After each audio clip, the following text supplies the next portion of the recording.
Very good morning.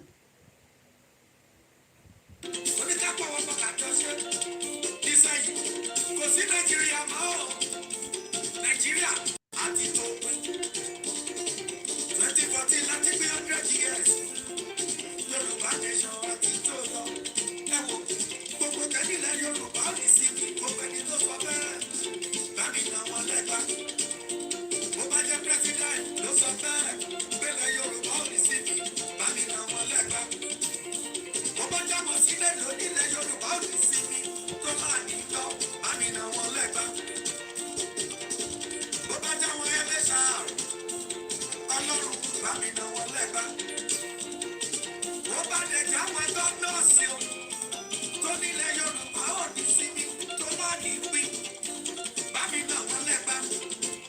Ọlọ́run jọ jẹ́ ká kú kú àrà kó pàrọ̀ tilétilé. Ọlọ́run bá mi rún wọ́n tọmọtọmọ. Ọlọ́run jọ ó jáwọ́ kánsẹ́lọ̀ kúrẹ́ kì í jáwọ́ alábàdàbà o.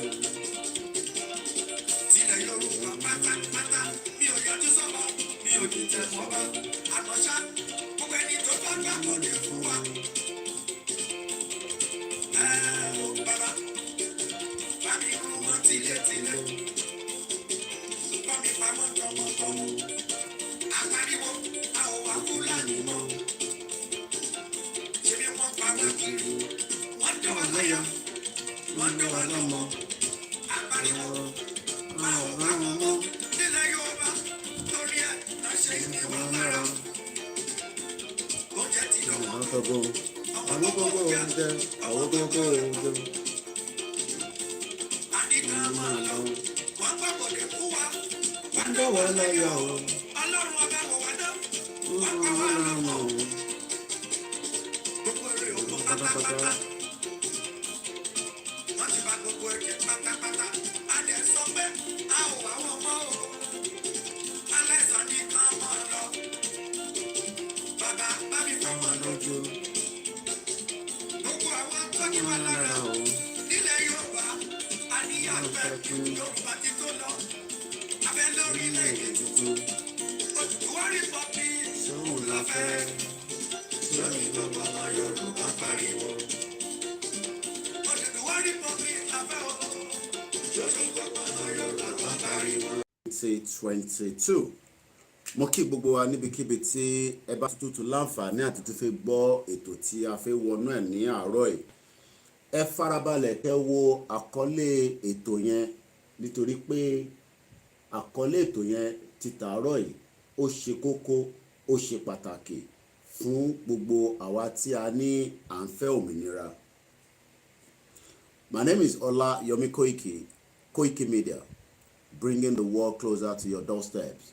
One out of so many of Yorubas that believe that it is time to reclaim back our right as the indigenous people of Yoruba Kingdom. We are not Nigerians, and I'll tell you every day. I know a lot of you will disagree that we are Nigerians. You must be stupid for you to say we are Nigerians.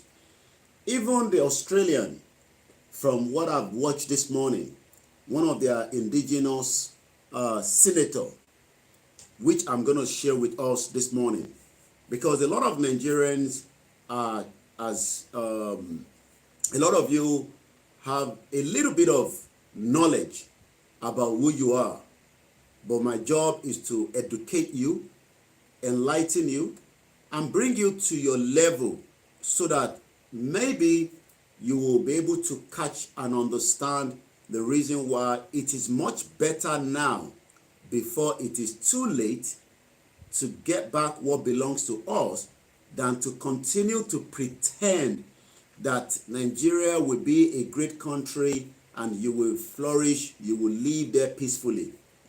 You cannot live peacefully in a country where the terrorists and the agenda is to Islamize the country. Also, the agenda of the Western world is to keep Nigeria the way it is, and that is why the British High Commissioner is moving from point A to B so that they can renegotiate Nigeria that they created in 1914 on our behalf. God did not create Nigeria. Don't let any of your pastor, your imam, or your traditionalists to ever tell you pé Ọlọ́run ọba òun ló dá Nigeria. That is a statement that you have to remove from your heart. Ọlọ́run kọ́ ló dá Nigeria. Nigeria was forcefully put together by the British government just before 1914. And there's evidence to that. Even if Nigeria has not expired in 2014, according to the amalgamation, what we are saying is we are not Nigerians. We are the Yoruba people, the kingdom that was there before the British government came as a friend. Eventually, they took a lot out of our blood. Our forefathers were thrown in the sea during the slave era. So when some of you are defending Nigeria, I pray that let's start the program with our beautiful anthem. And there's also, for those of you that probably is not aware, I might bring them on my program very soon. There is a Yoruba Nation Anthem Challenge. Fẹ̀yìntì ẹ wà nílé. Fún wọn tó bá lè kọ dáadáa, kò ń ṣe mi ló máa fi ránṣẹ́ sí. Àwọn tí ẹ máa fi ránṣẹ́ sí, ó dà ń pé o máa lọ tag wọn lórí Twitter. Ọ̀pọ̀lọpọ̀ yín ní Twitter. Mo ti ní kẹ́ lọ wá Twitter bẹ́ẹ̀ ṣe máa ní Twitter. Ṣé rí òmìnira gbogbo nǹkan la máa fi jà. Facebook nìkan ni mo mọ wẹ́, YouTube nìkan ni mo ti fẹ́ máa gbọ́ yín. Àìtí fi gbọ́ òmìnira. Mo gbọ́ bàbá confam láàárọ̀ ẹ̀. Bàbá confam ti ìlú Yorùbá land ni mo ń sọ, kò ń ṣe bàbá confam ti America. 6 minutes lẹ́yìn ìgbà tá a bá play anthem tán, ẹ farabalẹ̀ á play ọ̀rọ̀ wọn bí ẹ̀mẹ́ta nínú program yìí. Ó ṣó pé tí a bá fẹ́ òmìnira, àwa la máa dìde, a máa jà fún ni. Báwo la ṣe máa jà fún? Gbogbo ohun tí ó bá gbà òun la máa fi jà. À kọ́ra wa lẹ́kọ̀ọ́, à fúnra wa ní àwọn ìmọ̀ tó tí gbọ́ rí. Láàárọ̀ yìí wà tún gbọ́ èyí tí ò gbọ́ rí látijọ́ tó ti bí ẹ. Nítorí pé kò ń ṣẹjọ́ tiẹ̀, èmi ò blame wọ pé in tí mo máa ń sọ ò gbọ́ rí. Má fi ṣèbínú pé bóyá bí ṣe ń sọ ló ń ta ẹ́ lára pé bóyá òyìnbó nígbà míì tí bá fi ń sọ àbí bóyá bínú ṣe ń bí mi. But in tí mo fẹ́ kó máa múlò ń bẹ̀ ni pé ọ̀rọ̀ tí mò ń sọ níbí báyìí, ọ̀rọ̀ tó lè gbọ́ lẹ́nu journalist kankan láyé ní Nàìjíríà ni. Ó wù wọ́n láti sọ, bọ̀ nítorí pé bí ìjọba Nàìjíríà ṣe rí, bọ́ ṣe padélégí wá pẹ̀lú letter bomb, ọ̀pọ̀lọpọ̀ journalist Nàìjíríà wọ́n ń ṣọ̀rọ̀ sọ nítorí pé ẹ̀rù ń bà wọ́n. Bọ̀ tí a bá ti dá dúró tán, gbogbo wa la máa ní ẹ̀tọ́. So Yoruba Anthem Challenge ó ń lọ lọ́wọ́lọ́wọ́. Gbogbo information yẹn ó ti wà lórí timeline wa. Má send video sí mi o. Wàá lọ sórí Twitter, wàá tag wọn. Tí o bá rí pé ìwọ ló jẹ́ number 1, wọ́n náà máa fún yín ní 100,000. Ẹni tó bá jẹ́ number 2 á gba 50,000. Ẹni tó bá jẹ́ number 3 á gba 25,000. is just also to encourage those of you at home. Àwọn tó wà nílé nìkan ni wọ́n lẹ́tọ̀ọ́ láti contribute. Tí wọ́n bá wà lábroad tó wọ́n pé èmi náà mọ bó ṣe ń kọ Yorùbá ẹjọ́ ẹlòmíì ò mọ̀ kọ láàrin yín dáadáa. Ẹlẹ́rú Kelly tó ń gbọ́ Burna Boy tó ń gbọ́ Davido ẹ̀tọ́ tiẹ̀ náà ni kó lọ mọ bó ṣe ń ka Yorùbá anthem nítorí pé wọ́n force wa láti ka national anthem tìlú burúkú tí Britain create. Nísìnyí la wá ṣe realize pé we were never meant to be Nigeria. We are the indigenous people and we will fight to the last man standing to take back what belongs to us. The 2nd of August 2022. Let's start the program this morning.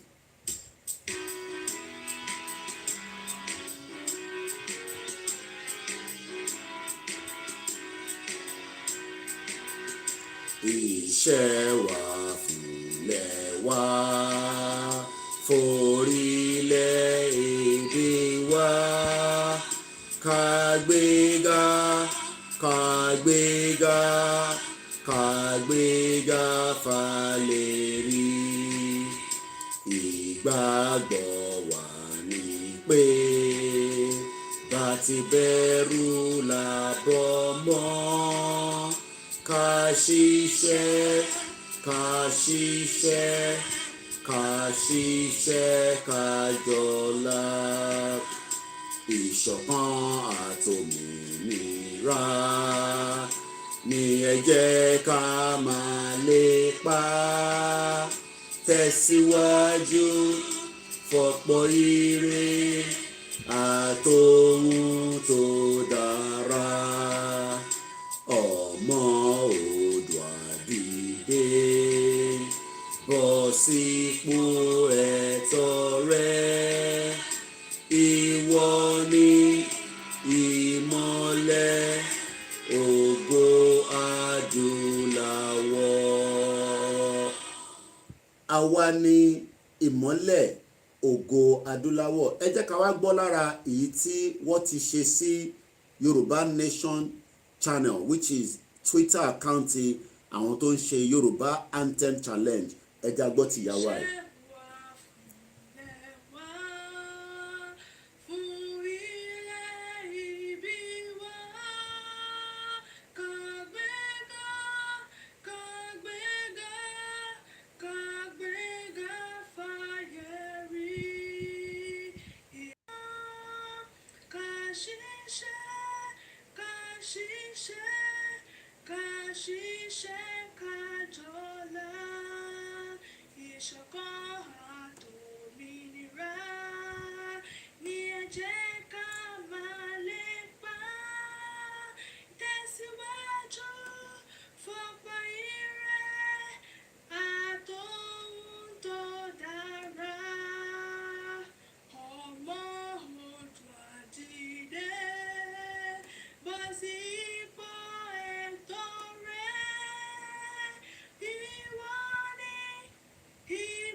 Ẹ̀ẹ́dẹ̀ jẹ́ ká fún ìyàwó yìí ní àtẹ́wọ́.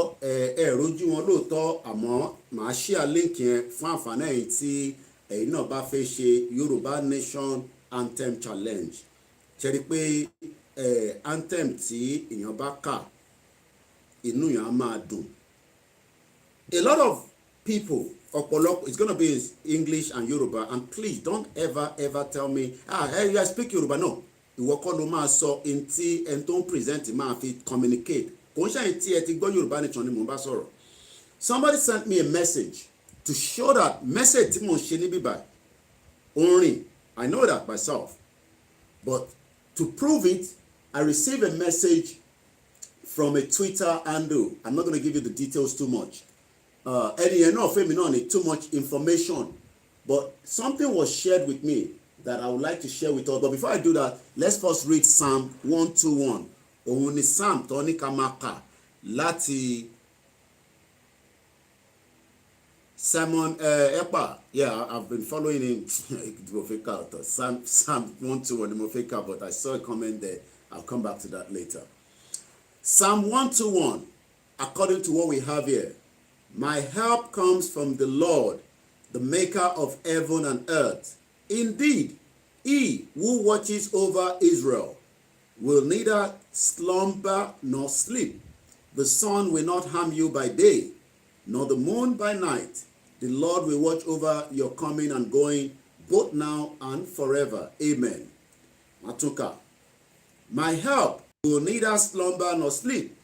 The sun, Orun, will not harm you the day by the day, and the moon, Òṣùpá, by night.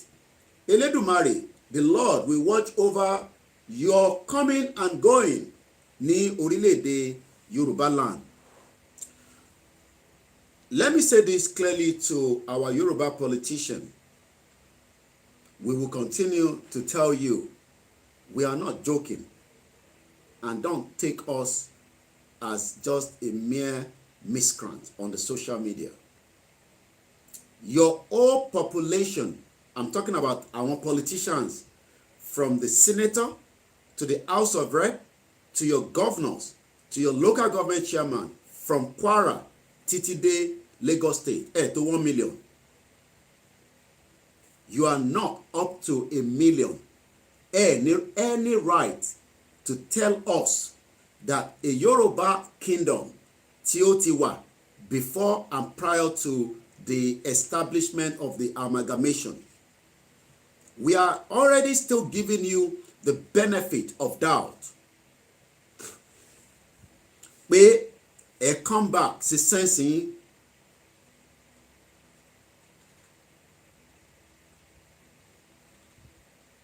Ẹ come back sí sẹ́nsìn. Àbọ̀rọ̀ mi ò yé yín nísìn.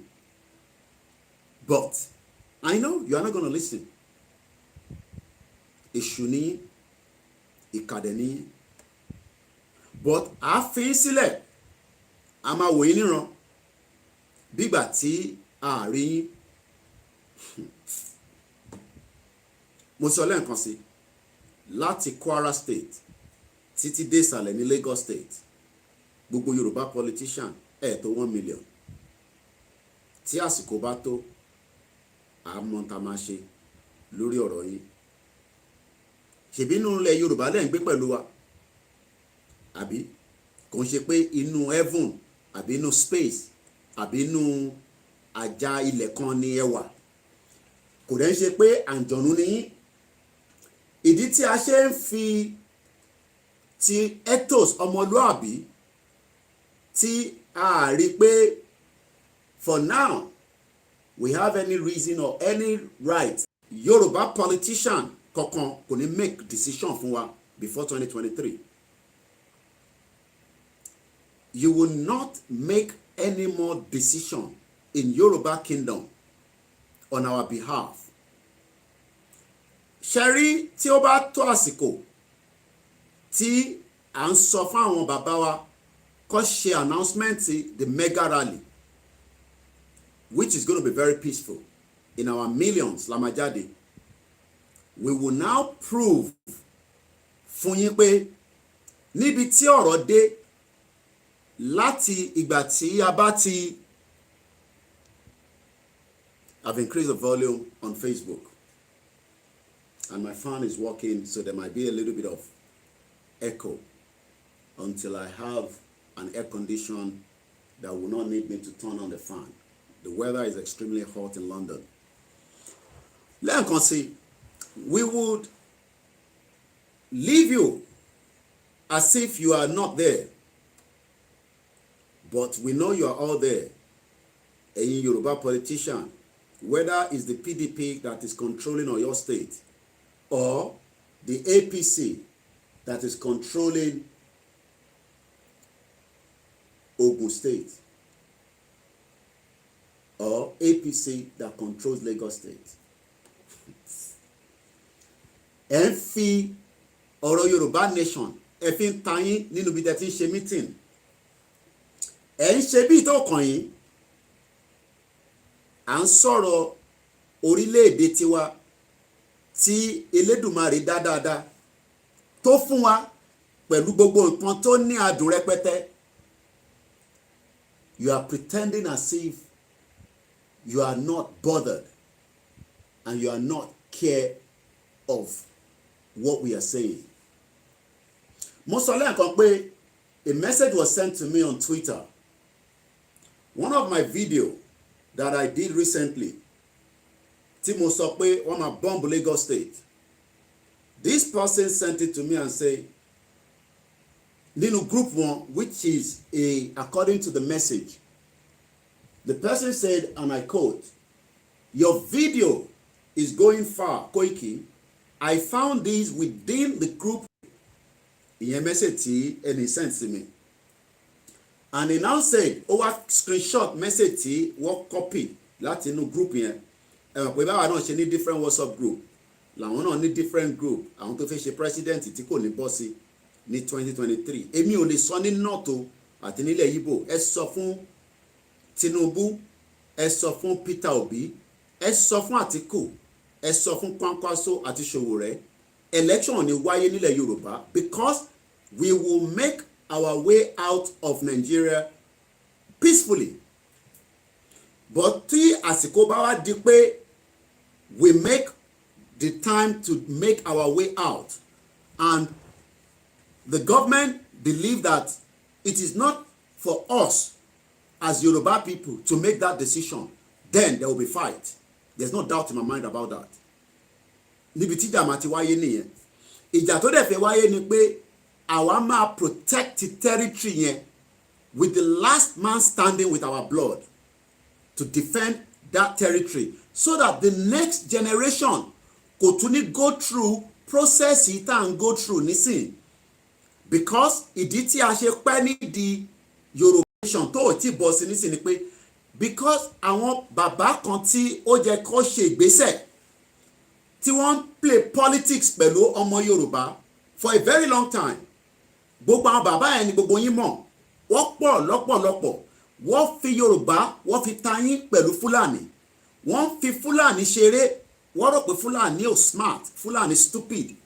But now Fulani have proven to us that they are more intelligent than us. So generation táwa wà nísìn, a ní dúró de anybody àti government àti politician Yorùbá láti má reclaim right wa padà. Ó máa di bàbá ìjà tí èmi mọ̀ lọ́kàn mi pé ìjà yẹn dẹ̀ máa bà nǹkan jẹ́. And that's why we are telling the Yoruba politician, some of you, information tó ń tán tó ń dọ́dọ̀ wa ni pé ẹ ti prepare àwọn private jet yín kò sí nínú Nàìjíríà mọ́ nítorí ẹ mọ̀ pé there is probability pé airport yẹn a máa blow airport yẹn dànù, which I'm not. Ẹ má máa sọ fún wa pé ká má sọ kankan, airport yẹn máa wálẹ̀ kò sọ́gbọ́n ẹ̀ because that is one strategic place that must come down. So that is something that everybody knows because ẹ lọ park àwọn aircraft yín sí West African countries, ẹ̀yin tẹ́ ní private jet, ẹ move ẹ kúrò ní Nigeria. But before you get to that stage, we will continue the amalgamation, the campaign, the awareness for the reason tí ilẹ̀ Yorùbá gbọ́dọ̀ dúró by fire by force. Kò sí àní-àní nínú nǹkan tá à ń fà yìí, kò kí ń ṣe Ọlọ́run ọba, kò dẹ̀ ń ṣe Elédùmarè. And the same goes to China, Germany and France. Àwa gangan lọmọ Yorùbá tó fẹ́ sọ fún politician ilẹ̀ Yorùbá àti Fúlàní Haúsá tó náà wọ́n fẹ́ dúró lọ́rùn wa. When we come to that stage pé wọ́n máa declare Yorùbá nation, we will fight it to the last man standing. Tí ẹ bá wo in tó ń lọ lọ́wọ́lọ́wọ́ ní Nàìjíríà nísìn. But before I go there, let me read what the screenshot then he sent to me. Intelligent report of an imminent attack on Lagos State. Ẹ rántí pé mo ní wọ́n máa bomb Lagos State. Mo sọ fún yín pé wọ́n ń gbọ́. But it's too late already. But there's still time to make sure that that does not happen. But it will need a lot of work by the Lagos State government. They have the manpower. We are not going to be the one to say Yoruba nation tá à ń ṣe àwa la máa lọ defend the Lagos State. No. And I have said it again and again. Gbogbo ẹ̀yin tí ẹ jẹ́ warrior tẹ́ ń pera yín ní warrior ọmọ Yorùbá nation. Ọ̀rọ̀ Fúlàní inú igbó ẹ̀ ní ìdẹ̀mọ́ nísìn. Ẹ má burn energy yín. Ẹ má waste àwọn equipment kéékèèké tó ń bẹ lọ́wọ́ yín. Ẹ tọ́jú ẹ̀ pamọ́ nísìn. Nítorí pé àsìkò tá fẹ́ lò ó ti ń súnmọ́ bọ̀. Ẹ lé Fúlàní lọ sínú igbó. Èmi ò ní fúnyàn kankan ní owó kankan. ẹ bá pè mí bàbá a need owó ó ti yé yín ká má fi gbogbo ẹnu sọ̀rọ̀. I'm not gonna give anybody any money. Owó tá máa fẹ́ fún yín, owó tá fẹ́ fi ra kíní yẹn pamọ́ sílẹ̀ tó máa pọ̀ tí ó máa wúlò fún wa where the time is getting closer. Gbogbo ọ̀rọ̀ kan ni a máa sá nínú gbogbo aṣọ kọ́là ń sá lóòrùn. Ó ti yé yín ọ̀rọ̀ tí mò ń sọ. Ẹ má tún ní ẹ̀ ń wá Fúlàní kankan. Ẹni tí Fúlàní bá gbé kóhun àti family ẹ̀ lọ sọ́ọ̀tì yẹn out. Governor state kọ̀ọ̀kan àwọn ni wọ́n lọ máa ṣètò bí wọ́n ṣe máa pa Fúlàní tó wà nùgbó. Gbogbo ọmọ Yorùbá kọ̀ọ̀kan tó ń ṣe warrior ní any reason láti máa ní ẹ̀ ń wá Fúlàní nínú igbó mọ́. Ẹ má burn energy yín. Ẹ lọ máa ṣe training. Ẹ lọ máa gbáradì. Ẹ lọ máa prepare. Ìyẹn la nídìí fún nísìn. A fẹ́ lọ máa pa Fúlàní. Ẹ má pa Fúlàní. Tẹ́ bá rí wọn níbi bí ẹ wọ́n náà àdúgbò yín fine bọ́ pé ẹ fẹ́ lọ máa wá wọn yẹn ní any reason láti lọ wá Fúlàní. Ẹ má wá Fúlàní kankan mọ́. Àsìkò símọ́, we are now about 192 days to get this freedom out of the way. This freedom will be fight. It will be fought with everything that can be fought with. Nígbà tí Britain ń bọ̀ sí ilẹ̀ wa, they fought to get the land, and we must now also fight to take the land back. Britain ò wá láti wá bá wa ṣeré, wọ́n gbé ìbọn wá, wọ́n gbé bọ́ǹbù wá, wọ́n pa àwọn èèyàn, wọ́n kó èrò lọ, wọ́n sọ wọ́n dẹrú, and now they are now telling us to remain in one Nigeria. We are not going to accept that, but we will continue the peaceful mission until otherwise when the government do a different thing. Nígbà tá a bá declare lẹ́wà. So lẹ́ẹ̀kan sí, this message is now what I want to read so that I can get out of that message. This is going to cause a major panic if people start watching this video. Ó ń sọ pé tèmi sọ mo mẹ́ni tó kọ comment ẹ̀ nínú àwọn because what ti cover kìíní, but I don't even need to know. This is going to cause a major panic if people start watching this video, and the panic will have more negative impact than the supposed planned attack. The guy in this video should be a bit more smarter. Kò ní dá fún bàbá ẹ̀ ìwọ tó ń sọ pé kí n wà smarter. Fúlàní ń gbé ìbọn, wọ́n ń pa àwọn èèyàn, wọ́n ń gba ransom. Government ò rí kankan ṣe sí. Èmi sọ pé fẹ́ bọ́ǹbù Lagos State. Ìyẹn ni mo gbọ́dọ̀ mọ bí ṣe máa sọ̀rọ̀ yẹn. You want me to say it in a way that will please you? No, I'm not going to say that. The guy in this video, èmi ló ń pè bẹ́ẹ̀, should be a bit smarter in disseminating information, láti máa gbé information jáde through the right quarters. Kí ni right quarters tí máa lò? Ṣé kí n pe Lai Muhammed ni àbí kí n pe Aso Rock? This is where I can deliver message. It is entirely up to everybody to take the message, and I'm sure the message has been taken because I have that evidence that Lagos State will be bombed. There's no doubt in my mind about that. But I hope the Lagos State governor, Babajide Sanwo-Olu, will do the needful. He has the money, they have the manpower. If they want to make sure that Lagos is not bombed, let them now do the needful. So, we should be more responsible, my take. Anyway, problem ti ẹni ẹ kò ṣe problem tèmi. Now, mo fẹ́ fi video baba confirm, mo fẹ́ play fún wa. 36 seconds. I'm going to let the video go all the way through. I'm going to play bí ẹ̀mẹ́jà bẹ́ẹ̀ mẹ́ta. I'll play towards the end of this program. Inti what's on the bíbá is something that a lot of Nigerians should think about. If truly you don't even agree with the breakup of Nigeria, but are you still enjoying Nigeria? Before I play that video, ẹ lọ sórí page Dele Momodu. Ẹ lọ wo bí àwọn ọmọ Hausa, àwọn ọmọ Mariam Abacha kan náà tó pa Nigeria. Ẹ lọ wo bó ṣe kó gold sọ́rùn tó ń ṣe wedding. Àwọn ọ̀tẹ̀ rí pé ìyà ń jẹ ọmọ Nigeria rárá. I don't even think they understand that Nigerians are suffering. I'm talking about, this caliber of ingrate tí wọ́n lo owó ilẹ̀ Yorùbá láti fi develop their own part of north àtàwọn ọmọ wọn. Mo fẹ́ lọ mú. So if you go on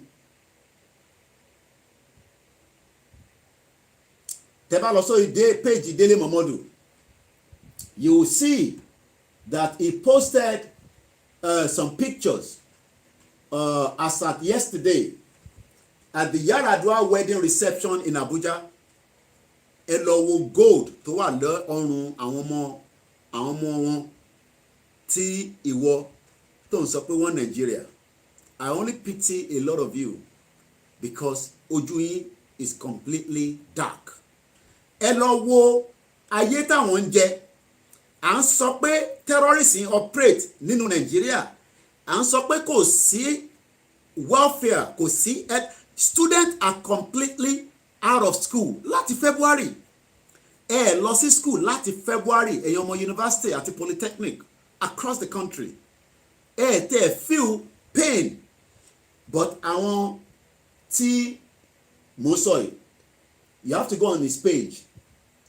There's a particular one tí mo rí. I think this is the one. I don't know who is doing the wedding, but as usual, this is what they do.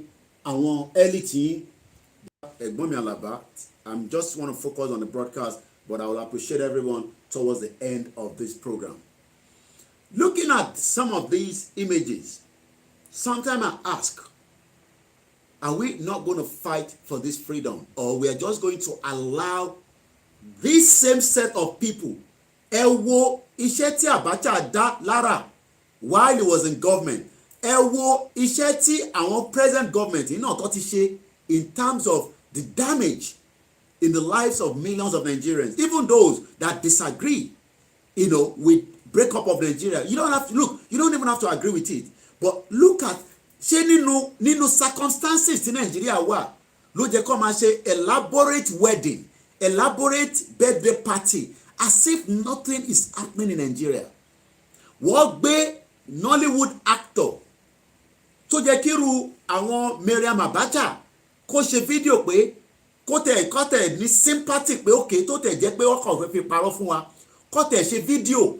Ẹ mọ̀, there are some things that they kàn lè fi deceive aráàlú. Ó tẹ̀ ṣe bí ìgbà tó yẹ pé kò tẹ̀ kàn wọ́n. À ń dúró dè wọ́n ni. Kò ń ṣe north láfẹ́ bájà. But nílẹ̀ Yorùbá, à bá anybody fa into tán nílẹ̀. Ẹ lọ máa gbáradì fún mega rally tó ń bọ̀ yìí tó yí à ń sọ fún.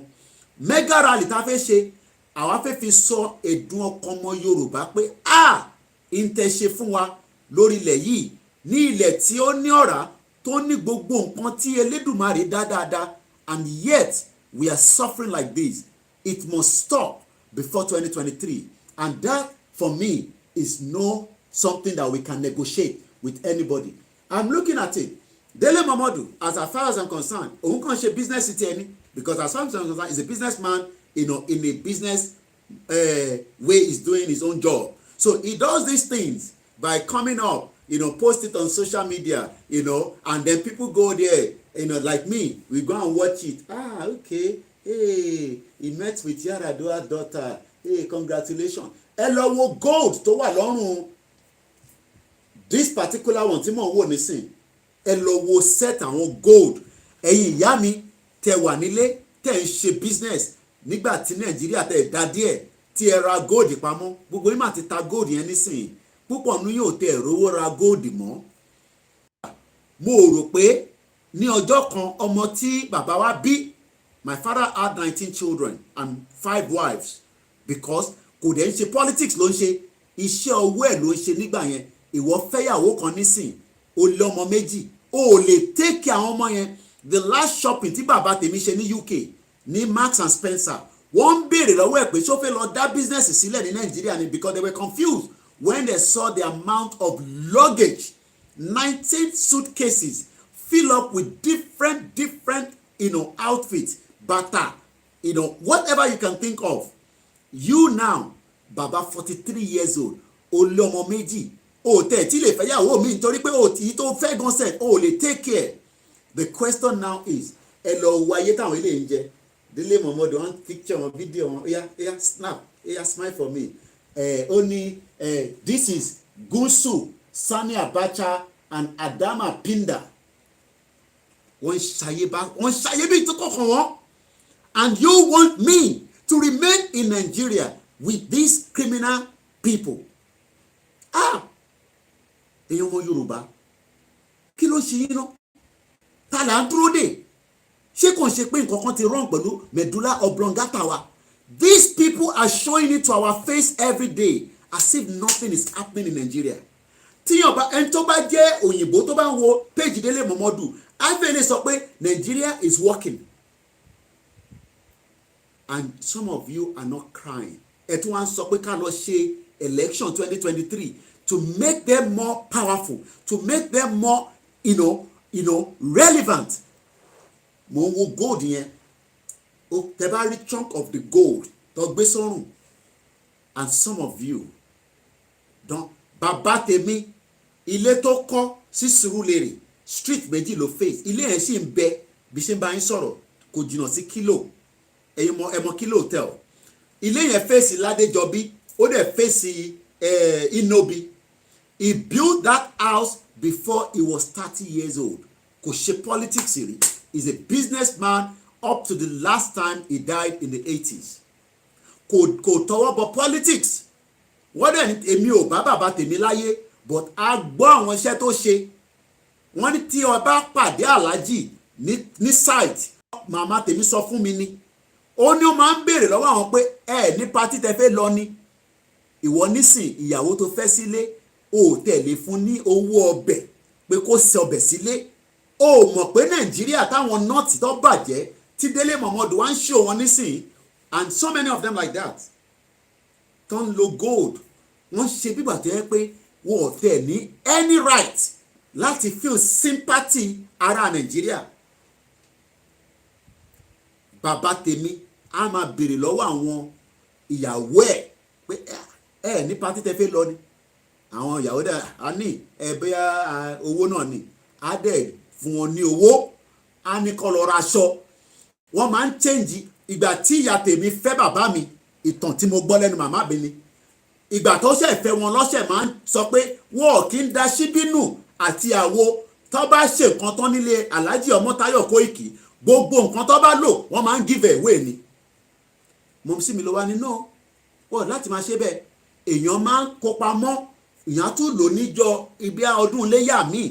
Ọ̀pọ̀lọpọ̀ yín nísìn tẹ̀lé lọ sí Jẹ̀bú láti lọ ṣe ọdún iléyà nígbà tó yẹ pé number one ní owó lápò tún lè lọ nítorí pé terrorist ń dúró dè yín láti kidnap wa lórí ilẹ̀ wa. Adẹ́ni ká dá dúró gẹ́gẹ́ bí orílẹ̀-èdè kan ká jàjà yìí délẹ̀ kí àlàáfíà lè bẹ kí a lè bẹ̀rẹ̀ sí develop fẹ́ yẹn ẹni ká wá lọ ṣe election 2023 ẹ̀yin politician ẹ jẹ́ ṣàrọ̀ra gbé sínú ojú wa àjọ fojú wa kọ̀ọ̀kan gbogbo tẹ bá ní kẹ́ lọ lò. Wọ́n ní ń lọ ṣògùn ń lọ Indian ń lọ Pakistan ń lọ sábẹ́ omi lọ ń gba oríṣiríṣi agbára Elédùmarè ojú tiyín lọ agbára ti mùsùlùmí ojú tiyín lọ agbára kìrìsìtẹ́nì ẹ̀jẹ̀ tí ẹ ti ta sílẹ̀ nílẹ̀ Yorùbá yẹn ẹ̀yin Yorùbá politician ni mò ń bá sọ̀rọ̀ nísìn tí ẹ fi mú bondage ọmọ Yorùbá mọ́lẹ̀ a máa uprooted. Ẹ jẹ́ ká tún ka Psalm 121 yẹn lẹ́ẹ̀kan sí. My help comes from the Lord, the maker of heaven and earth. Indeed, he who watches over Yoruba land kò ní sùn kò dẹ̀ slumber. Èmi ti sùn nísìn mo ti jí ẹ̀yin ti sùn àwọn kan ń sùn lọ́wọ́lọ́wọ́ nísìn. Ọlọ́run ọba Elédùmarè nìkan ni kò kí ń sùn. Kò sọ fún ṣọ́ọ̀ṣì àti mọ́ṣáláṣí tó bá ń sọ bẹ́ẹ̀ pé àwọn fúnra ara wọn gan èṣù burúkú ni wọ́n nítorí pé that is our tradition.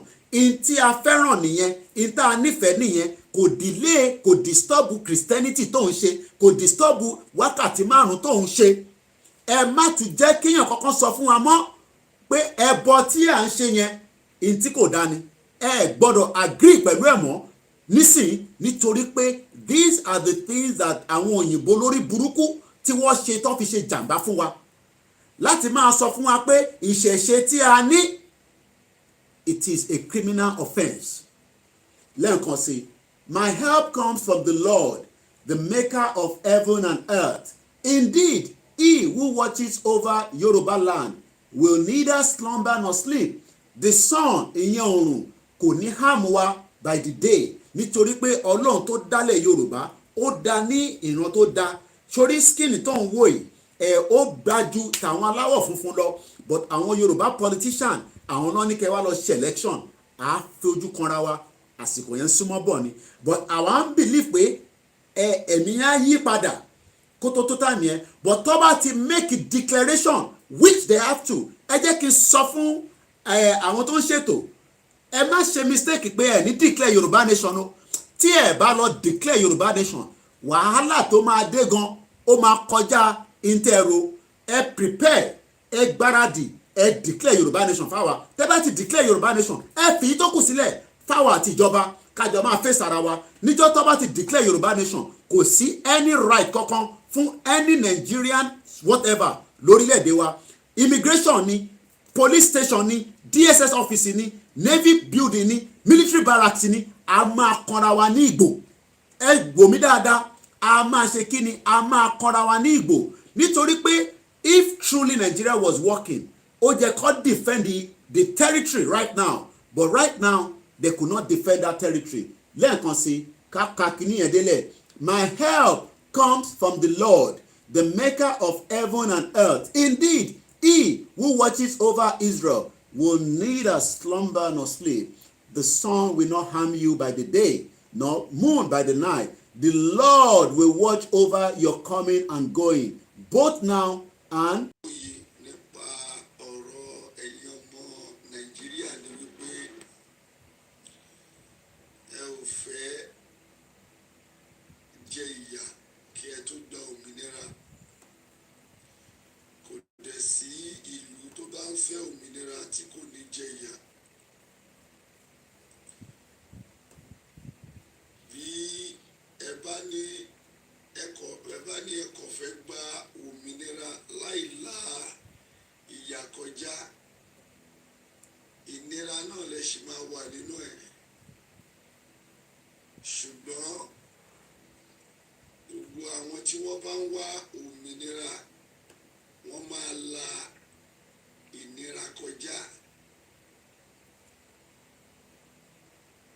Búrẹ́dì ní ìgbà kan rí slice bread around 250, ó yá wọ́n gbé kúrò ń bẹ̀ ó di 350, ó yá wọ́n gbé kúrò ń bẹ̀ ó di 450, ó yá wọ́n gbé kúrò ń bẹ̀ ó di 550, ó yá wọ́n gbé kúrò ń bẹ̀ ó di 650.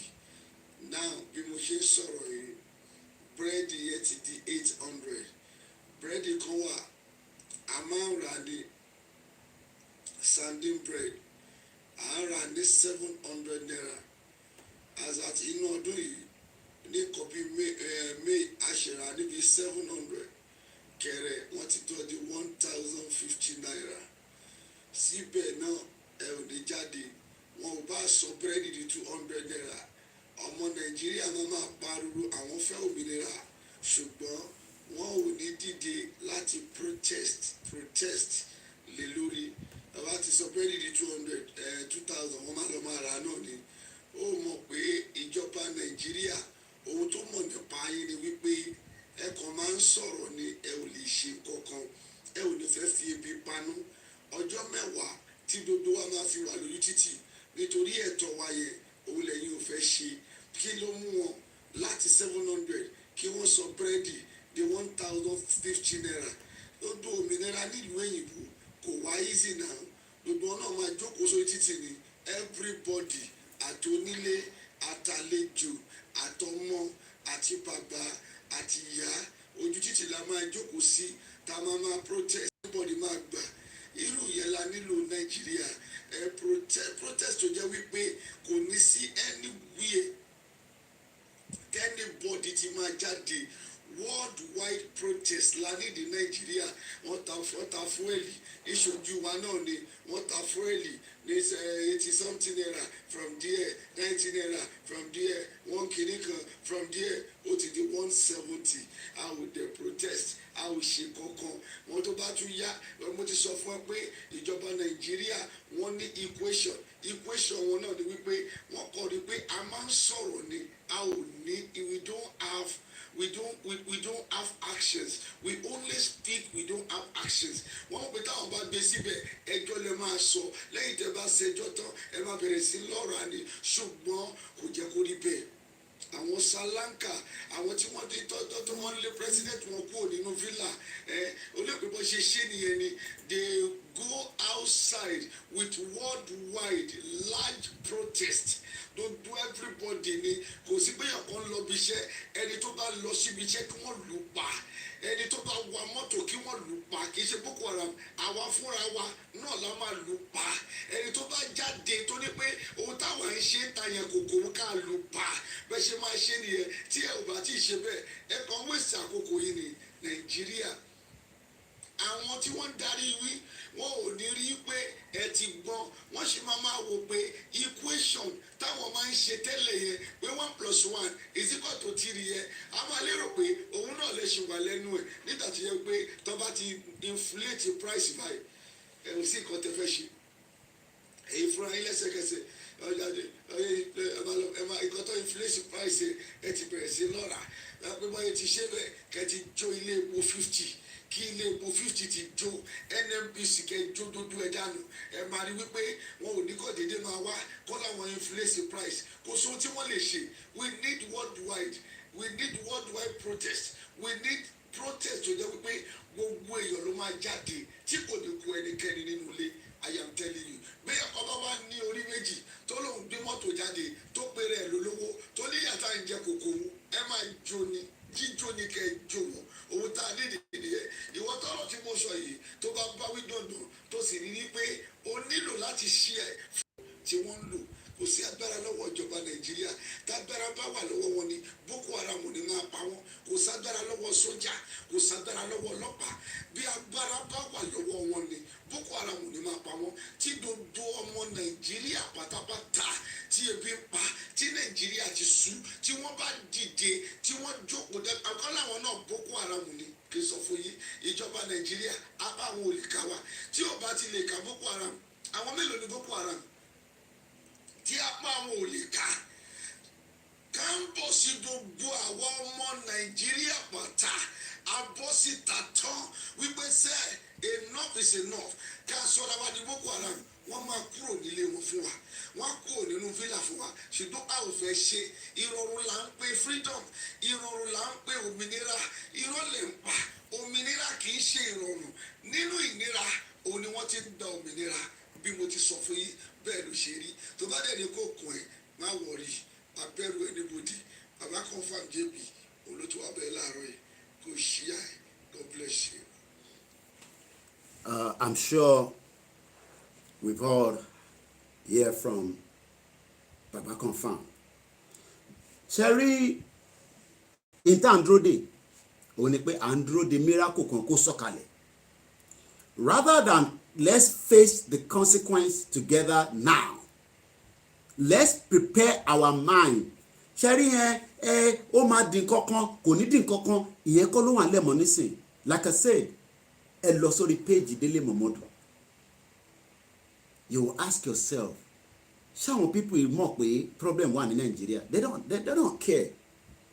Ẹ mọ irú owó tí ó wà lọ́wọ́ àwọn ọmọ tá à ń sọ yìí, àwọn ọmọ Abacha, àwọn ọmọ wọ́n pèlè ní Gunsu Sani Abacha private account ní tọ̀dọ̀ tiẹ̀ lórí Instagram ó ní 142,000 followers, daughter of a 4-star general bó ṣe pé rẹ̀ nìyẹn, daughter of a 4-star general.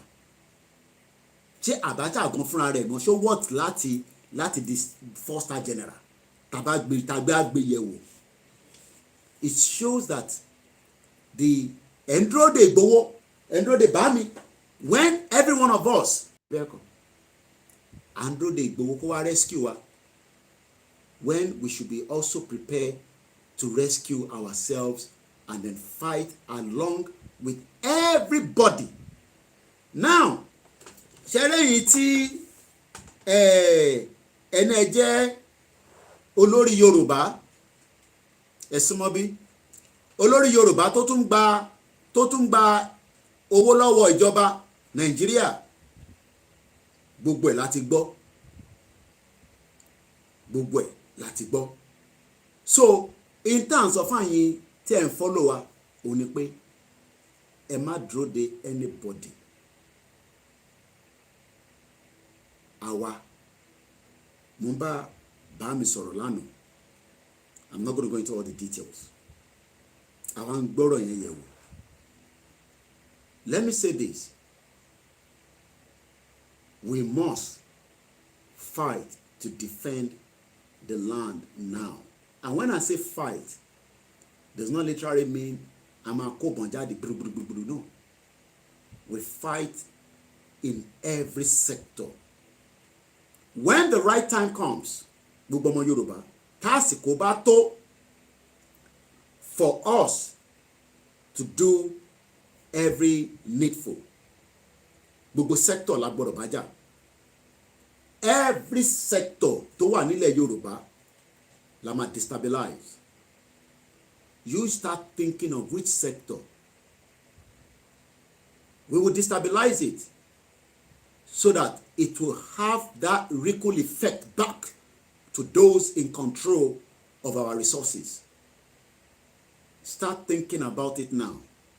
Start understanding that this, the daughter of a four-star general, Abacha tó jí gbogbo owó. Imagine the kind of wealth that the children, the grandchildren are enjoying from the resources of the Yoruba land. Ẹ jẹ́ kí n lọ wo the second person. Once again, gbogbo wọn ṣe bíi tí kò kọ́lọ́. Ìyàwó dead or alive Buhari ọ̀nà wà ń bẹ̀. Yàrá àdúrà gbogbo wọn wà ń bẹ̀. Dele Momodu is just doing his own business. Businessman loan. But we will make life difficult for every one of us when that time comes. Because there is still movement. Ni àwọn èèyàn ṣe ń rò pé Nàìjíríà ń ṣiṣẹ́. But the moment we gridlock the southwest, and when I mean gridlock, proper gridlock. Gridlock tẹ́bí pé o ò ní lè fly, o ò dẹ̀ ní lè lọ lórí títì. That time is getting closer. It's going to be gridlock. It is just a matter of time. Its individuals are not ready to let go. Àwọn tí à ń sọ yìí, all their calibers as it is, tẹ́ bá wo gbogbo ọbẹ̀ yẹn, all they see is the cash cow of Nigeria. That's all they see. The cash cow of Nigeria that they continue to milk from. But one thing is, are we all going to sit back? Or are we going to react and take back what belongs to us?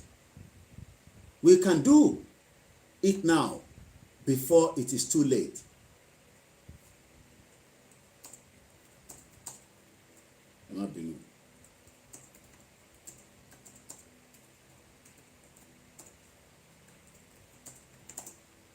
Once again, a very good morning, as we say from this part of the globe. Èní 2nd of August 2022. The time is 8:15 a.m. I posted something about an indigenous people from Australia. Let me go and bring it out. We are not the only one that is having problem when it comes to the indigenous people. But it is what we are going to do together simultaneously that can stop it. Ó ní senator kan tí ó ṣe darapọ̀ mọ́ parliament wọn ní Australia, and she would not swear allegiance for the Queen. I want to go and bring it out for us too. Her name is Senator Leader Tor. I'm going to share the link with us. But ẹ̀yin tẹ́ bá ń follow mi lórí page, you would have probably seen it on our Facebook.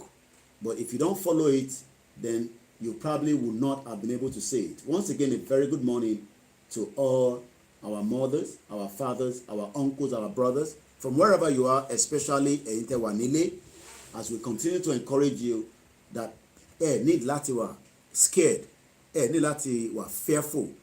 We are on the right track. We are demanding what belongs to us, and nobody has any right to stop what belongs to us. Let's play some of what she said. But who is she? That's the first thing viral on the social media. Lydia Tall is a senator of Australia. She was born in 1973, so just same age like me. She's 48 years old. She's representing the Australian Greens. But kí ló dé tí ọ̀rọ̀ ẹ̀ ṣe di pé ó ti wà in the news across the globe this morning, and this is on CBS. Let me first release the audio of a soundtrack. I will share the link with us if you want to go and read a little bit about her. She's fighting a cause for the indigenous people that are also marginalized in Australia, and she's now using her position. Hey, tó bá jẹ́ pé àwọn senator tiwa nísìn tó ń ṣe olè tí ó jẹ́ pé olè wọ̀bìà òun ló ti wà lára wọn. If they are using, good morning to the back end team, if they are using the position láti máa fi query the other senator or the senate president, as an example, a senator to represent any part of Yoruba land, kó máa question wọn nípa the indigenous people, but they're not going to do so. Gbogbo tó fẹ́ ni pé káwa ní Nàìjíríà kó di weekend kó dagbada à ń lọ wedding èèyàn kan à ń lọ birthday èèyàn kan, gbogbo yẹn máa stop nínú ọdún yìí nítorí pé Yoruba land will change, and it will change by fire by force. Ẹ̀gbọ́n mi dáadáa, it will be by fire by force, and we are ready for that. But one thing is, if the government think that they will use whatever might that they have, there will be a lot of destruction, and that will destabilize the shithole country finally. Let me go now and read about this particular indigenous senator and why she's trending this morning. Ẹ jẹ́ ká kọ́kọ́ gbọ́ fídíò yẹn together. Well, please recite the information on the card handed to you. I, Sovereign Lydia Thorpe, do solemnly and sincerely affirm and declare that I will be faithful and I bear true allegiance to the colonising Her Majesty Queen. Okay, there's a right word that she used there that has triggered a lot of things around the world. Ó ní into ẹ kó sọ nígbà tó ń fún ní káàdì yẹn pé kó kà, but òun change the phrase yẹn pé colonizing Her Majesty Queen. Ẹ mọ̀ pé so this has now generated a lot of, tẹ́ bá wá lọ ka àwọn comment ẹ̀rọ àwọn òyìnbó tán ní ẹ kí ló wà níbẹ̀ àwọn kan náà dá wọn lọ. There's a lot of, it's already creating a lot of social media buzz, but because ẹ mọ̀ pé my job as a media is to go around and look for things that reflect to what we are doing, and sometimes other news, and those of you that always say this has got nothing to do with Yoruba nation, ó dà kórí ẹ̀ gbálẹ̀, ṣé o mọ̀ pé media ni mí àbúrò pé blogger ni mí ni. The platform is fully Yoruba nation 100%, but we will also talk about other news that I think is relevant to the social to the society that we live at the moment. So if what I post sometimes is not something that you want, you might as well unfollow the page. Now, I'm gonna rewind it again. But colonizing, kí ni meaning colonizing?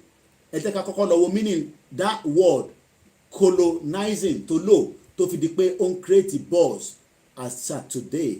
So tó bá sọ pé nǹkan colonizing, what is the meaning of that? Ẹ jẹ́ ká lọ wá meaning ẹ̀. Well, colonize. So the present participle is colonizing. So rather than her to say what she was expected to say, only no, ó rephrase ẹ̀ pé colonizing, pé majesty tó wá colonize ìlú àwọn as the indigenous people, tó fi di pé àwọn aborigine tó wà l'Australia wọ́n ti gbalẹ̀ mọ́ wọn lọ́wọ́, àwọn ẹlòmíì ló ń operate ilẹ̀ yẹn. Tó bá ń rò pé ìtàn sọ pé wọ́n fi gbalẹ̀ mọ́ wa lọ́wọ́, wọ́n fi gbalẹ̀, in tó possible ni, kò ń ṣe in tó ti wà, tí evidence wà lóríṣiríṣi àwọn ìlú ní gbogbo àgbáyé. Ẹ máa gbé pẹ̀lú wọn ni, but you become even a third class citizen. So the word again is colonize, colonize. but the present participle is called colonizing. Send settlers to a place. Wọ́n lé àwọn aráàlú jáde nǹkan pè bẹ́ẹ̀ nìyẹn. Ọ̀rọ̀ tí mo sọ is just on trend be madness as I speak right now. Woman yẹn create, she's already representing a particular party in that senate. Ó ń béèrè àwọn ìbéèrè kan lọ́wọ́ prime minister wọn àtàwọn representative tọ́jọ́ wà ní Tinubu kọ́ Tinubu ní, Àtíkù kọ́ Àtíkù ní, Peter Obi kọ́ Peter Obi ní. Ṣé àwọn yẹn wá jẹ́gẹ́ bí the indigenous people? Tá bá jẹ́ indigenous people ni, nobody should be fighting to fight for Nigeria, because Nigeria is not your country. British government created Nigeria, okay? Hear me very well. British government created Nigeria. Don't let yourself be, má lọ kọ́ ọ̀rọ̀ Nigeria sára. Hey, Nigeria, oh, hey, I'm going to go and get people. You will die and no. Look at it now. Why they are kidnapped people? They are having wedding. They are having weddings. They are having parties. They are even doing as if nothing is happening. Yeah, that is your Nigeria. And your economy will bite you more. Sori wọ́n tó ò fi jáde tó ń sọ pé yẹn báwo la ṣe fẹ́ jáde nígbà tí ò bá rí owó jẹun, ìwọ fúnra ẹ ló máa lọ finá sí government building ní, ìwọ ló máa sọ̀kúta lu ìkànnù wọn lórí níbi tó ti ń lọ ṣe patí, wàá wá akọ òkúta tó dáa wàá lẹ̀ mọ́ lórí, a máa babẹ̀ lọ ni nítorí pé wọ́n ti bàyé jẹ́. But ẹ̀ ń dúró, gbogbo yín dúró de Ìgbòho àbí Ìgbòho lẹ̀ ń dúró de kó tú wá when everybody is Ìgbòho. But Endro dey hey soldier máa kó wá, ọlọ́pàá máa kó wá. Okay, continue to wait. Freedom is fought with everything. Now, meaning of Colonize. send settlers, àwọn tó nílẹ̀ ó wá lé wọn kúrò lórí ilẹ̀ wọn. So woman yìí nígbà tí ó ń tó di pé ó ṣẹ̀ wọlé ni wọ́n wá ní kó swear allegiance sí Queen of England. Òun wá nínú ó wá yí ọ̀rọ̀ yẹn padà pé colonizing Her Majesty Queen Elizabeth II. Let's play back the video again. I'm going to rewind it again and I want us to listen. Defamation on can't hand it to you. Ẹ jẹ́ n pa fáànì tẹ́lẹ̀ gbọ́ dáadáa.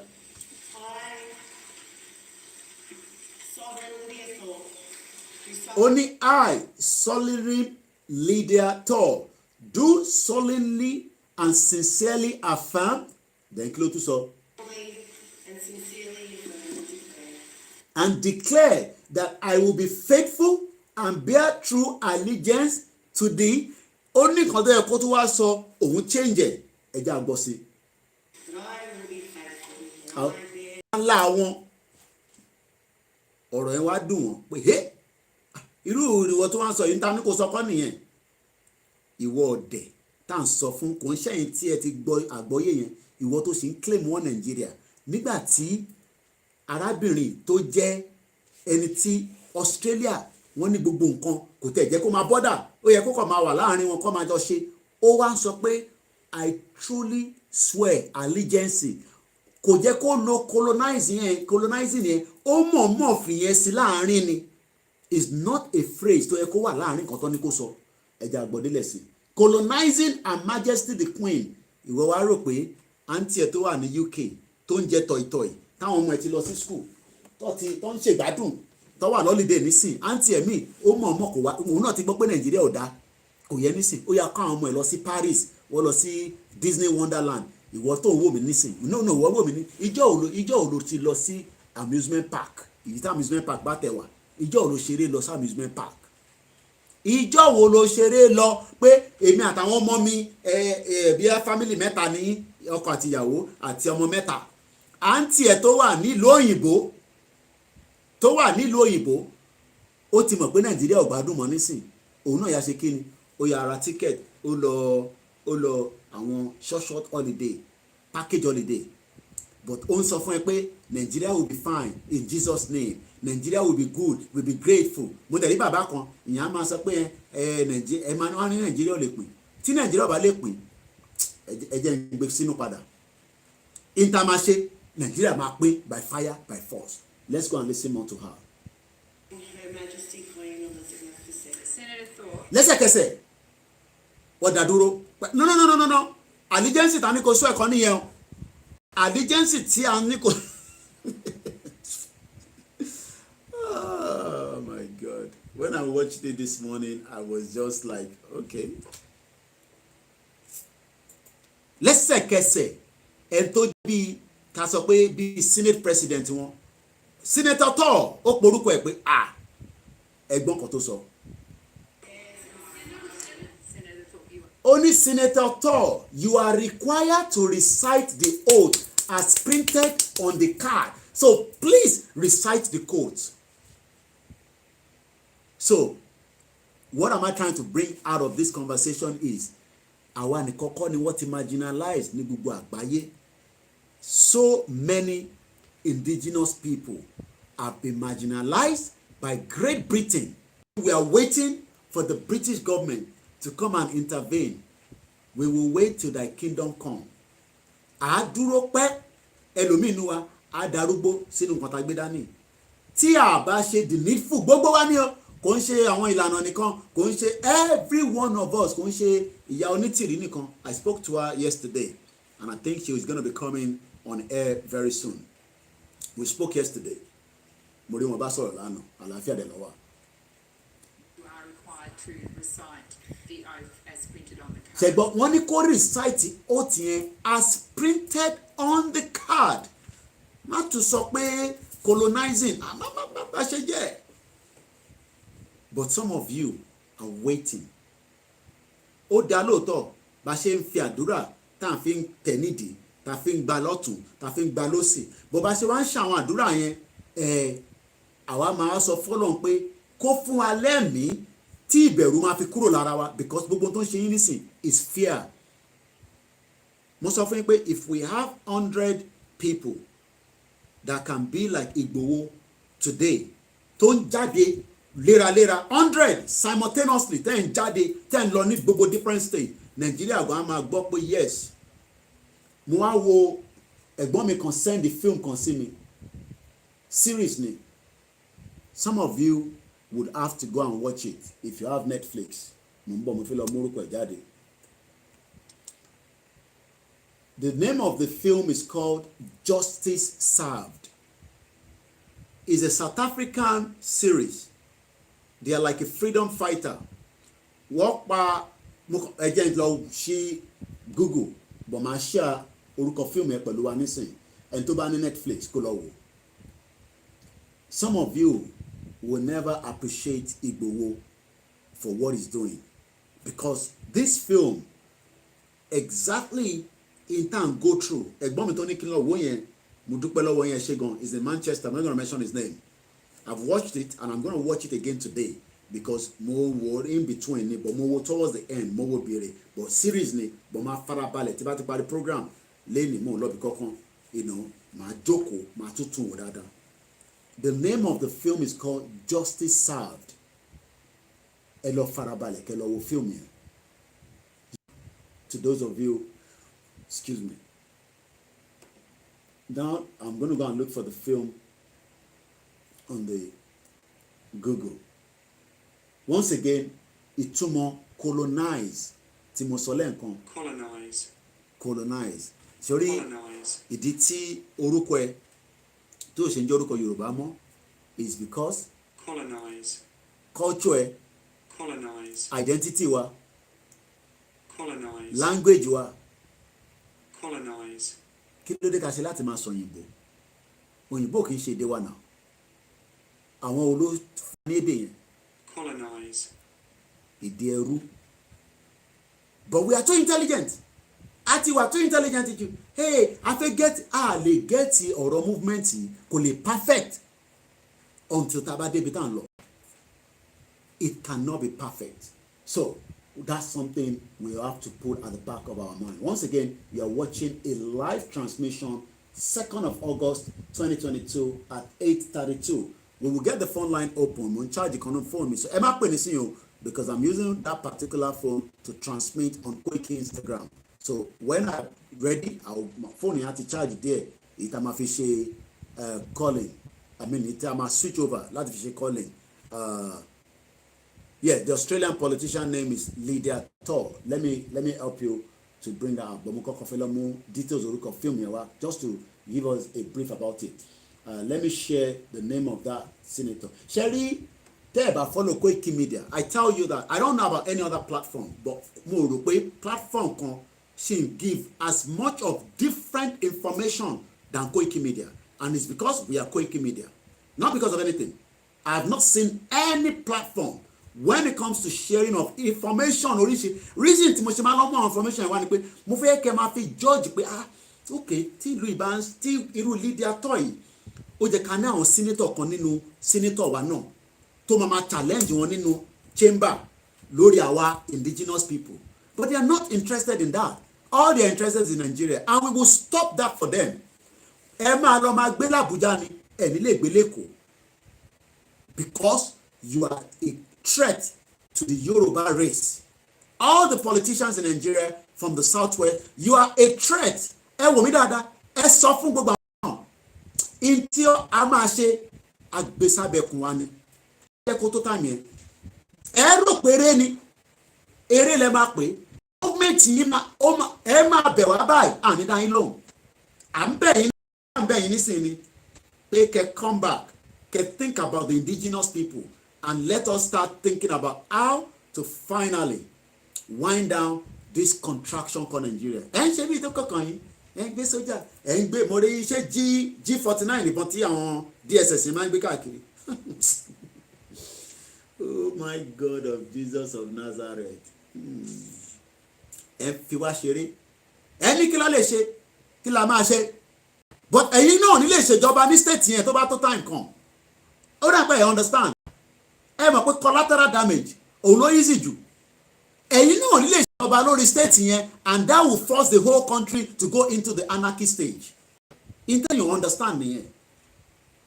Ẹ lọ máa gbáradì ẹ̀yin tẹ́ wà nílé. The name of the Australian senator is she's an Aboriginal Australian senator, Lydia Toy, Olorukwe, branded Britain Queen Elizabeth II, a colonizing queen on Monday. Ìjọ Monday yìí ni o. Ọ̀rọ̀ yẹn ti lọ wide and ó ti káàkiri gbogbo àgbáyé, because they've done damage to the world, and they fẹ́ gbà báwọn ti ṣe damage. Why should sẹ́mọ́yé ẹ wá pè ní Nàìjíríà, ẹ wá kó wa sínú ògò, ẹ wá ní ká máa jẹ́ Nàìjíríà? And àwọn tó dẹ̀ jẹ́ the big picture of it, tó jẹ́ àwọn tó jẹ́ the higher picture, òun náà ní Yorùbá, lẹ́yìn náà àwọn Ìgbò, àwọn Haúsá, àwọn tó kù bí kélékèkélékèlé, and àwọn kélékèkélékèlé náà wọ́n ní right tó bá fẹ́ dá dúró as an independent country. Ó dà pé tí yín ti di ẹ̀yin tẹ́ ń pera yín ní intellectual. Mo dárúkọ máa kan lánàá tó pé rẹ̀ ní Jimmy Disu. Gbogbo yín ẹ̀yin tí ẹ̀ ń sọ pé ká keep on Nàìjíríà, ẹ̀ ń ṣí èrè. Ẹ ti ṣe kí ni, ẹ ń ṣí èrè. Tẹ́ ẹ bá ṣí èrè ni, ṣé Nàìjíríà gẹ́gẹ́ bí ìlú, èdè wo ni Nàìjíríà ń sọ? Ẹ ń ṣí èrè ni mo sọ, ẹ ń ṣí èrè, because Nàìjíríà ò kì í ṣe ìlú. Òyìnbó gan challenge queen pé ìwọ ló wá colonize àwọn gẹ́gẹ́ bí aborigine. Ẹ̀yin wá ní ẹ̀yin jókòó as a lecturer, as a professor, as a doctor, as a fake senior advocate of Nigeria. Tẹ́ ẹ lè challenge Nigerian fake constitution tó fi operate in a military decree. You are all crazy. Ó kù díẹ̀ nìbọn ró fún gbogbo wa. Nígbà tí Nàìjíríà ọba tí gbogbo destabilization yẹn bá ṣẹlẹ̀, ó máa affect èmi, á affect ìwọ. Èmi náà ní family lọ́hùn. Gbogbo wa ló máa affect kó tó di pé a máa wá bẹ̀rẹ̀ sí ṣe the needful with a new system, new world order. Òun la fẹ́ wọ̀ nísìn. Ilẹ̀ Yorùbá máa dúró by fire by force. Tó bá jẹ́ pé company tiẹ̀ ló fẹ́ dí Nàìjíríà tí Yorùbá nation dúró, company yẹn ó gbọ́dọ̀ wálẹ̀. Tó bá jẹ́ pé business tó ń ṣe la fi ń sọ pé ká lọ, tí wọ́n ní pé kò ní lọ, business yẹn máa wálẹ̀. Níta máa ṣe abẹ́kùn wa ló wà. Ṣé bí ẹ rò pé eré la lè ṣe, ó dáhùn pé ẹ rò pé a lè ṣe kankan. Ẹ̀yin èèyàn mi, ẹ lọ wo fíìmù yẹn, akọyin lọ́gbọ́n. Bọ̀bọ́ yẹn ó blow gbogbo, ẹ má máa sọ fún wa pé kankan ní bàjẹ́, ó blow gbogbo nǹkan tó yẹ kó blow dànù towards the end of the film. Ìyẹn film tí mò ń sọ̀rọ̀ lẹ́ẹ̀kan, ẹ jẹ́ n share orúkọ woman yẹn pẹ̀lú ilé ẹ̀kan sí, or maybe just share the whole article níbí by again. Ó brand the Queen Elizabeth II, ó ní wọ́n wá colonize àwọn aborigine, ẹgbàlẹ̀ máwọn lọ́wọ́, ẹgbẹ́ fún another race. Another race wá ń ṣe gàba lórí àwọn onílùú gangan. Àwọn aborigine ló ní Australia, àwọn òyìnbó gbà lọ́wọ́ wọn, àwọn olóyìnbó náà, àwọn Great Britain, ẹ ṣeré lọ síbẹ̀. Ẹ̀yin dẹ̀ wà nílé, ẹ lọ máa fojú wo company tí wọn náà máa sọ pé Koiki ti sọ pé kí lọ máa wá company, máa fojú wo lọ́kọ́ sílẹ̀, tásìkò bá tó àmọ́ tá a máa ṣe fún un. Because ẹ̀yin ló yẹ kẹ́ máa jà fún wa gẹ́gẹ́ bí ẹni tó ń represent ilẹ̀ Yorùbá, but olórí burúkú yín ẹ̀ ń ṣe gàba lórí wa, ẹ tẹ̀ máa ń rò pé ìbọn tẹ máa ń gbé dání yẹn ìyẹn lè fẹ́ fi dẹ́rù bà wá. Ẹ̀yin tẹ̀ wà nílé, ẹ fọkàn balẹ̀, ìbọn tẹ rò pé fẹ́ fi dẹ́rù bà wá yẹn, à á sọ fún yín pé ìbọn yẹn á ṣiṣẹ́ tì nígbà tí gbogbo ẹ̀ bá ń gbóná ní gbogbo local government. Kò ń ṣe pé ojú kan náà máa ti ṣa wàhálà. Every part of Yorùbá land from one local government títí dé sàlẹ̀, iná á máa là gbàgbàgbàgbàgbàgbà, á tí náà bọ anywhere. Ẹ ṣí èrè, á tí iná bọ anywhere ni mo sọ, ẹ ṣí èrè. Ẹ lọ wo fíìmù yẹn ni mo sọ fún yín, ó blow gbogbo tó yẹ kó blow dànù. Ẹ ní kúure, ẹ ní sóríire ni mo sọ, ẹ rò pa ń ṣeré ni. Gbogbo tó bẹ́ẹ̀ tẹ ká finá sí la máa finá sí, à ń tẹ́ bọ̀ díẹ̀díẹ̀ ni. But ká tó time yẹn, a sì ń rò pé bí ẹ padà wá, ẹ máa sọ, à máa gbọ́ nínú house pé hey, the indigenous people wants to go. Báwo la ṣe máa ṣe tó máa lọ peacefully? Ẹni kò ní ṣe peacefully, ẹ̀yin fẹ́ máa ṣe party, ẹ fẹ́ máa mú mọ́tò, ẹ túbọ̀ lọ gba, ẹ lọ ra bullet dáadáa, ẹ lọ ra bullet dáadáa. But wọ́n pe kinní kan ní iná ọmọ àràrà. Tí iná bá dé, ìwọ tó gbé bullet dání tó wà nú mọ́tò, wàá sá jáde, wàá máa wá bó ṣe fẹ́ escape ni. Ó kù díẹ̀. Ìwọ tó wà ní Ogun State, ó ní láti kúrò lógun State, local government ẹ̀yẹn ló ti máa bá wa dá sùúrùtù sílẹ̀. Ìwọ tó wà ní Kogi, ibẹ̀ ló ti máa dá wàhálà sílẹ̀. Ìwọ tó wà ní gbogbo bíkíbi tó lùkàrùkù bá wà, ibẹ̀ lẹ́ máa dá wàhálà sí. Wọ́n ò lè mú gbogbo wa tán, a máa stretch wọn, ẹ̀mọ́ tán, a máa stretch wọn. Ọlọ́pàá bá ń sá lọ báyìí, a máa fi wàhálà síbẹ̀ yẹn. Tí ọlọ́pàá bá ń bọ̀ báyìí, wàhálà máa ṣẹlẹ̀ níbí báyìí. Gbogbo population security Nigeria kò tó 500,000. Wọ́n ò lè defend gbogbo ilẹ̀ Yorùbá ni mo sọ fún yín. Àwọn táwọn tẹ̀lé mú Boko Haram, wọ́n ò lè defend ilẹ̀ Yorùbá ni mo sọ fún yín. We will stretch them, we will tell them, we will stretch them. Ẹ lọ wo fíìmù yẹn tí mo sọ fún yín yẹn, ẹ̀yin tẹ́ bá ní Netflix, ẹ tún kọ́ ọgbọ́n níbẹ̀. Nígbà tẹ́mi gan mo ní yes, ó kù díẹ̀ nìbọn ró, ẹ ṣí èrè. Ẹ̀yin fẹ́ máa gbádùn kí a máa jaráàlú, ẹ̀yin fẹ́ máa gbádùn kí a máa jaráàlú. Ẹ wá rò pé pẹ̀lú bọ̀n táwọn gọ́fúnà tó ń tẹ̀lé wọn tábà finá sí convoy yín, tí tábà da petrol tá dá sílẹ̀ tó ń ṣàn, tá finá sí gbogbo convoy yẹn, ẹ wá bẹ ṣe fẹ́ sájáde. Ó dà mọ́ tán pè ní náà ni iná ọmọ àràrà. Convoy tí gọ́vnà bá ń bọ̀, tábà da 50 litre petrol sí títì yẹn, tá finá sí, pọ̀ bí gọ́vnà náà dá, ó máa ní kọ́ gbóhùn jáde nínú mọ́tò yẹn ni. Ẹ ṣí èrè, ẹ rò pé bọ́n la fẹ́ fi jà nìkan ni, gbogbo nǹkan la máa fi jà. Bọ́ ká tó dé stage yẹn, àkọ́kọ́ fi media àfi wake mind àwọn èèyàn wa. Ẹ máa gbáradì, ó ní láti orí ìwọ tó wà ní ìdíròkò, má ní o tún lọ síbòmíì, ìdíròkò yẹn ni kò wà. Ìwọ tó wà ní Ọ̀fà yẹn ni o máa dúró sí. Ìwọ tó wà ní Oǹdó, because kò ní sí ọ̀nà tó lè fi rìn. The whole part of Yoruba land will be completely shut down. Gbogbo ẹnu ni mo fi sọ, in tó máa ṣẹlẹ̀ nìyẹn ní 2023. Ẹ ríran wò, ẹ fẹ́ máa jẹ gàba lórí wa. Àwọn ọmọ nílùú, àwọn ọmọ nílé gangan, àwa ń sọ́fà. Ẹ̀yin wá ń ṣe pátí, ẹ̀ ń tẹ̀sí wa lójú. Ẹ̀ ń tẹ̀sí wa lójú. Á tẹ̀sí lójú padà. But ká tó dé stage yẹn, we are expecting that some of you, bí a brain yẹn á ṣí pé ẹ tẹ̀ ní sùúrù, ṣé Nàìjíríà ni wá ni? But tẹ bá sì sọ pé Nàìjíríà ni yín, á tẹ̀sí yín lójú. Gbogbo security Nàìjíríà mo sọ fún yín kò tó 500,000. So bó ṣe fẹ́ ṣiṣẹ́ tó máa wà active nígbà yẹn lèmi dúró dè. Bẹ́ẹ̀ ṣe fẹ́ ṣiṣẹ́ tó máa wà active ìgbà yẹn lèmi dúró dè. Bẹ́ẹ̀ ṣe fẹ́ ṣiṣẹ́ bó ṣe fẹ́ pínra wọn sí gbogbo ilẹ̀ Yorùbá. Ẹ mọ̀ pé mo ti múlẹ̀ Ìgbò mọ́, problem dẹ̀ wà ní north lọ́dọ̀ wọn lọ́hùn. But mo sọ pé gbogbo 600,000 àbí 500,000 yẹn kọ́ máa kó bọ̀ nílẹ̀ Yorùbá.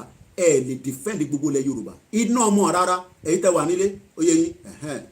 Ìwọ́sà ìtú ọba òní sì ni pé àdúgbò ẹ lọ ṣáà máa lọ máàkẹ̀ pé tí a bá bẹ̀rẹ̀ tó bá lọ bá wa fa wàhálà, eléyìí lèmi máa dì mú. Ìwọ gbọ́dọ̀, by now ẹni tó bá wà nílé ó gbọ́dọ̀ mọ building tó fẹ́ take care rescue and mission. Anywhere a máa rebuild padà. Tó bá wà affect ilé bàbá tiẹ̀, a san compensation as Yoruba government for anybody padà. But for now, àti wà at war, ojú ogun gidi la wà, because terrorist ò jẹ́ ká gbádùn, kò jẹ́ ká rìn. So sẹ́ni gbogbo àwọn igbó yẹn a máa finá sí tásìkò bá tó, a máa jó bùlùbùlùbùlù tó bá yá àgbègì mi padà. Gbogbo ẹ má jẹ́ kí nǹkan dẹ́rù bá yán. Platform tèmi bó ṣe máa rí ni mo sọ fún yín yẹn, ẹ má jẹ́ kí nǹkan tó sọ fún yín pé ìkòdì rí bẹ́ẹ̀ bó ṣe máa rí nìyẹn, because Nàìjíríà máa wà destabilize, because à ń sọ fún wọn pé kó jẹ́ tí gọ́ọ̀mẹ̀ntì bá lọ gbé ọwọ́ kọ́wọ́ that means pé wọ́n ti sọ fún wa pé wọ́n open wa up nìyẹn. But for now we will continue to do what we are doing, educate people, tell you reason why. Kò kúkú ṣàwa nìkan la jẹ́ indigenous people. Ṣèbí mo ti kà fún yín nísìn Australia mo mú yín lọ yẹn, wọ́n ń pa àwọn kan ní aborigine, àwọn ló nílùú wọn kó tó di pé British government ṣe rí British government tó ṣe ni pé explorer wọn máa ń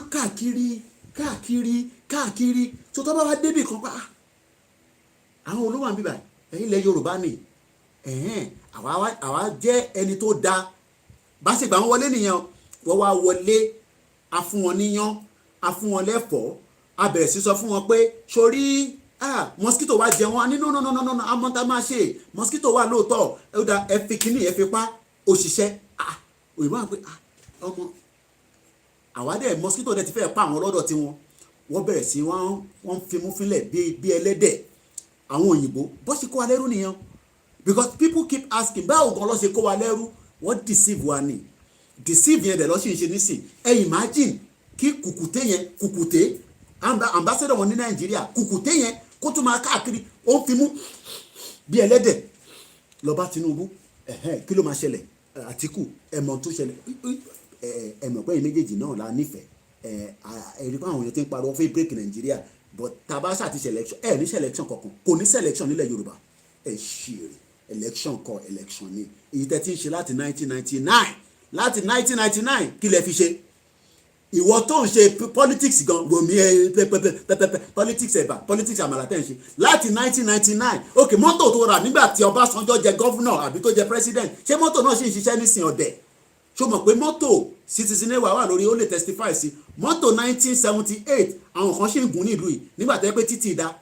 only thing tó ní yẹn máa ṣe ni pé wọ́n máa bá sábìsì mọ́tò yẹn, máa wo mọ́tò mi báyìí yẹn lọ́ máa ń pè ní classical car. wàá máa béèrè pé ẹ wojọ́ tèmi àti bàbá heritage ta lọ sí kíní àwọn Jamaican yẹn kí lórúkọ wọn ta lọ ní south east gbogbo ilẹ̀ ẹ wọ àwọn classical car yẹn. ìwọ nísìn mọ́tò tó gbà lọ́wọ́ ìgbà tó bá Ọbásanjọ́ campaign tó fi parẹ́ ẹlòmíì ti kú, ẹlòmíì ó kúkú ikú giver ló kú. àwọn ilé tó gbà lọ́wọ́ wọn nígbà tí wọ́n pín gbogbo nǹkan fún yín, ilé náà dà nísìn. So stop deceiving yourself. These criminals knows that intẹ́ fẹ́ ni pé ìwọ tó lè fẹ̀gẹ̀ fún wọn, tó lè gba búlẹ̀tì fún wọn. Now ask yourself, the same road tó máa drive kọjá yẹn wọ́n ṣe títì. Mò ń wo sápẹ́lẹ́ nísìn àwọn yẹn ẹ bá mi blọ́ọ̀kì títì yẹn ẹ má yẹ kó lọ. ṣe rí kékeré ni wọ́n ṣì ń rí yẹn nígbà táwọn náà bá block everywhere kò ní sí movement.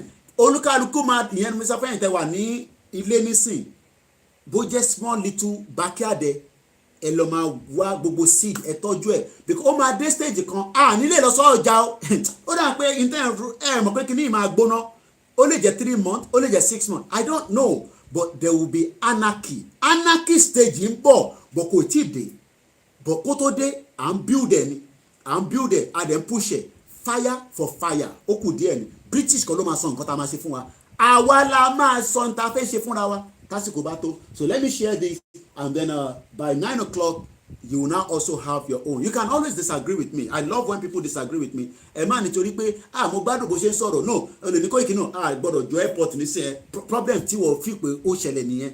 èmi sọ pé àti airport o àti kò airport o gbogbo ẹ̀ iná la máa fi sí tó bá yá ó kù díẹ̀ ni.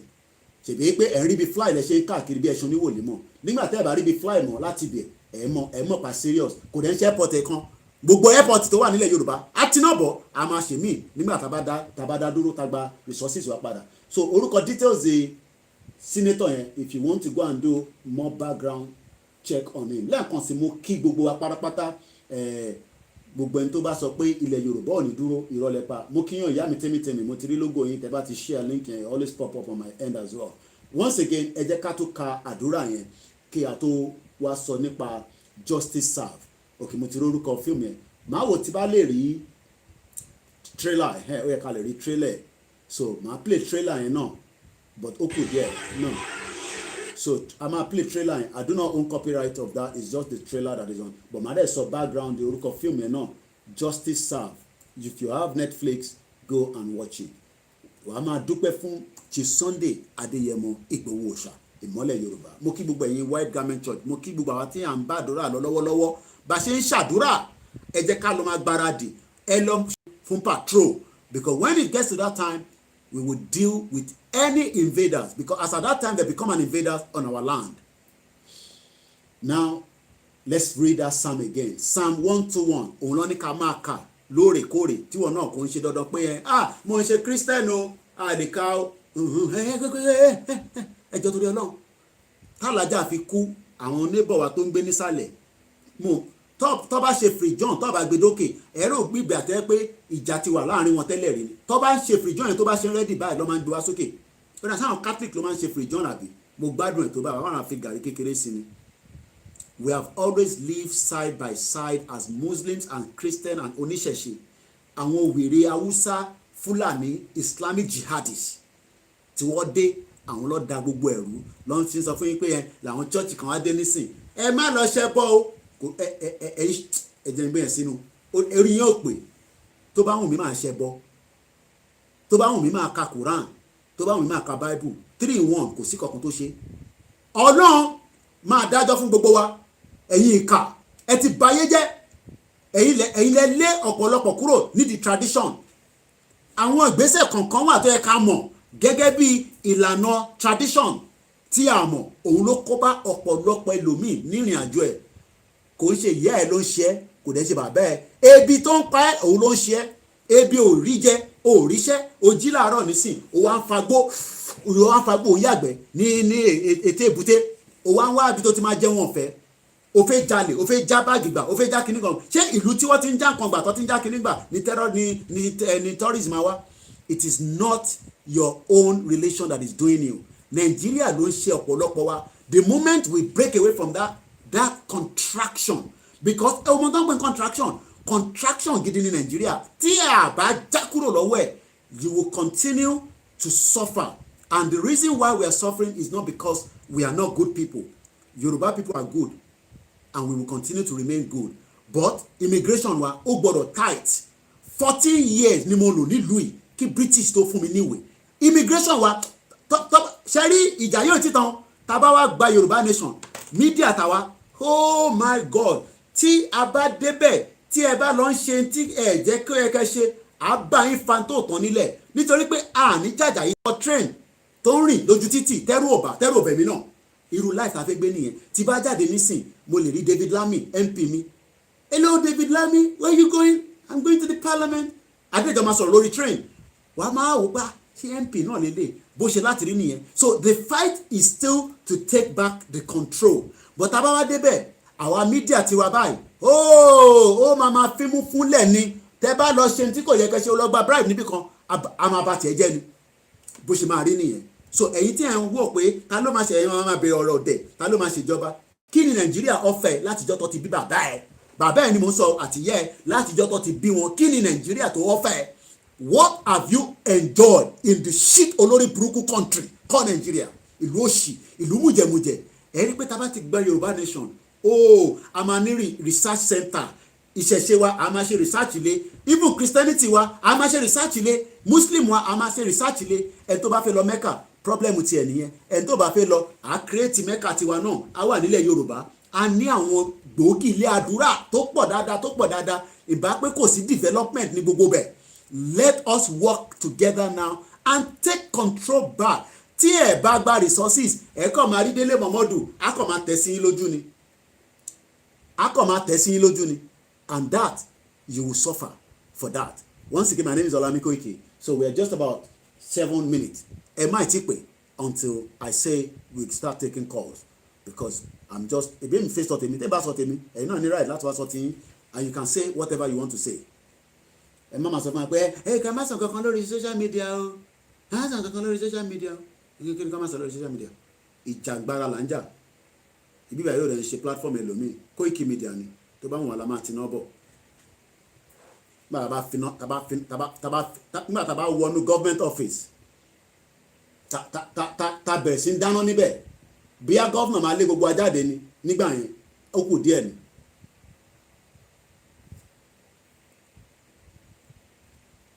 ẹ má bínú fi send message ẹ̀ tó ń distract us.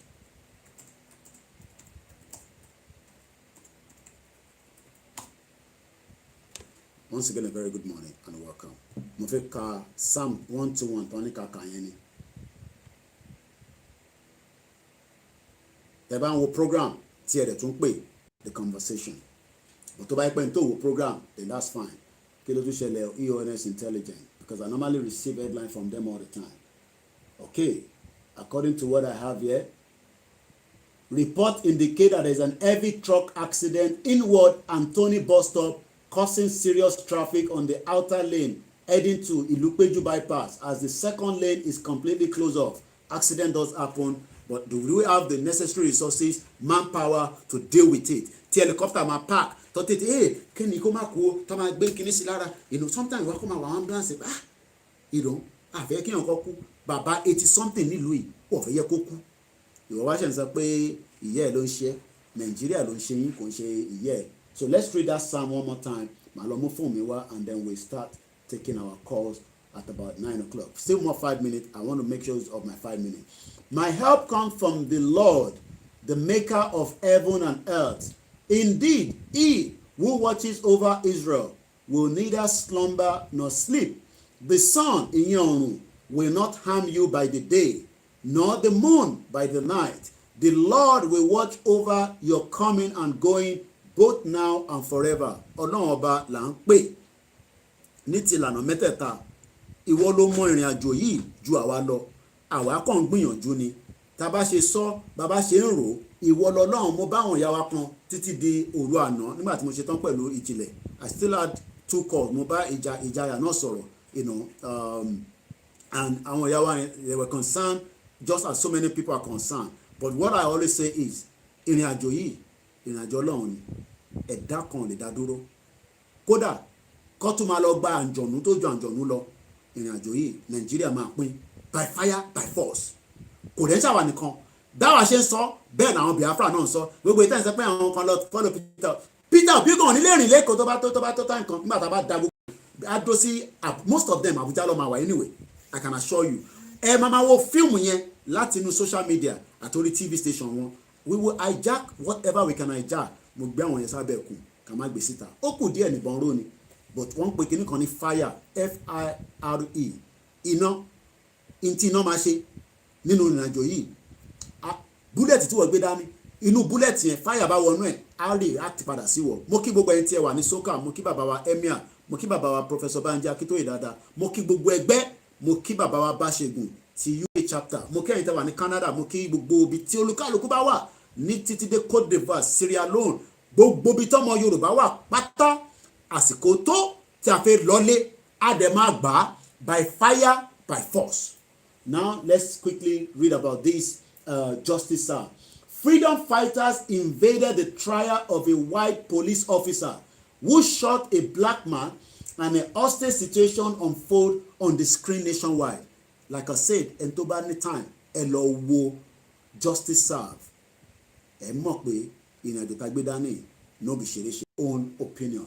I will be here till probably as close to my star radio as much as I can but ẹ bá ti pè àfi gbọ́ background noise ẹ mute ṣe ẹ mọ̀ tán pè ní mute sórí ìtọ́ ẹ fi ń wò mí yẹn pẹ̀lú remote control kẹ tó pè wọlé nígbà tí fóònù ti ń ring lẹ ti máa reduce yẹn kò dìgbà tá a bá ṣẹ̀ wá gbé fóònù ẹ tún fẹ́ kí lè fẹ́ gbọ́ra yín fún nínú the other broadcast ìyẹn ni kò yé mi because èmi náà wúra mi nísìn screen wà níwájú mi báyìí screen wà níwájú mi báyìí screen mẹ́ta ló wà níwájú mi tí mo monitor but the problem tẹ́yìn náà ní ni pé ẹ lílẹ̀ ń pè wá ẹ tún fẹ́ gbọ́ra yín nínú TV yín bó ṣe ń wọ́ọ̀kì kan nìyẹn ṣe rí call tẹ́ fi ń pè mí yẹn òun gangan la fẹ́ fi bá yín sọ̀rọ̀ òun lẹ máa fi gbọ́ ẹ̀mí òun lèmi náà máa fi gbọ́ yín kò ń ṣe pé ẹ fẹ́ máa gbọ́ra yín padà nínú TV.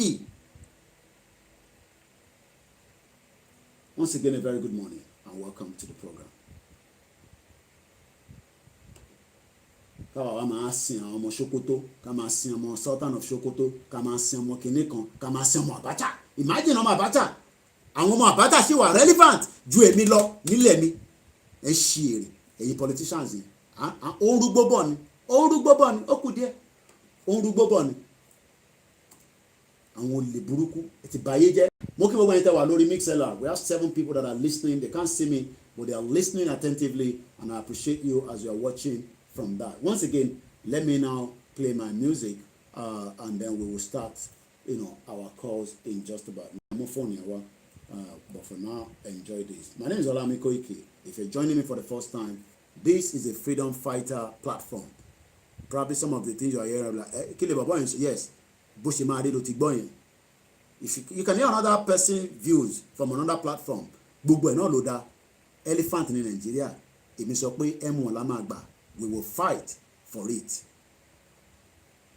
If other people are saying we're not going to fight for it, there's no doubt in my mind. That's what they say. Bí Akíntọ́yè play ohun bàbá wa Professor Banji Akíntọ́yè while I go and bring my phone. Let's enjoy him. I hope it will load quickly. Ẹja máa gbádùn ọ̀rọ̀ mi bọ̀. Ike ó stop lẹ́nu kó gbúdọ̀ stop lẹ́nu bí ẹ̀ ń bára yín jà lórí rédíò lórí tẹlifíṣàn àbí lórí mídíà. Èkejì ni wípé ẹ máa gbé gbogbo ọ̀rọ̀ yín lọ sórí fóònù gbogbo ọ̀rọ̀ tá a bá sọ ní kọ̀kọ̀ tá a plan ní kọ̀kọ̀ ká tó ṣẹ́jú pé àwọn ẹ̀yìn kan lára wa ti lọ máa sọ lórí ọ̀tún lára máa ṣe kíní kan ti gba kíní kan. Our country is coming to us. God is bringing to us. We are moving closer to it. Let us have the wisdom and the humility. Ṣùgbọ́n tó bá ti wá di wípé àwọn tó ń ṣe lídà wọn ń búra wọn ń bára wọn jà wọn ń ṣépè fúnra wọn lórí iṣẹ́ tá a rán sí wọn iṣẹ́ burúkú là rán sí wọn yẹn o. À ń sọ fún wọn wípé I'm going to stop this one. I'm going to start it from here. Kì í ṣe ẹni tí èèyàn ràn lọ́wọ́. Kì í ṣe ẹyàn tí èèyàn bá kí nǹkan tá iṣẹ́ tá a rán sí wọn nìyẹn. Ọ̀pọ̀lọpọ̀ náà àwọn orílẹ̀-èdè tí wọ́n ti ń gbọ̀rùn wípé ọkùnrin káwá ràn wá lọ́wọ́ ọ̀pọ̀lọpọ̀ náà wọn ló máa mórí wọn padà wọlé o. Ẹ wò ó mo tún sọ lẹ́ẹ̀kan sí Ọlọ́run ti fún wa ní kọ́ńtírì wa. Ọlọ́run ti fún wa ní Yorùbá nation state wa. Ọlọ́run ti fún wa ní Yorùbá country wa. Ẹ má jẹ́ ká fúnra wa jù lọ. Àsìkò máa dé ńgbà tá a bá rò pé ó ti dé tá a ti rẹ́dì dáadáa tí a máa wá jà ṣàjọyọ̀ náà ní rally láì ní máa sọ fún ọmọ mi Sunday Igboho kó jáde kó lọ lead àwọn èèyàn wa in the massive rally. Ó ń bọ̀ ó ń rúgbó bọ̀ ni. Ìyẹn máa dé o. Bẹ́ẹ̀ni. Ṣùgbọ́n ọjọ́ wo ni àti lè sọ bẹ́ẹ̀ni. So that is the voice of our father, the man that we love so much and we respect. And now is your own time to tell me what we want to discuss, or what we are discussing rather, your views. I'll prefer us to call the studio line alone. No other number apart from number Timothy Fisitai. Any other number, I'll probably avoid to take it because in our delay. Studio line is what you should call. Money number Koiki Kontele in no. It has to be the studio line. Plus 44 74 044059117. Let's get your views as we continue to ask for self-determination as the indigenous people. We have the right to self-determination. There's no reason for us to be scared, but if you have anything to do, go and do it and don't even tell me. Everybody need Omo Yoruba. Let's go with the first caller this morning. Hello, good morning. Hello. Hello. Ẹ káàárọ̀ sà, ẹ káàbọ̀ sórí ètò. Ẹ káàárọ̀, àwọn akẹ́kọ̀ọ́ ìgbà pẹ̀lú rẹ̀. Ẹ ti wà lórí ẹ̀rọ. Ṣé ẹni kan tó wà lẹ́yìn tí ibi tí nǹkan dé ń tì í? Ẹ tó ní ìdẹ, ẹ bá nìkan tí bàbá yẹn gbé dání lásán, wọn bí ìyá aláya Boko Haram náà dá. Bẹ́ẹ̀ni. Wọn bí ìyá aláya Boko Haram náà dá ni mo sọ. Ẹ parọ́. Wọn bí anybody dá. Ẹ wọ́n ní tí nǹkan dé ń tì í, káwọn ẹ̀ máa ní ẹgbẹ́ mẹ́tẹ́, àwọn olórí burúkú, àwọn tí ibi ti pàtí àti jẹ ẹ pa àwọn yẹn lẹ̀. Nígbà tó bá dójú ẹ̀, ebi òun kọ́ lọ́kùn jáde, ebi ni wọ́n jáde wá, ẹ fi wọ́n lẹ̀. Tọ́lá mi yẹn sì ẹ fi wọ́n lẹ̀. Nígbà tó bá dé, àwa náà tá a bá jáde níbà, mo ti sọ fún yín gbà kan rí pé ṣe eré ń bá sì yẹn àwa la ní abalọ́ṣọ́ tẹ̀ dáhùn ni. Bẹ́ẹ̀ni, Nígbà máa sọ yẹn, a máa gba toilet. tọ́ílẹ̀tì ti private wọn yẹn máa gbà á gbé wọn máa sùn gbé wọn máa jí torí àwọn alání wọn wà níbi alájà anybody dání mo sọ tá a bá rí any one of them tó bá dẹ̀ wá síbẹ̀ yẹn a máa fọ́ mọ́tò yẹn ni a máa fọ́ mọ́tò yẹn ni kó dẹ̀ máa gbọ́ sí i wọ́n ti sọ rí London metropolitan wọn ò nílẹ̀ láti wá gbọ́ àmẹ́ wá ní orí ilẹ̀ wọn ni wọ́n wà orí ilẹ̀ wọn ni wọ́n wà tá a bá lọ sí court nígbà tó bá kúrò jáde wọ́n á sọ fún wọn pé ṣé ẹ̀yin ni ẹni ṣé ẹ̀yin ni embassy ṣé ẹ̀yin ni building yẹn ẹ̀yin kọ́ lẹ́ni bẹ́ẹ̀ni. eléyìí ìjọ pé wọ́n ti dúdú ẹ̀tàn wọ́n ti dúdú ẹ̀tàn àwọn bàbá òsì bàbá òkú bàbá burúkú tó ń gbọ́ pé ìkéré màdù mo ń fẹ́ pé ọmọ bàbá yẹn ní ìkéré màdù gbé wa tó fẹ́ yọ kídìní ẹ̀ gbogbo ẹ̀ pátá tó ọjọ́ bá bà ń lọ́dọ̀ wọ́n mọ̀ pé ọjọ́ yẹn wọ́n ṣì rìn orí burúkú máa bá wọn ní ọgbà ọjọ́ yẹn wọ́n ṣì rìn tó inú bẹ̀rẹ̀ náà ibẹ̀ ibi ká máa dá ṣẹlẹ̀ fún wọn nìyẹn ìyẹn dúró bẹ́ẹ̀ ṣé wọ́n náà tó wà nílé yẹn àwọn kan sọ pé ṣé irinṣẹ́ wà ṣé ẹ bá wọlé ṣé irinṣẹ́ wà èyí ṣé wọ́n wà níbi tó wà ó wà níbi tó wà ẹ bá tún jáàtù ẹ bá tún ó wà níbi tó wà kó jáde ó wà níbi tó wà kó jáde. bẹ́ẹ̀ni.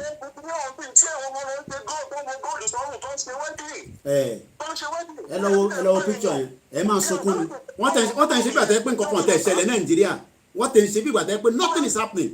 We're talking about a country where millions of people jí láàárọ̀ ìtọ́ lè jẹun ẹ̀ ń ṣe wedding ẹ̀ ń tẹ̀sí wa lójú pé kí la máa ṣe pé we are stupid people kí la fẹ́ ṣe. nígbà tí mo lọ sí Omofield ẹ tó bá mọ ọdún dáadáa ó mọ̀ sí wà láti bẹ́ẹ̀ máa wọ bus 245 mo lọ ṣe tàbí ìbẹ̀ yẹn. ní Croydon mo mọ ti Croydon yẹn dáadáa ta ló ní mọ bí tó mọ fi sùn wà. níjẹ̀bú òde wàásù ìdílé wa kọrin wọ́n ṣe ń ná ogún ọ̀tọ̀ àdó náírà wọn ò ná náírà dọ́là ni wọ́n ná bẹ̀. ọ̀bọ yẹn òyìnbó yẹn gbèrè lọ́mi pé òun wo kí ni mi ọmọ ìjẹ́bọ̀dé mo ní yẹ ó ní òun rí pọ̀ máa wùjá lẹ́sẹ̀ wedding ní 2 weeks ago mo ní ìgbà tó ń gbèbí mo ní sọ o sàmárì gbà nù bọ́kẹ́ àpàlà kọjá ó ní mo ní sọ wọnú ẹ̀rí ọjọ́ olórí kùn ó ní ìlú pé òun kò máa ń gbàdọ̀ kọjá ni mo ní bó ṣe rí nìyẹn tó mi ò mọ ẹ tó sọ ẹ rí ó lè jọba ìjẹ́bọ̀dé wàá tọ́ èdè mi ò mọ́ rí mi ò mọ́ rí tó o bá sọ pé ẹ̀wọ̀n náwó ti kiri kan mo ní ṣe aláwòdà ló bá fẹ́ tèmi àwọn tó gbé orí burúkú àti ìlẹ́kọ̀ọ́ fi jẹ́ àwọn àti ìbàyí nínú àwọn sọ pé ilé wa padà àwọn tó bá máa sọ̀rọ̀ olórí burúkú àti ẹ̀ráǹgì yẹn ìyá jáde ẹ̀wọ̀n ti ń ṣe student visa sí wọ́n fún Nàìjíríà priority so wọ́n wò pé tó máa fi kidnap 100 million 200 million mọ́nà máa wọ́n yẹ kó wọ́n jáde nìyẹn àdéhùn sọ fún àwọn èèyàn sí ẹ̀dáwọ̀ mo jọ ìlànà gbogbo àwọn ẹ̀pátá gbogbo ohun fà síbẹ̀ ọjọ́ tó bá ní 2 máa fi síbẹ̀ a drop of water makes an ocean. Jerry ọ̀rọ̀ táwọn òyìnbó sọ Aláàfin kò sọ oríkóye ṣòwò gbọ́nsọ̀ kò sọ oríkóye ìsẹ́yìn asẹ́yìn ó yẹ oríkóye ọba àpèjì bẹ́ẹ̀ ìdí ẹ̀ lọ gbé ní Oǹdó yẹn wọ́n pa ni oríkóye now ìgbọ́n náà lọ bí pé àtúkọ́ ti tó láti gba ilẹ̀ yẹn Jerry wọ́n ní office of peric wà ní Èkó equivalent to office ní Akiolu ni sẹ́yìn kí Fúlàní ní Èkó ní orí ilẹ̀ wa ní ìgbẹ́ not taking sẹ́ríkì ló máa jọba níjẹ̀bú-Òde ẹ̀mí àmọ́ àníjẹ̀bú-Òde ó máa nífẹ̀ẹ́ ó máa dúpọ̀ every Yorùbá land. ṣé etí wọn di àbótú wọn fọ́ ni wọn ò ní nǹkan tó ń lọ ta ni kí wọn tún kò jí kó má lè jẹun ẹ̀mẹ́ta ìnédè kó má lè jí wọn rọ sẹ́nu ẹ̀mẹ́ta ìnédè náà wàá tọrọ pé kẹjìdé kẹjáde wọn máa ní ẹ kí ẹ̀rọ ẹ̀mí kò tì máa bọ̀ kí ìbò wọn máa bọ̀ kí kìíní kan máa bọ̀ ṣé bí ibà Gani Adams àmì yẹn bàbá yẹn ti gbowó ó kàn án dákẹ́ ni láti pé má tọrọ jù àwọn kìíní kan àbí kan ìgbà táwọn àdúgbò sì kí ló ṣe kó ra mẹ́rin ẹ̀mọ́ ni kí ló tẹ̀ fún pẹ̀lú yẹn ìjọ ọ̀dọ̀ àwọn yẹn ó kúrò àwọn dàkẹ́dẹ́ kan àwọn èèyàn wa tó yà ń jẹ more than 15 million people táwọn kúrò àwọn sọ pé we are just ordinary 30 million we are minority lẹ́jẹ̀ kúrò ní ìwé ìwọ̀n Fúlàní ká tó yẹ pé àwọn atọ́mọ́ ní wọ́n kàwé àwọn làkàwé jù kí ni kó tó ṣe ní gbogbo Nàìjíríà yẹn tó bá dé Nàìjíríà náà tó wà gbogbo Nàìjíríà come to south west lọ́dọ̀ wá gbà àwọn ará ní everything now. Now they are taking everything away. We are telling you people, get yourself ready. ọ̀rọ̀ ẹ̀gbọ́n mi tẹ́lẹ̀ pé ọ̀rọ̀ àwọn èèyàn understand pé àwa tá à ń gbé labroad ó ti sú wa àfẹ́ gbé níbí báyìí mọ́ sẹ́ aláàfẹ́ gbé níbí báyìí mọ́ ọ̀rọ̀ àpẹ ṣẹ́rí ilẹ̀ yẹn ó jẹ mí lógún ju anything lọ àfẹ́ gbé ẹ forget about pé à ń gbé níbí a ní àfẹ́ gbé níbí báyìí ó ti sú wa àwọn tó wa ló ń disrespect wa indirectly or directly níbi tí à ń gbé yìí à ń gbé mọ́ra I want to come back home tàbádẹ́ fẹ́ wá síbí báyìí máa wá síbí báyìí nígbà tó bá ń wù wá nígbà tẹ́mi ò tí ì lọ ìgbà ọlọ́mọ Oòduà fẹ́ wá sílé èmi fúnra ara mi gan tí kúrò ní bíbáyìí màmá tó bí mi ti wà ní bíbáyìí nísìn only God knows 1991 ni mo sì mi kúrò nílé èmi dé bíbáyìí ní 98 àwa 2 generation ò tí padà lọ́lé so ìgbà wo làwọn ọmọ Oòduà tẹ́ ẹ̀ ń gbóhùn wọn yẹn ìgbà wo ló fi padà lọlé ẹ wá ní ká má jà nísìn nígbà tí 2 generation ẹ mọ̀ tán pé 2 generation màmá mi is 1st generation èmi ni 2nd generation èmi náà ti ní ọmọ nísìn 3rd generation àìdẹ̀ tí padà lọlé so nígbà wo mo fẹ́ kọ́ àwọn ọmọ Oòduà kò ń ṣe lé pé kọ́kọ́ lọ sọ lédè 2 weeks lẹ́kọ̀ọ́ tẹ́ ń kọ́ àwọn ọmọ yín lọ là ń sọ à ní pé káwọn ọmọ lè lọlé kí wọ́n bá tẹ̀ wá wà láàbúrò káwọn ọmọ lọlé kọ́kọ́ ìbalẹ̀ pé ṣe báwọn ọmọ yín lọ abroad náà ẹlòmíì ọmọ ẹ̀ ń lọ ìrìn àjò tó yẹ pé ìyẹn fẹ́ máa béèrè pé ẹ̀ẹ́dẹ̀ jẹ́ kọ́mọ yẹn lọ sí Australia ní ẹ̀yẹn kí ló máa ṣẹlẹ̀ ẹ̀yin ẹ ṣe jẹ́ kọ́mọ yín lọ bẹ́ẹ̀ ní sí Nàìjíríà ẹ̀yin tẹ́ ń sọ pé kí Nàìjíríà kó má pè ìkànnì yìí náà àwọn ọmọ yín lọ sí kí ló máa ń pè àwọn tó máa ń ṣe short break ní yunifásitì yẹn gap year ẹlòmíì lọ ìlú tó yẹ pé ẹ máa wọ́ndà àwọn ọmọ mi lọ Colombia èmi gan ò lè lọ Colombia because àwọn kan tá máa ń gbọ́ but àwọn ọmọ ìlú yìí wọ́n take risk jù lọ but àwọn ìyá wọn ò ní jẹ́ kó lọ Nàìjíríà ẹ máa ìdí tó tẹ fẹ́ kọ́ lọ Nàìjíríà pé kí àjẹlé kan kó má pa wọn irọ́ ni àjẹ́ kan ṣe pa wọn ní Colombia kò sáàjẹ́ kankan lẹ́niwẹ̀ poverty ni àjẹyàn ò rí air condition tó dáa ni tájẹ bá rí air condition tó dáa ó máa sá lọ ìkànnì yín. ìkà bàbá ìkà burúkú ni wọ́n they are wicked soul they are wicked people. ẹ ṣe gan-an ẹ̀gbọ́n mi ẹ ṣe gan-an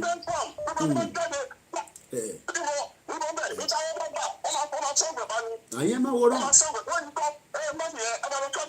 ayé máa wòrán àti port authority at everywhere àwa la ní nítorí báwọn la máa ṣe tásìkò yẹn bá tó a máa destabilize system ni títí Ecuador 18 days lọ fi shut it down ẹ máa ń gbé ká má bàa kíní kan jẹ ẹ lọ wo fíìmù yẹn bọ̀bọ̀ yẹn ní last minute ó jáde nínú prison yẹn báyìí what ó dẹ̀ lọ life padà ó blow gbogbo ibi tó ń pè ní defence kíní wọn ni ó blow ẹ̀ dànù ni ẹ máa sọ fún ẹ pé ikọ̀ ọmọ nínú pé kíní kan pé kíní kan. former president Côte d'Ivoire Laurent Gbagbo nígbà tó gba Côte d'Ivoire jẹ ó sá lọ sí France nígbà tó ọmọ Côte d'Ivoire gbà á nígbò lórí ìlọdí tí wọ́n tọ́ọ̀kì mọ́lẹ̀ wọ́n nà débi pé ẹnìkan tó yẹ òótọ́ ọ̀gbìn mọ̀lẹ́ ló gbà dẹ̀ ẹ bá bá ẹ bá. kẹ tó dá sọ̀rọ̀ tó wà ń lẹ̀ ní sí ọ̀rọ̀ tó wà ń lẹ̀ ti kọjá ọ̀rọ̀ social media inú bí àwọn èèyàn gidi gan ọ̀rọ̀ yìí ti kọjá ọ̀rọ̀ social media ẹ forget about that. a wà níta bó ṣe lè wà níta kí òyìnbó tó tó mi kó máa fípò wà superior jù mí lọ. òun jẹ́ ní ẹni kẹ̀dùn àná ni mo sọ fún ọ̀gá mi tó máa ṣe ó ní pé ìṣòro ọmọ Nàìjíríà mo nílò mo ní ọmọ Odùduwà ni mí ọmọ Odùduwà. ẹ káàárọ̀ ìyá mi ẹni lọ ló bọ̀ bàbá wa Fatai ẹ káàárọ̀ Akínọlá ọpọ́n good morning mú kébọ̀ ìtẹ̀wà Ghana.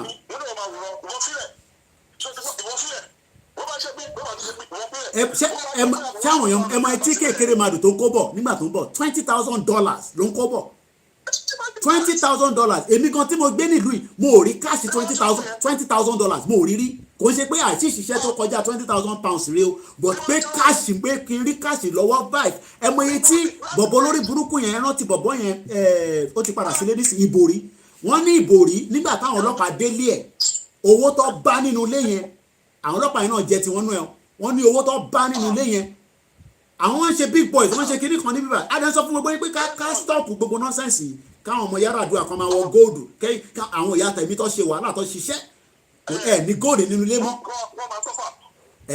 ọmọ Tinubu ń ti market ọmọ Tinubu ń ti market tá a bá ní system tó ń ṣiṣẹ́ wọn ní power yẹn la fẹ́ cut wings power yẹn the only way that they fi cut ẹ̀ ni pé ká dá dúró ká run ní system tó ń ṣiṣẹ́ this system is not working ẹ̀yin àtẹ̀ wọ́n lé listen sí wa kò ṣe pé à ń ṣe pé our superior jọ yín lọ má sọ fún diaspora kankan wà superior jọ tó wà ń lé lọ ẹ̀jẹ̀ kan náà ló ń ràn lára wa ẹ̀jẹ̀ kan náà ló ń ràn. ẹ ṣe gan ìyá mi Rukayat ẹ ṣe gan ẹ̀gbọ́n mi kò ní bàjẹ́ fún yín àwọn ará nẹ́mbàsì yẹn ẹ̀yin ó kù díẹ̀ a máa jẹ́ kẹ́ni a máa ṣọ̀tẹ̀ dáhùn ẹ kù díẹ̀ ni eré lẹ́rìí máa ń ṣe.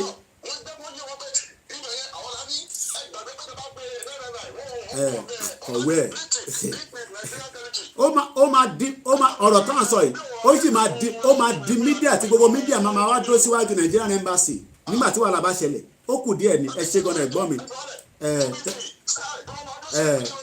thank you so much ẹ ṣe gan ẹ̀gbọ́n mi for starting with us this morning mo kí gbogbo wa lẹ́ẹ̀kan sí àníṣe ó ti sú mi living in this country I'm tired ó ti sú mi ṣe ọ̀dẹ̀ wàhálà wà ni. Let's go to the next caller. Hello caller. Ẹ ti wọlé ẹ mute background tẹ́ bá ti wọlé.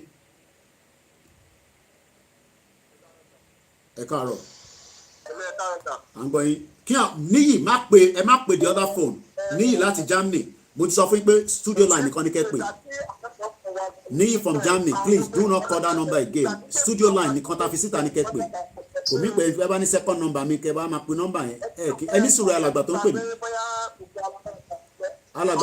alàgbà tó ń pè ẹjọ ẹ ní sùúrù alàgbà tó ń pè mò ń bẹ̀ yín ni ẹ má pe normal line mi yẹn studio line ta fi síta because mo ń fi yẹn mo fi ń ṣe Twitter ẹ bá dẹ̀ ń pè wọn máa disconnected ẹgbọ́n sókè alàgbà má bínú for interrupting ẹ go ahead ẹni tó ń pè wá. so mo ní ìjọba káyé tó sọ kò ṣe gbogbo ará òfin la gbàgbọ́ ìgbà táwọn bí náà tẹ̀ wá sáyé gbogbo akọ́là gbàgbọ́ ọ̀run mi nà máa bá àtọ́mi rèé gbogbo akọ́là gbàgbọ́ tó ẹbí ní ìpàdé gbogbo èèyàn ló máa sọ̀pọ̀ láyé àwọn kan ò lè sọ̀pọ̀ ọ̀tún náà tá a máa ti délẹ̀ lórí. bẹ́ẹ̀ni ẹ ṣe gan ẹ̀gbọ́n mi thank you so much. bẹ́ẹ̀ni ẹ ṣe gan thank you so much. kí n kàn sáré fún wa ní update lórí flag wa 3,000 of these have now gone into production àti sanwó fún wọn so tó bá ti ready màá come back sí wa láti mute background Mr. Jide àwa take it up from there so àti sanwó fún wọn lánàá so another extra 3,000 yàtọ̀ sí 500 tèmi ṣe so we now have 3,500 kí gbogbo àwọn tó kù náà kó lókàlùkù náà lọ máa ṣe àwọn akọ́lá máa ṣe gbogbo ẹ̀ lórí platform yìí ẹgbọ́n sókè alàgbà.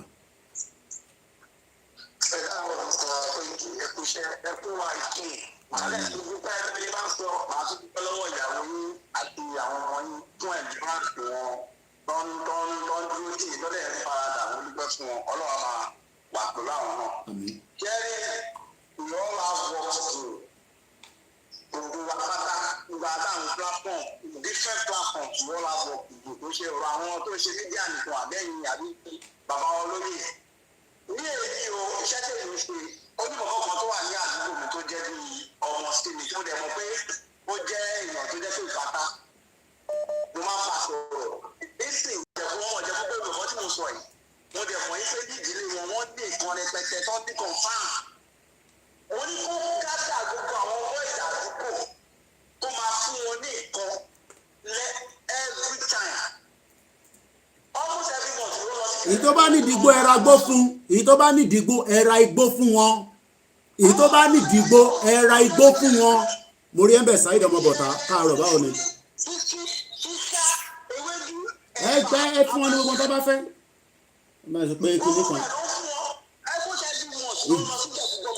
ìjà gbogbo wa ni tó wà nílẹ̀ yìí kò ń ṣèjà yan kan eléyìí ò rẹ̀ ń ṣèjà street kọ́ là ń jà ìjà òmìnira là ń jà àbára wa jà ìjà street kọ́ là ń jà a fẹ́ gbára wa kúrò lọ́wọ́ Fúlàní ọmọ Yorùbá ẹ má bínú Mr. Jide ọmọ Yorùbá tó support wa gan ọmọ Yorùbá náà sì nìyẹn ìjà street kọ́ là ń jà àjàjà courtesan gbogbo ọmọ kóòtù pátápátá ni mo pè ẹ lọ gbogbo tó wà lọ́wọ́ yẹn lọ sábìsì dáadáa Mr. Oseni ẹ má pe nọ́mbà mi mọ̀ máa block yín o mo ní kẹ́ má nọ́mbà kan péré dáadáa táwọn èèyàn pè sí Mr. Oseni láti Italy etí ń dùn yín ni mo ní kẹ́ má pe nọ́mbà kankan ní studio line nìkan ní kẹ́ pè àti bẹ̀yìn ẹ má jẹ́ kí a máa tún máa pariwo mọ́ra wa náà.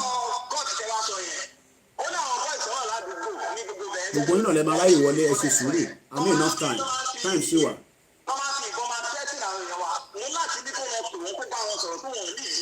bẹ́ẹ̀ni bẹ́ẹ̀ni ẹ lọ sábìsì gbogbo ẹ sábìsì gbogbo ẹ kẹ́ gbé pamọ́ sábẹ́ ibì kan òun rúgbó bọ̀ ni.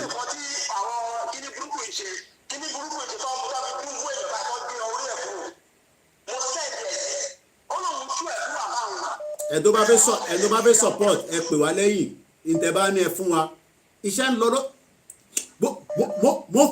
ọkàn nìkan mo fògùn búra iṣẹ́ ń lọ lọ́dọ̀ Koiki Media ẹ ṣe èrè rẹ̀ pé mò ń ṣeré ni màá prepare àwọn èèyàn níwọ̀n bá ti bá lè ṣe tó bá jẹ́ pé wọ́n bá yẹn ni pẹ̀lú bàbá wa Ìgbòho à activate lẹ́yìn tó kò bá ṣe ẹ rò pé à ń ṣeré ni ẹ wá ṣe 2023 kọ́ 2023 ní ààrẹ dúró.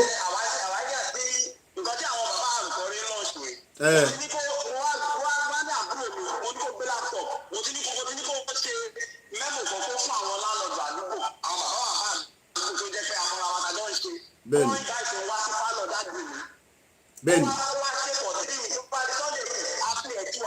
àìdíà kan tún nìyẹn àwọn irú mẹ́sẹ̀gì bàbá àròpọ̀rẹ́ yẹn ẹ kó àwọn èèyàn sínú pálọ̀ ẹ ra drink síbẹ̀ ẹ ra bisikíìtì síbẹ̀ ẹ ra oúnjẹ síbẹ̀ ẹ fi fídíò yẹn sí kọ́ wò ó ẹni tó bá gbọ́ fídíò bàbá Dr. Adiu ó máa activate ní àti pin nọ́mbà yẹn ìyàwó àjọkẹ́ nọ́mbà ti wà ń ta àárọ̀ tuntun pè internet láti ṣe nìyẹn máa ní ẹ Koiki ní kó lọ ṣe gbogbo ẹ bàbá àròpọ̀ ní kó lọ ṣe gbogbo ẹ ọmọọba ní kó lọ gbogbo wa la máa ṣiṣẹ́ yìí iṣẹ́ yìí is a big job la gbé dání.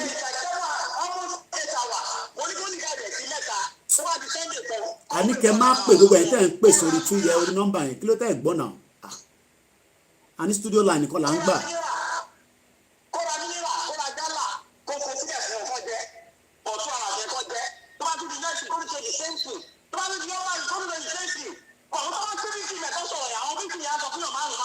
bẹ́ẹ̀ni. àwọn fífi yẹn wá sọ fún yàn márùn ó lọ nìyẹn gbogbo ẹ̀yà ní tẹ́lẹ̀ tí ó kọ́ máa jókòó tó ń gbé dáadáa nígbà kan máa gbẹ́sọ̀ nìkan ìyọ́nà ìyẹn kìkù ẹ ṣe gan ni. ẹ ṣe gan ṣe rí èyí tí láàárọ̀ ẹ má kí ká bára wa ká wojú ara wa o mò ń bẹ̀ yín ni if you are watching me live àmúdẹ sọ pé nọ́mbà kan péré la fi gba call I know you know another number mo fẹ́ kẹ́ pé nọ́mbà yẹn mo ṣe ń sọ pé kẹ́ má pé nọ́mbà yẹn and some of you are still calling Mr. Kende ẹ má pè nọ́mbà yẹn ẹ má pè nọ́mbà yẹn má block yín lẹ́sẹ̀kẹsẹ̀ nọ́mbà tá a fẹ́ gbà òun ni studio line ẹ máa ṣe sùúrù ni èèyàn kan wà lórí line now ẹ jẹ́ kẹ́ni tó ń sọ̀rọ̀ tán kẹ́ni tó wọlé ara rẹ̀ ṣe ní time so kí lẹ́yìn kanjú fún ẹ jẹ́ káwọn tó fẹ́ sọ̀rọ̀ a ní kẹ́ má pè the second number studio line ní kẹ́ pè nọ́mbà tẹ̀lé má pè yẹn àti fi síta màá tún pè síta lẹ́ẹ̀kan sí +44 74 04 405917 +44 74 04 405917 ẹ ṣetán ẹ ní sùúrù kẹ́ni tó ń pè yẹn parí tọ̀dọ̀ tiẹ̀ ẹni tó sọ̀rọ̀ náà ní nǹkan tó fẹ́ sọ ìyẹn la ṣe ń ṣojú òpó and I want people to talk because gbogbo alọ́mọ Yorùbá gbogbo ilẹ̀ ní Koiki Media ẹ̀yin lẹ́ni Koiki Media ibi báyìí la máa ti sọ gbogbo ẹ̀ tó bá fún iná ayé níbo mi tẹ́ máa sàn kankan ẹ wá sọ níbí báyìí a máa jà ní pé àníjà pé gbẹdúgbẹdú àníjà a máa jà ní kọ́ríkàkú lọ prepare sílẹ̀ ẹgbọ́n sókè láti Ìlọrin ẹ má dárúkọ yín o. hello brother Koiki. mo gbọ́ yín bàbá. àti gbogbo àwọn Yorùbá àti gbogbo tó ń gbọ́ mi lágbàáyé tí a bá ń sọ̀rọ̀ wow ẹni tó bá ní kò kàn ń ní jugular vein bẹ́ẹ̀ ṣe sọ̀rọ̀ pẹ̀lú agbára tí bàbá ń sọ̀rọ̀ tí madamu ní onítìlú sọ̀rọ̀ tí bàbá CSI sọ̀rọ̀ ẹni tó bá ní kò kàn ń ní jugular vein tó jẹ́ pé tí ó tẹ̀sán tẹ fún wa Psalm 121 mo lọ wò ó.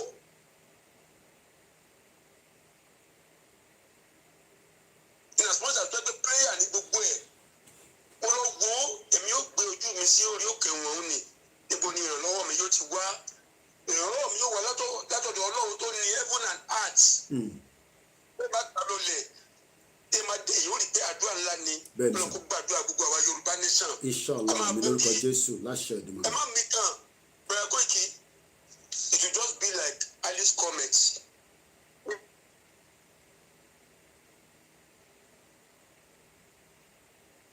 bí ẹ̀rù ló máa jẹ́ fún wọn lágbára ọlọ ìjáyà ló máa jẹ́ fún wọn wọn rò pé bóyá àwọn lálágbára tó náà bá gbé surprise ẹ̀ dé tó bá gbé surprise ẹ̀ dé ó máa yà wọn lẹ́nu lágbára Ọlọ́run. èmi náà wọ́n fẹ́ fún wa ní lẹ́yìn Bible tẹ fún wa yẹn Psalm 121 àìmọye Psalm 91 wà ń bẹ̀ so àìmọye Psalm 35 contend with those who contend with Yoruba nation contend with them. Wọ́n á fẹ́ fún yín ní quotation kan nínú Quran. Everybody ẹjọ́ lọ wò Quran chapter 105 alamutala kaifa ẹ ti gbọ́ rí. So alamutala kaifa yẹn ẹ mọ́tò tó sọ bẹ́ẹ̀ Koiki ẹ má jẹ́ ká fi ṣeré o ẹ jọ̀ọ́ gbogbo àwọn tó ń gbọ́ mi ẹ má jẹ́ ká fi ṣeré alamutala kaifa yẹn nígbà tí ogun bá ànábì àtàwọn èèyàn rẹ̀ ànábì sunkún ó ṣe gbogbo ẹ̀ wọ́n ọ̀pẹ́rẹ́sì ànábì wọ́n ọ̀pẹ́rẹ́sì ibi tó wà àwọn ìjọ elérin àwọn ìjọ tó gbé elephant nìkan ni wọ́n ń gùn wọ́n máa cross anything on their part ànábì wa ṣe kíni ó wà ní bisimilayi rahman rahim alamutala kaifa fàhálà rabbuka bí àṣẹ abilifil have you not seen how you are not dealt with the owners of the elephant? Did he not make their strategy to come to nothing?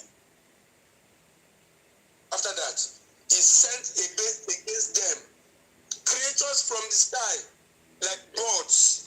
Àtàwọn nǹkan tí wọ́n lè fojú rí látòkè lọ́lọ́run ti jù láti sísàlẹ̀.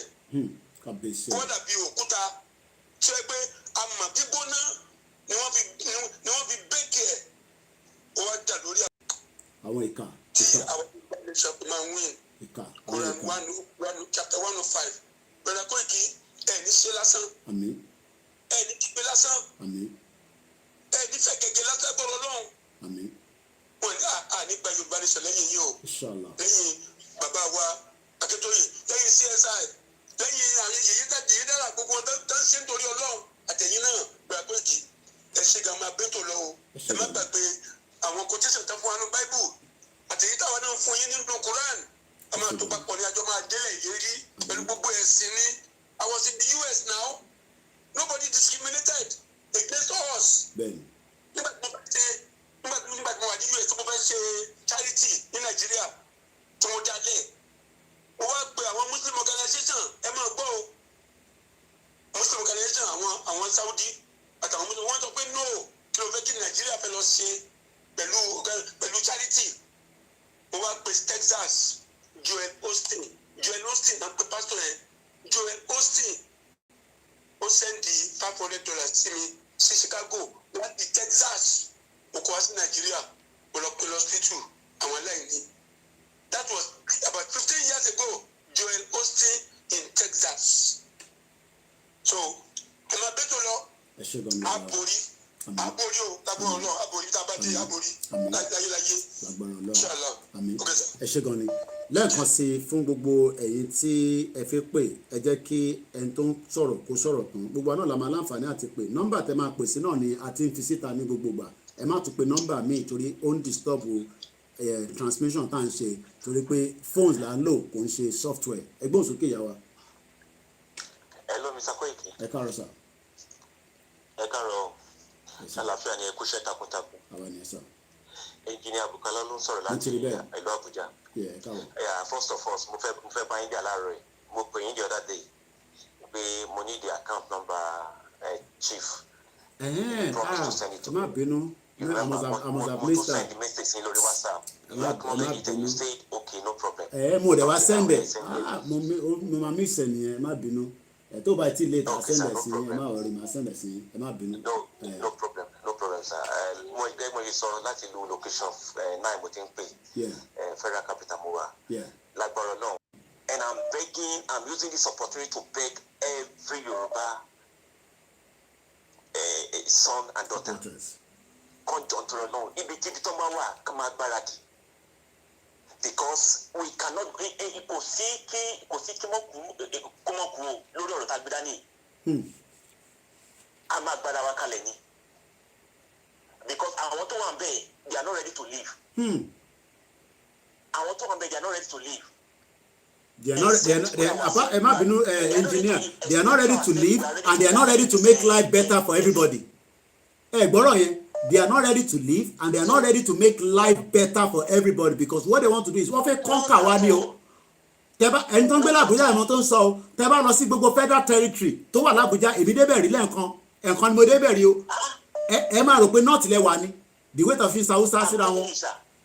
Hausa náà sọ kì í ṣe pé the weight of East Hausa náà sọ. How long are we going to go on with this? Third class citizen ni wá ní Nàìjíríà third class citizen. Ẹ̀wọ̀n senator that woman senator tẹ̀ pé láàárọ̀ yìí. Look at what she's fighting for her own people. Indigenous people senator nìyẹn o. Nítorí ẹ káwọn senator Yorùbá máa ṣe àti senator ilẹ̀ Igbo àti Hausa nítorí ẹ kọ́ máa ṣe ní senate nìyẹn o. How to fight back for the indigenous people but they are not interested. I don't understand. Senator Lydia tó. Àtẹnujẹ kó fún wọn ní 10 naira kó fi gba millions lọ́wọ́ wọn. In as much as they are okay, they are fine. How long are we going to go? No, we can't continue like this. It can't. Only continue by. It has. Oh, but stop. Back on the room, stop. It has to stop. He has to stop, sir. He has to stop. báwo ni bàbá 43 ò lè kọ́ ọmọ ẹ̀ lọ sọ́lìdè ní Ghana kò make sense now. He has to stop. 43 years old kò ń ṣe pé wà disable but provide the industry provide the necessary facility ilẹ̀ yẹn ò dẹ̀ ṣe pé kò ní time láti fi ṣe so many things tó máa ṣàǹfààní fáráàlú. You can imagine. Láwọn ọmọ aládé. Please, I'm using this opportunity to beg every Yoruba son and daughter tó bá ń gbóhùn mi ní àárọ̀ yìí. Please, let us wake up. Let us wake up. Let us wake up. Let us wake up. Ṣégun engineer. All this kan ṣe ráìsì òǹdí àmàlà òǹdí dùdú ìyẹn la fẹ́ gbé dání ni. Èèyàn mélòó lẹ fẹ́ fún lówó èèyàn mélòó lẹ fẹ́ fún even if some of them are genuine or not they are genuine èèyàn mélòó la fẹ́ máa fún lówó. Mo wo èèyàn kan lánàá nísìn ìgbòkà comment yẹn báyìí I was forced kékeré kan mo kọ̀ ra fisa counter kò yẹ kó mọ̀ mí sí tẹ́lẹ̀ a lè má ṣe yẹn náà a lè ní a ní resources tó lè generate owó fún wa padà. Ẹ wo àwọn àpáta tẹ́rìn yẹn gan ṣe mọ̀ pé owó gangan làwọn àpáta yẹn fúnra rẹ̀ àwọn kan ready láti máa kún àpáta yẹn lọ sókè tá a bá ṣe the right thing ẹ má bínú mo fẹ́ lọ wo àwọn tó máa ń lọ climb mountain yẹn kí lórúkọ mountain yẹn big man owó burúkú mà lọ máa ń sàn kò ń ṣọ̀rọ̀ owó díẹ̀ nígbà tí mo ní bí a kì í try kí n wo bí ẹ̀mí náà lè lọ sí àwọn tó owó burúkú ló ń san pẹ̀lú insurance because tí nǹkan bá ṣẹlẹ̀ wọ́n máa gbé helicopter wá wọ́n máa take risk láti wá rescue yín màá rántí that particular mountain tó ní snow tó pọ̀ yẹn táwọn èèyàn máa ń lọ yẹn a ní mountain a ní gbogbo ẹ̀ mò ń gbọ́ yẹn ẹ̀gbọ́n mi. Mr. Kweki, yesterday I was scrolling on Facebook then I First, good morning. Mountain Everest kò ní bàjẹ́ fún yàn tí mi ọlájire Mount Everest bẹ́ẹ̀ ni tani ẹ show tani ẹ. I come across show Hamzat. Okay, Oriyomi Hamzat, yeah. Then he brought one Baba Londoner, one Yoruba actor like that. Okay. Man to call Londoner. Yeah. So I was just commenting on him on the show. He was encouraging our people to go and collect their PVC. So I was just telling people how long are we going to go? Yoruba day. PVC will only come back. At 80 years, add another 8 years. I'll be 52 years old. I'll be 52. 52. Do you know the next thing I got, sir? Àwọn ọmọ Yorùbá bíi méjì ọbẹ̀ sí send the message. I should please help them with 2,000 naira to feed their children, to feed their family. Wọ́n ṣeré o. I was so angry. No, wọ́n ṣeré o. Wọ́n ní ìdòwò yẹn ló tọ́ o. Wait, I now say, so you can get for 2,000 naira and you are on this platform supporting go and get your PVC. Ẹjọ́ gba ọlá fẹ́ ṣe gbogbo ilé ìdá. Màdé ilẹ̀ ẹ̀kan ṣe NGO àjẹmí o má get me wrong but a lè fi NGO fi save Nàìjíríà máa dín àmàlà máa dín pọpọ́ọ̀pù máa fáwọn èèyàn ní ẹ̀rọ aláta máa fún wọn ní kinní kan tádé mọ bí tó ti ṣe kinní. Dangote fún wa ní ṣúgà Dangote fún wa ní domi alákìjà gbé kinní kan lé wa lọ́wọ́ Mount Everest kan ló wà. irọ́ ni irọ́ ló bá dé ta ló mọ̀ ta àwa náà lè ṣe yẹn náà ẹ fi pé mi náà lè ṣe látijọ́ tí mo ti wálé ní 2015 àwọn ò rí pé ìyẹn ni the right thing láti ṣe ibùdó pé àìtí sọ̀rọ̀ Yorùbá nation nígbà yẹn once and for all ká kúrò nínú ẹ̀ ẹ lọ́wọ́ headline tí mo ṣe tí mo lò láàárọ̀ yìí. We can't continue like this kò possible a lè continue. Kò sígbà tá à ní kú bọ̀ ẹ jẹ́ ká kọ́ ẹ̀gbìn yìí ká bá ti máa kú ẹ jẹ́ ká kọ́ ẹ̀gbìn yìí. Ẹ ṣé gan ni ẹ jẹ́ ká kọ́ ẹ̀gbìn yìí. ẹ ṣé gan ni ẹ̀gbọ́n mi thank you so much ẹ ṣé gan ni ẹ bá ń kí àwọn ọmọ odò àmọ́ tí ń gbọ́ wọn lẹ́yìn ẹ ṣé gan ni.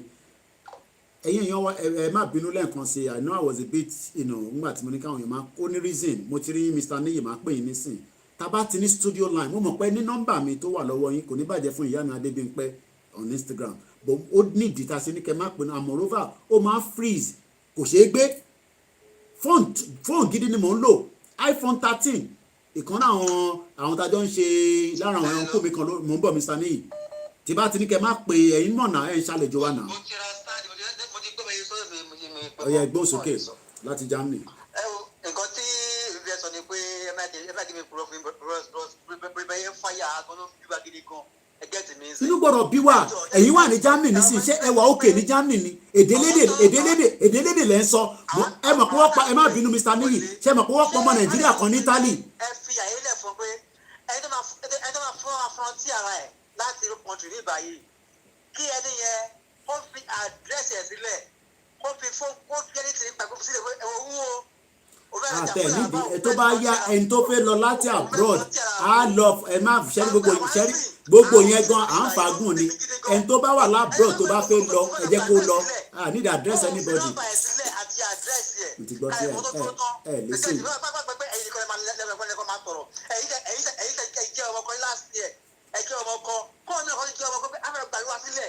èmi sì ní mo tí mo fèsì báyìí sí inú mo tí mo fèsì báyìí sí inú ń bí mi gidi gan ló ń bí ó ń bí wa gidi gan ṣùgbọ́n inú ń bí yàn àwọn àníbà yìí sí wọn fún wa níwèé à ń káàkiri ni wọn kọ ọlọ́pàá lọ́dún lọ káàkiri kílódé kílẹ̀ ṣe wa àwọn kẹrí ọdún pé a ní ọ̀rọ̀ a ní ọlá nínú wa à ń káàkiri pé. àwọn èèyàn wà ní United Arab Emirates wọ́n níṣẹ́ àwọn ọmọ Yorùbá wọ́n pọ̀ ní United Arab Emirates.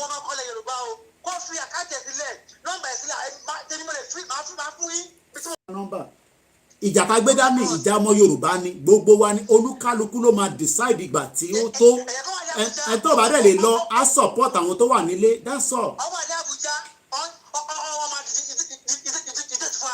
àná lọ sórí péjì Délé Mọ̀mọ́dù kẹ́ lọ wo gold táwọn ọmọ Abacha tó kó sọ́rùn ìwọ ọ̀dẹ̀ ẹ lọ wo gold tó kó sí ọrùn gold tí wọ́n gbé sọ́rùn àwọn ọmọ kéékèèké àwọn ọmọ tó ti tọ́ ọmọ 30 years old.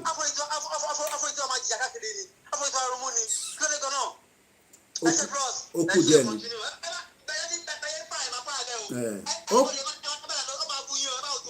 àyìn àmà tó bá tẹ̀fẹ́ bú ẹ̀mí mà gbogbo yẹn má ti àti kọjá stage yẹn mo kí gbogbo alẹ́ nǹkan sí mo kí àǹtí mi Ọlájíire mo kí gbogbo ẹ̀yin ìyá wa ẹ̀yin ìyá lálùbáríkà gbogbo ẹ̀yin àbúrò mi ẹ̀yin ẹ̀gbọ́n mi ní jọra wa lójú lórí ìjókòó yìí dẹ̀ ní wá inú tàùtàù síra wa but ìdáhùn sọ ni pé this is the best time in the history of mankind to fight now.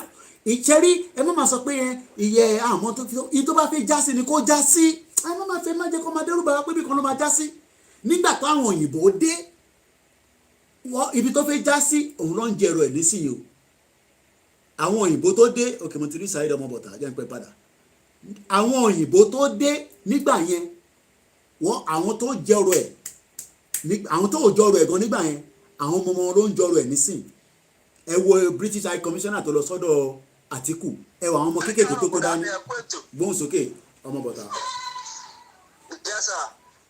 bọ̀dá mi ṣe rí nǹkan ẹyọ kan tí èmi kàn fẹ́ sọ tí mo dẹ̀ mọ̀ mo fi ọba tó ní ẹ̀mí mi mo fi ṣe good morning Daniel àwọn èèyàn wa ìgbà ẹ̀rù ló ti ń pa àwọn kan ẹ̀rù ló pa àwọn kan ṣùgbọ́n tí wọ́n bá rí pé kínní ó dàgbà mo fi ọba tó ní ẹ̀mí mi ṣẹlẹ́rìí wípé àwọn èèyàn tí àti ẹ̀ fọkàn sí pé wọ́n máa jáde tí wọ́n bá dìkìá wọ́n pọ̀ ju mo máa ń sọ mo tún máa tún sọ àwọn tó jẹ́ wípé wọ́n declaration ni wọ́n dúró dè tí kò dẹ̀ ṣe ẹ̀tàn wọ́n pọ̀ ju àwa tó jẹ́ wípé ó ń ká wa lára yìí lọ wọ́n pọ̀ ju àwa tó jẹ́ pé ó ń ká wa lára yìí lọ àwọn tó jẹ́ pé declaration ló dúró dè àti wípé ṣe ti rí àwọn míì tí wọ́n bá ń bá mi sọ̀rọ̀ ó dàbí ẹni pé nítorí pé ọ̀pọ̀lọpọ̀ ti pẹ́ nínú ìṣẹ́ àti òṣì Nàìjíríà sọ̀rọ̀ yìí àwọn kan sì ń rò pé bóyá pé Yorùbá fẹ́ dá dúró yẹn pé bóyá pé pátì tún ni àwa náà ni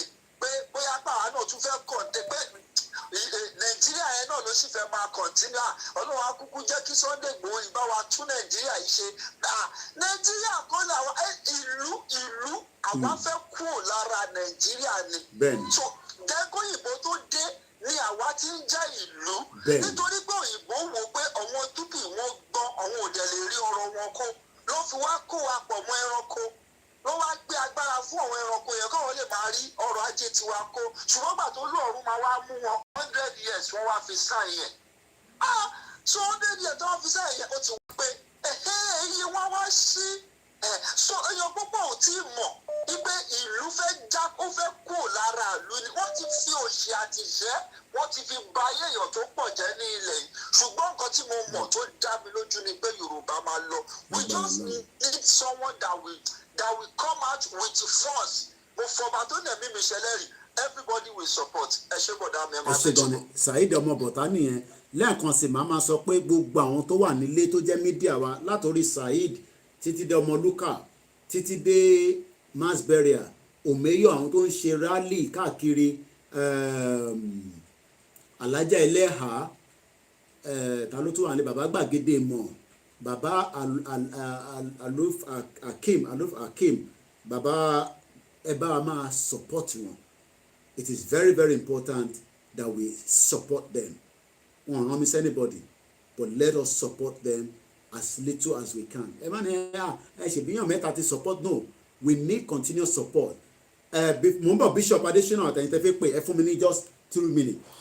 Mo wo page Aisha Yusuf. I'm sure a lot of you know her. Let me just show you her face so that you know the person I'm talking about.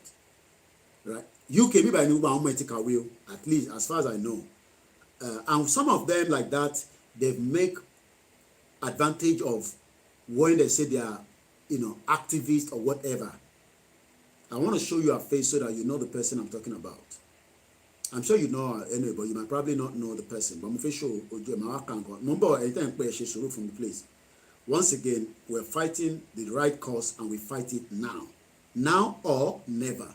Gbogbo èyí tẹ́ gbọ́ bishop àti èmi ta sọ̀rọ̀ lórí province ẹ wà happy pẹ̀lú ibìkan lọ́fẹ́ fi ṣe kinní kan. Have a province that can be used to make our life better as Yoruba people, in our own territory. So whether bẹ́ẹ̀ ṣe gbọ́ pé wọ́n ní ibìkan ìfẹ́ Mọdákẹ́kẹ́ kan ìyẹn kan send message sí mi ṣé mi mọ history Mọdákẹ́kẹ́ ni ìyẹn kọ́ ló wà lẹ́ni sí o.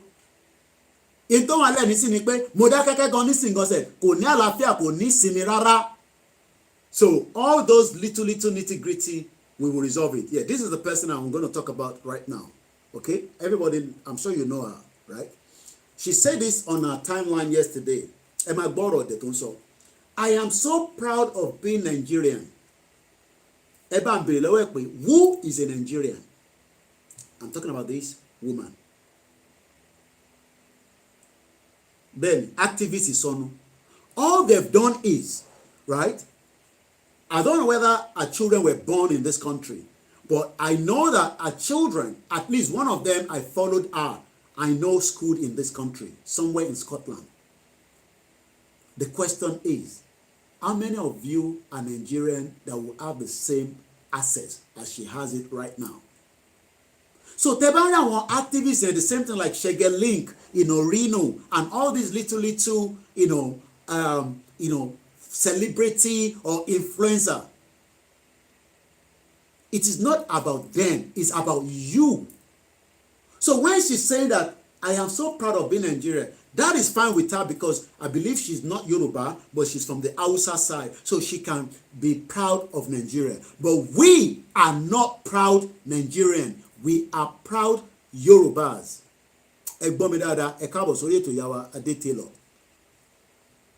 The time is now 9:44. Ashimagba call. So when you listen and read people like these promoting nonsense about Nigeria,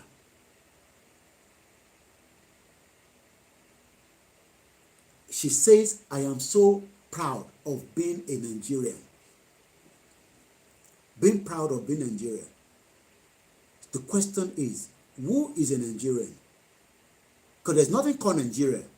Everybody knows that there's nothing called Nigeria. But what we are trying to do is, we are pretenders to keep Nigeria for some certain Yes, you are right. Free to team on Instagram. Like I said before, they are benefiting from the corrupt system.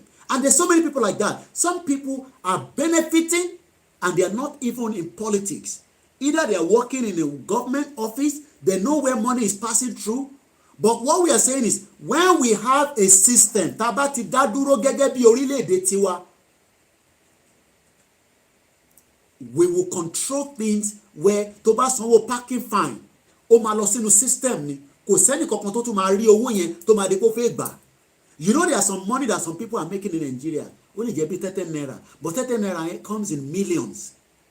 And ẹlòmíì jókòó tíbẹ̀ yẹn, ó ti ṣògùn títí kó má bàa gbé òun kúrò níbẹ̀ ẹlòmíì ó ti bá ọ̀gá ẹ̀sùn pé kó má bàa mú bẹ̀ kúrò níbẹ̀ tó bá jẹ́ obìnrin a lè bá gbèrò ayé bẹ̀ yẹn. I now was reading some comments. Let's listen to Mazi Nnamdi Kanu on this particular video that I picked under that comment tí yàn kan post síbẹ̀. 200 million. A president is alive, gunshot inside where he's living. He didn't come out with his wife and children to investigate. And all of you, 200 million. 200 million idiots. Complete morons. You are there. You're looking sheepishly like a bunch of white. In fact, a hyena is coming above you. Why do I even... Can I come and manage my back? If I want to interact, that is why I don't go to parties. I don't do anything. Because the way we reason is laughable. Bẹ́ẹ̀ni ìbá ṣe ń ronú. If I want to interact, it has to. Ṣé ọ̀rọ̀ tó sọ yẹn kò make sense bá ṣe ń ronú Nnamdi Kanu ló ń sọ̀rọ̀. Safari park. At least if I see a zebra, a chimpanzee, those are our two Africans. We can make go together. Let me first say Nnamdi Kanu now another man entirely. Odi you can see why and it's true. Gbogbo bá ṣe ń sọ pé kí Yorùbá kó dá dúró nísìn ọmọ Yorùbá tí ń sọ pé kóun lọ gba PVC ṣe rí pé bó ṣe reason ìyẹn lòun ṣe sọ pé if I want to reason òun á lọ sí safari park òun á lọ bá àwọn zebra animals àwọn àjọmọ reason and sometimes they can reason with you because tó bá sọ fájá sit down àjòkó tó bá ní stand up á dìde à ń sọ fọmọ Yorùbá pé tá a bá dá dúró ṣé orí ibi tó ń pa yẹn kò ní pẹ́ mọ́ because sórí agbègbè kankan tí a pè ní province ó ní ìwúlò tó máa ṣe fún wa. I'm gonna have to rewind this again. Mo láti pa fathers he was talking about Yoruba anyhow but ṣé ó parọ́ ni. We don't have to agree with all his views but one thing is we should go out of Nigeria and if anybody tó kì í ṣe ọmọ Yorùbá bá fẹ́ gbé pẹ̀lú wa they will have to abide by the constitution of our land. Yes, holy Nnamdi Kanu is another saviour.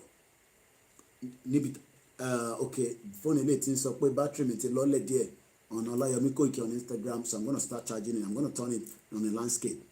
Let's listen to him again. Nnamdi Kanu is with the government now. They are scared to bring him to the court. Ebe ti mú you have kidnapped him already. Ẹgbẹ́ wá sí court kẹ́ wá ṣe case Nnamdi Kanu can be done and dusted in 2 weeks. Now they postpone it to 11 or November. I don't think some of you know what is going to happen in Biafra land.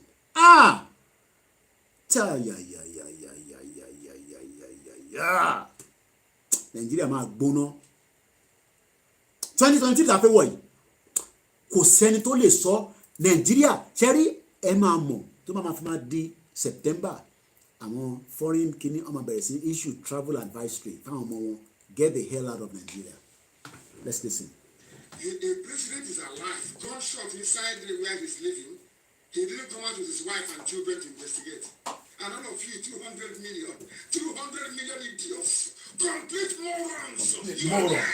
You're looking sheepishly like a bunch of white. In fact, a hyena is better than all of you. Hyena is better than any of you. Nnamdi Kanu. Why do I even manage? If I want to interact, I go to safari. Mo ń bọ̀ ìyá mi Ọbaláyọ̀ ẹni sùlẹ̀ má bínú gbogbo ẹni máa kí padà. Mo kí ẹ bẹ̀ Saheed ọmọ bọ̀tà. Safari park. At least if I see a zebra and a chimpanzee, those are our two Africans. We can make go together. Maybe I can understand them better. Because at least if they see danger, they can run. But if you see danger and you keep embracing it, keep embracing it. Àrí danger, àtún embrace ẹ̀.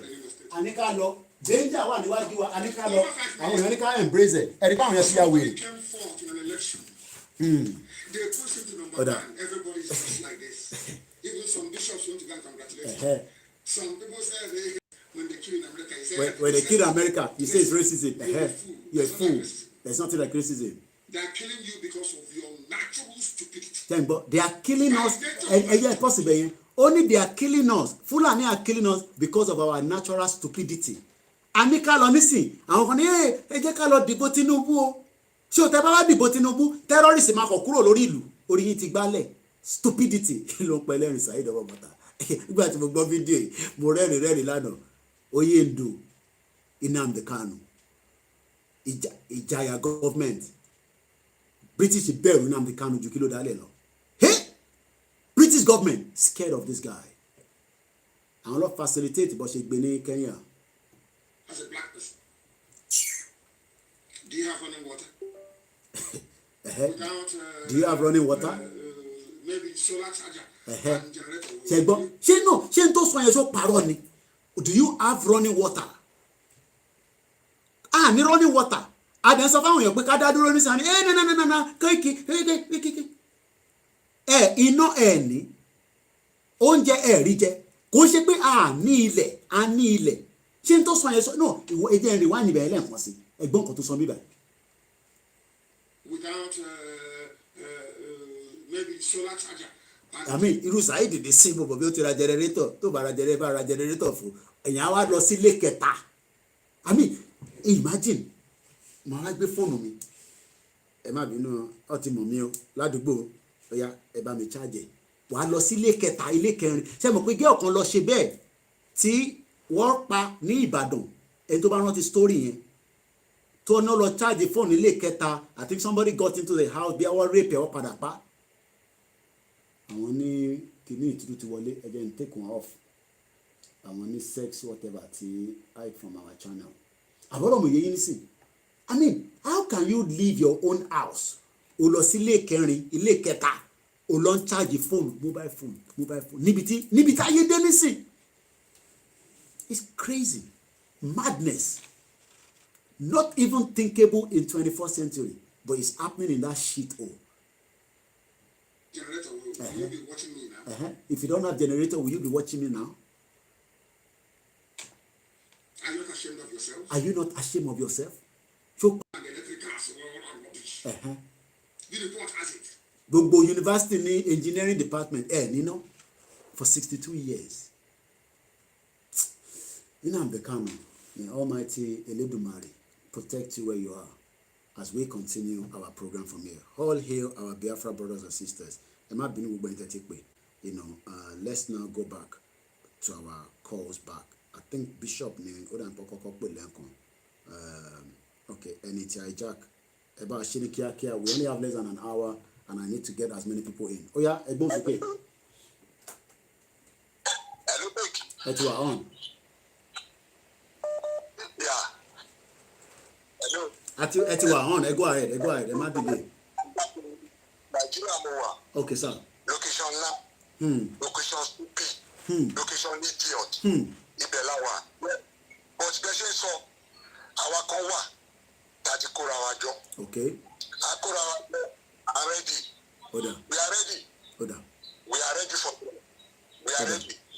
We are waiting for you people to say go. Kò dẹ́ sẹ́yìn nìkan gbogbo wa ní gbogbo wa la wà involved. So ẹ má mo fẹ́ ká ẹni sọ̀rọ̀ ẹ̀gbọ́n mi ẹ má bínú pé mo dárò mọ́ yín lẹ́nu mo fẹ́ kẹ́yìn tẹ wà nílé ẹ má feel pé àwa ta wà níta la ní superiority no nonsense tó yìnbó fẹ́ dálẹ̀ nìyẹn. We are all the same ìkọ̀kan náà ní gbogbo wa ọ̀rọ̀ tí mò ń sọ yìí tíró ẹ̀gbọ́n mi bá wà ní Amẹ́ríkà àwọn náà sọ dẹ́ndẹ́ Nàìjíríà ló jẹ́ kí gbogbo wa kó dàbí àtẹ́ pé wọ́n fi fún wa láyè and that's why we all come together I'm a devotron I'm a destroyer tó bá gbà pé ká finá sí anywhere ni mo sọ àtiná bọ̀bẹ̀ ẹgbọ́n sókè ẹ̀gbọ́n mi. Koiki, Mawo, we are ready. We are ready. We are ready. We are ready, sir. Everyone, I appreciate you. Ẹ ṣé gan ni. See you, Baba. Gbowó sàn. Bẹ́ẹ̀ni everybody ẹ ṣé gan ni thank you so much. Oda ẹ ṣé gan ni thank you so much. Mo kí gbogbo ọmọ Yorùbá mo ṣí fìlà fún yín pẹ̀lú ọ̀wọ̀ mo respect gbogbo ọmọ Yorùbá pátápátá tó wà nílé ẹ má jẹ́ kẹ́ni bọ́ọ̀dì ni mo sọ àtọlọ́pàá àti sójà wọ́n àníṣe kó tó bá débi tí kinní kan wọ́n ní ìdí àlá ni ìbọn wo ló gbé dání èrò là ń sọ yìí ẹ̀yin kátà bá jáde ní èrò àgbáyé àmà ẹ̀gbọ́n sókè látòǹdó ẹ wo resources ẹ ní lóńdó ẹ wá ń jí láàárọ̀ ẹsẹ̀ ń wo kílẹ̀ fẹ́ ṣe tẹ́ ẹ kẹ́ máa wà ní irú ẹ má bínú ẹ kẹ́ lọ sí research center ẹ kọ́ ẹ kéèyàn jí láàárọ̀ kó lọ research center ẹ má bínú pé mo tún gba time ní ẹgbọ́n sókè. Hello. à ń gbọ́ yín sà.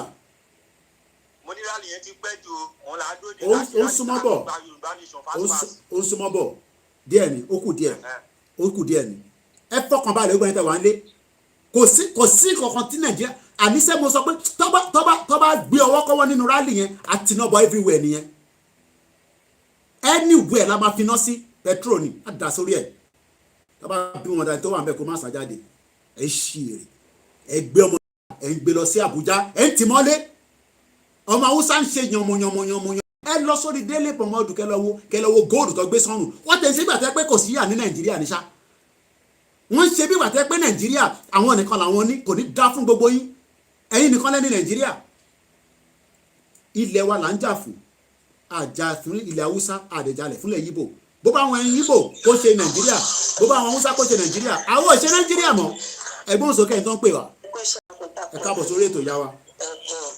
ẹ wo nǹkan tí mi fẹ́ sọ nìyí I don't want us to assume that torí location náà lè mi wà gbogbo yẹn ló mọ̀ bó ṣe ń lọ. bẹ́ẹ̀ni ma. ṣé rí wọ́n ti brainwash so many people. tó pọ̀ jù mọ́ mi. ìwọ ọlọ́kadà tó máa ń gbé mi. bẹ́ẹ̀ni ma. mo rántí pé ní last week láti ṣe ń sọ̀rọ̀ tí mò ń sọ fún pé tó ń sọ̀rọ̀ nípa PVC ìgbà tó ní káwọn èèyàn má jáde tó ní pé ṣé mi ti gba PVC mo ní kí ló ń jẹ́ bẹ́ẹ̀.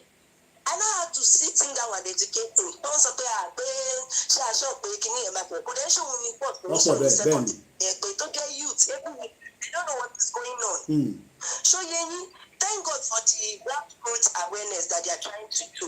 If we can lay our hands on those materials bẹ́ẹ̀ni we can be able to move back and lórí ebi tó ń pa wọ́n ó ti bò wọ́n lójú kò jẹ́ kọ́ rí nǹkan tó ń ṣe ebi mo ṣe wà yìí tí mo ṣe jóbìnrin ó máa ń ká mi lára wípé tó bá yẹ pé mo lè ṣe é ni tó jẹ́ pé tí n bá rà àwọn èèyàn in my area ká ń ra máa kóra wa jọ díẹ̀ ká máa prepare ara wa I don't mind. ẹ pè mí lẹ́yìn ẹ má sọ àdúgbò tẹ wà ẹ pè mí lẹ́yìn ẹ bá pè wá lẹ́yìn àsọ àwọn tó bá wà lágbègbè yẹn ẹ mọ bẹ ṣe máa underground g la máa ṣe akọ máa underground ó ṣe wẹ̀ ẹ bá tàbá ṣe tán tàbá ṣe program tó ẹ pè mí lẹ́yìn à connect yín mọ́ àwọn tó yẹ ká connect yín mọ́ ẹ fọkàn balẹ̀ ṣe rí material táwọn bàbá dókítà bí ṣe ṣe yẹn a máa make sure kó pump sí everywhere ibi tó bá yẹ kó dé ẹ ṣe gan nìyá mi ẹ pè mí lẹ́yìn tí bá parí ètò bí a ti bá ṣe studio tán ní after 1 o'clock ní local time màmá retí mo ti rí nọ́mbà yẹn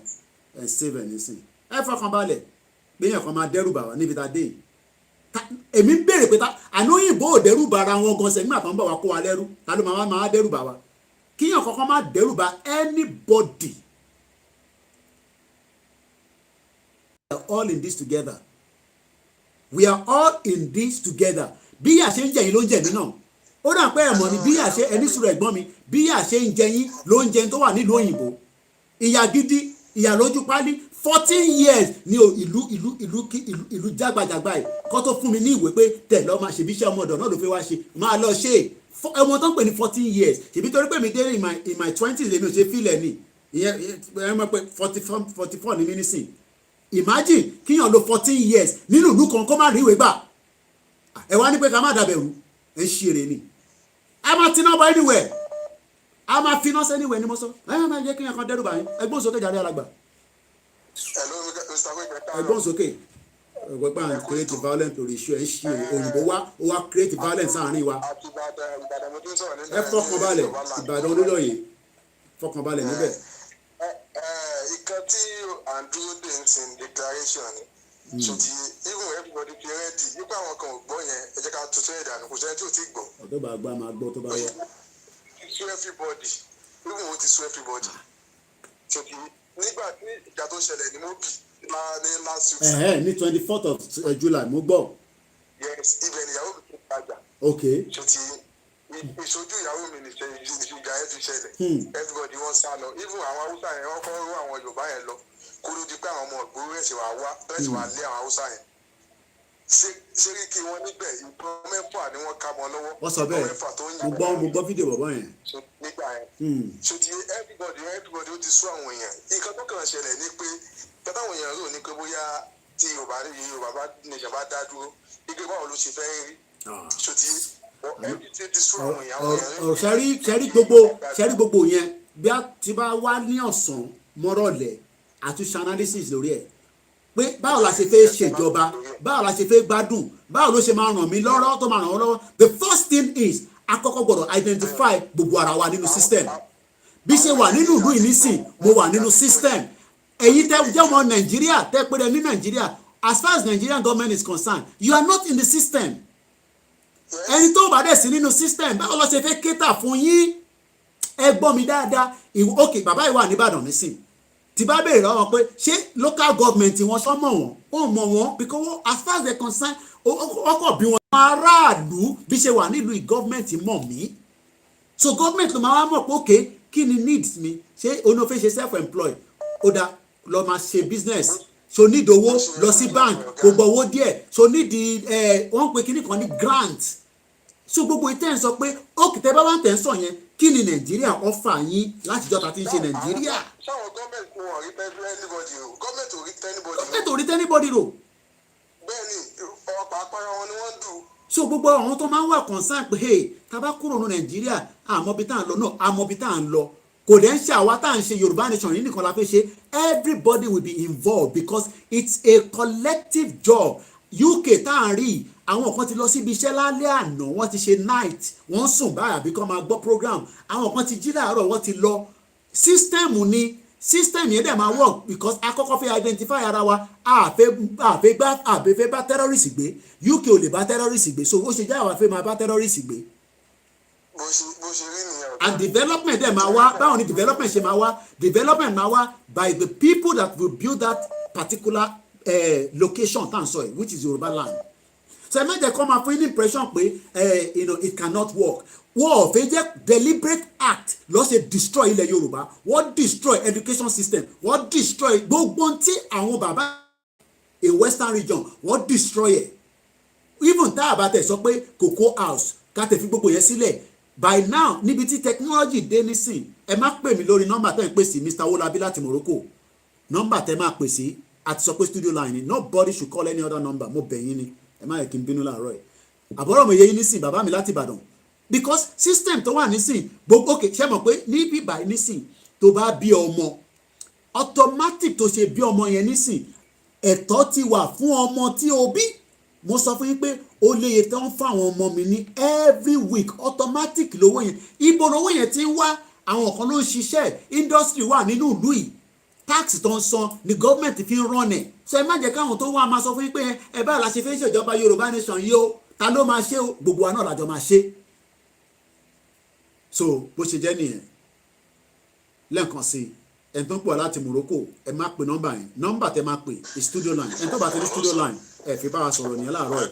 Nọ́mbà yẹn lẹ́ẹ̀kan sí +44 74 04 40 5917. Ẹgbọ́n sókè alàgbà. Program then I'll block you back. Mo ní kẹ́ máa pe nọ́mbà yẹn. Bẹ́ẹ̀ ṣe ń pè ó ń disconnect Twitter tí mò ń ṣe. Ẹgbọ́n sókè. Ẹ káàárọ̀ bàbá wa. Àdúrà yẹn gba ojú òní tí wọ́n. Lágbára Jésù Kristi, inshallah, lára àwọn tó nílẹ̀. Ọlọ́run rọ yín wá ní àsìkò tiwa torí àsìkò. Ọlọ́run ní Mósè ní ilẹ̀ jì ó ràn lọ. Ẹ̀yin ní Mósè ti wá o, ẹ̀yin àti bàbá Ìgbòho ní Mósè ti wá. Àdúpẹ́ wa ń gbàdúrà fún yín o. Ẹ̀yin kan tí mo kàn fẹ́ dá sínú ọ̀rọ̀ yìí. Torí èmi náà gbé UK kí tó padà sí Nàìjíríà. Okay. And if I tell you, you will not believe it. Mo lò 20 years mi ò gbàwé. I mean, ó dẹ́ pé àwọn èèyàn understand tí mo sọ 14 years ló ní kò ṣe pé mo sí nínú system o, mo submit application o, but 14 years lájọba ara wa fà. At some point kan wọ́n fẹ́ gbé mi lọ́lé ní 2006 wọ́n fẹ́ return mi padà lọ sílé. I have to force myself. I said I cannot. mi ò lè pẹ̀lú mi ò wàhálà ti fẹ́ pọ̀ jù. Mo dẹ̀ ní kọ̀ọ̀kan tẹ́ pé tó tútù bá ti dé báyìí ìwé tí kàtàyà máa ṣe mí ara ẹ̀kọ́ wọn kí mo bá padà sí Nàìjíríà mo máa rí pé kò sí mo ní wò ó jẹ́ padà sí pé there is no need ta wà lọ́hùn tá a pẹ́pẹ́pẹ́ àgbẹ̀dọ̀ dídé wọn fún wa wò ó kọ́tà àti kọ́. àti darúgbó kalẹ̀ sí bíbá.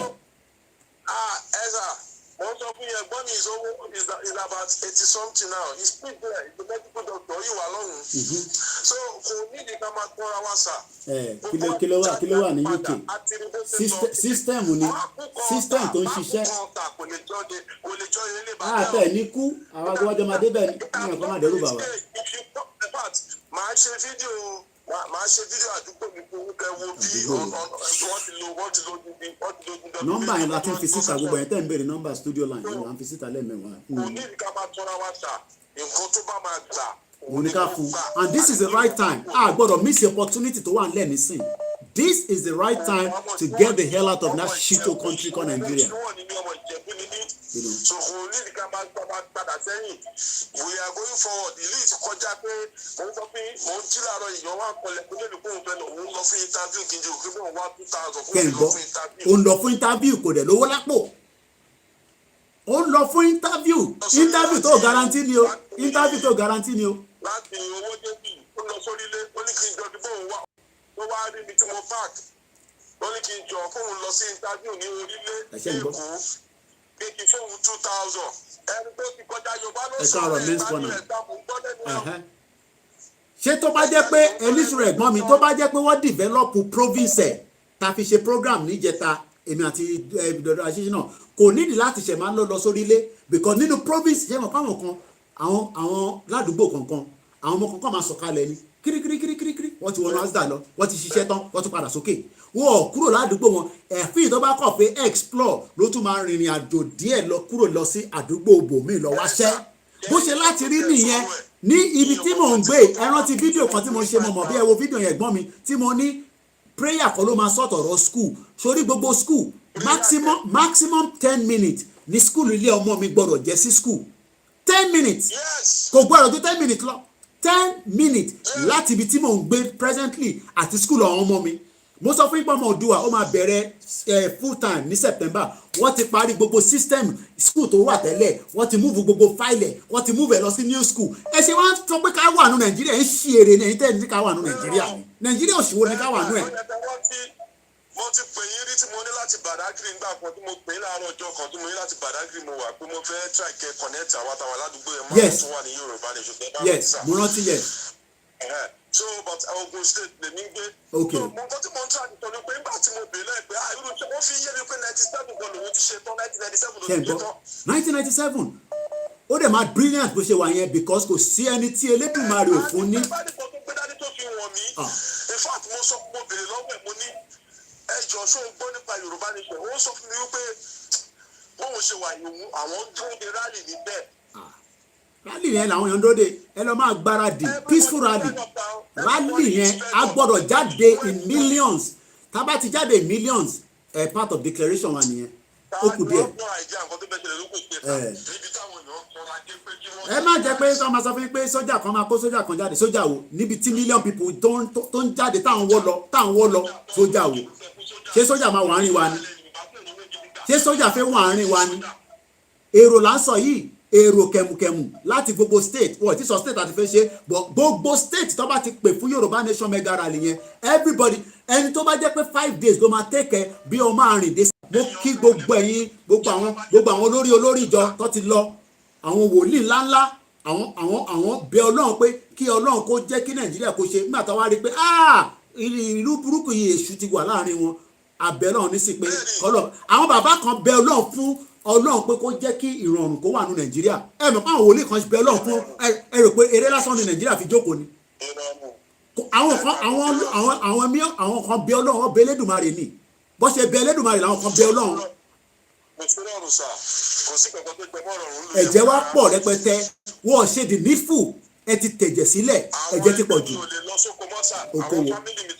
okòwò ẹni bá lọ sóko lọ́wọ́ yìí ó bá lọ nìyẹn olúkálùkù ti sáfóko nísìnyí ẹ ṣe gan ni ẹ yà tó fẹ́ lómi láàyè mo kí bàbá wa Orímọládé mo kí gbogbo ìjọ kankan mo kí kristẹni pátápátá ní gbogbo kí ìjẹsùn kọ́lá gbé dání ìjà òmìnira ní àdèmá lọ kò dẹ̀ sí bá ńlá ẹni tó lè sọ pé àní lọ pé ẹnìkan máa sọ pé àní lọ irọ́ lẹ́pa à ń lọ mo dúpẹ́ lọ́wọ́ àwọn ìyá wa gbogbo yín pátápátá tí ẹ fi owó sí ẹ bá meet background èyí tẹ dáwó pé ká tún lọ ṣe flag díẹ̀ sí àti sanwó fún wọn production ti ń lọ lọ́wọ́lọ́wọ́ ẹgbọ́n sókè. ẹ káàárọ̀ sà. ẹni tó bá wọ pé òun ò tí ì gbọ́ tó bá tí rálì bá ti bẹ̀rẹ̀ á gbọ́. kò jù bẹ́ẹ̀ lọ. ó jẹ́ inú olè ló wà ní á gbọ́. bẹ́ẹ̀ kò tí ì gbọ́ yẹn ẹ̀ka sílẹ̀ gba transfer for the country not multitude. bẹ́ẹ̀ni. only few people don fight kò ṣe èèyàn púpọ̀ àwọn tó bá ti bẹ̀rẹ̀ àwọn yòókù máa join only people báyìí àwọn yòókù máa join. bẹ́ẹ̀ni. and ẹ jẹ́ sọ fún yín presently now mo sọ fún yín Nigeria is not the country. I mean the center is break up already. Center of break ni terrorists wọnú Abuja ẹ̀wọ̀n tó ń pè ní Abuja ni Abuja is meant to be a kò tẹ̀ jẹ́ kó máa gbọ́ ọ̀run terrorists láàrin any 100 kilometres from Abuja terrorists wọn wọnú Abuja lẹ́yìn iṣẹ́ tí wọ́n sọ the center is already broken. Center is broken wọ́n kàn camouflage Abuja fún wa nísìnyí Abuja is empty Abuja fúnra rẹ̀ ti wà empty. So now kò sí kankan everybody kan ṣe bó ṣe and this is the best opportunity brother I pray that we will never miss this opportunity. no ọ̀rọ̀ tá a fi gbọ́ lórí platform nìyẹn miss this opportunity kẹ̀ gbogbo wa pátápátá la gbọ́dọ̀ gbọ́ involve àti ẹni tó wà educated o àti ẹni tó wà educated we must all be involved ẹgbọ́n sókè mò ń gbọ́ yín alàgbà ẹ bá bínú pé mo interject ọ̀rọ̀ yín. so tọ́ba lè mí ìṣe ẹlòmíì yóò máa gbó pẹ̀lú mi jáde bá wọn máa tún pa ni wọn máa gbó pẹ̀lú mi jáde bá wọn máa gbá ẹ̀yàn tó máa tún pa tọ́ba lè miss opportunity we should never all of us should prepare our mind that we should not miss this opportunity this is the best time for us to leave this shit whole country we are tired people are tired. then ẹ jẹ́ kí wọ́n sọ nǹkan kan kẹ́ tó lọ ẹ̀gbọ́n mi ṣe rí àwọn kan máa fẹ́ play joker kan wọ́n ti rí i pé à ń hot nísìn ẹ mọ̀ pé bọ́n ṣe ẹ lè lo gbogbo method yẹn o gbogbo ìtẹ́ lọ ẹ̀yin ti nẹ̀dẹ́kò ẹ máa lọ wọ́n wá lọ fa Ọbásanjọ́ wá ìyẹn ò lè wọ́ọ̀kù ṣé gbogbo ìtẹ́ lọ sọ pé Tinubu yẹn ẹ fẹ́ fi suppress Yorùbá nation irọ́ lẹ pa Yorùbá máa lọ indigenous people ni wá àṣẹ election mọ́ election tá a ṣe ní Nàìjíríà ti tó àṣẹ election mọ́ olè ní yín àṣẹ election mọ́ election ò wọ́ọ̀kì nílẹ̀ Yorùbá ẹ jẹ́ adádúró ká lọ máa ṣe ìjọba ara wa àṣẹ election pẹ̀lú Nàìjíríà 419 INEC àṣemọ́ INEC is compromised o lè ní gbogbo wọn tó wà ní INEC o lè ní.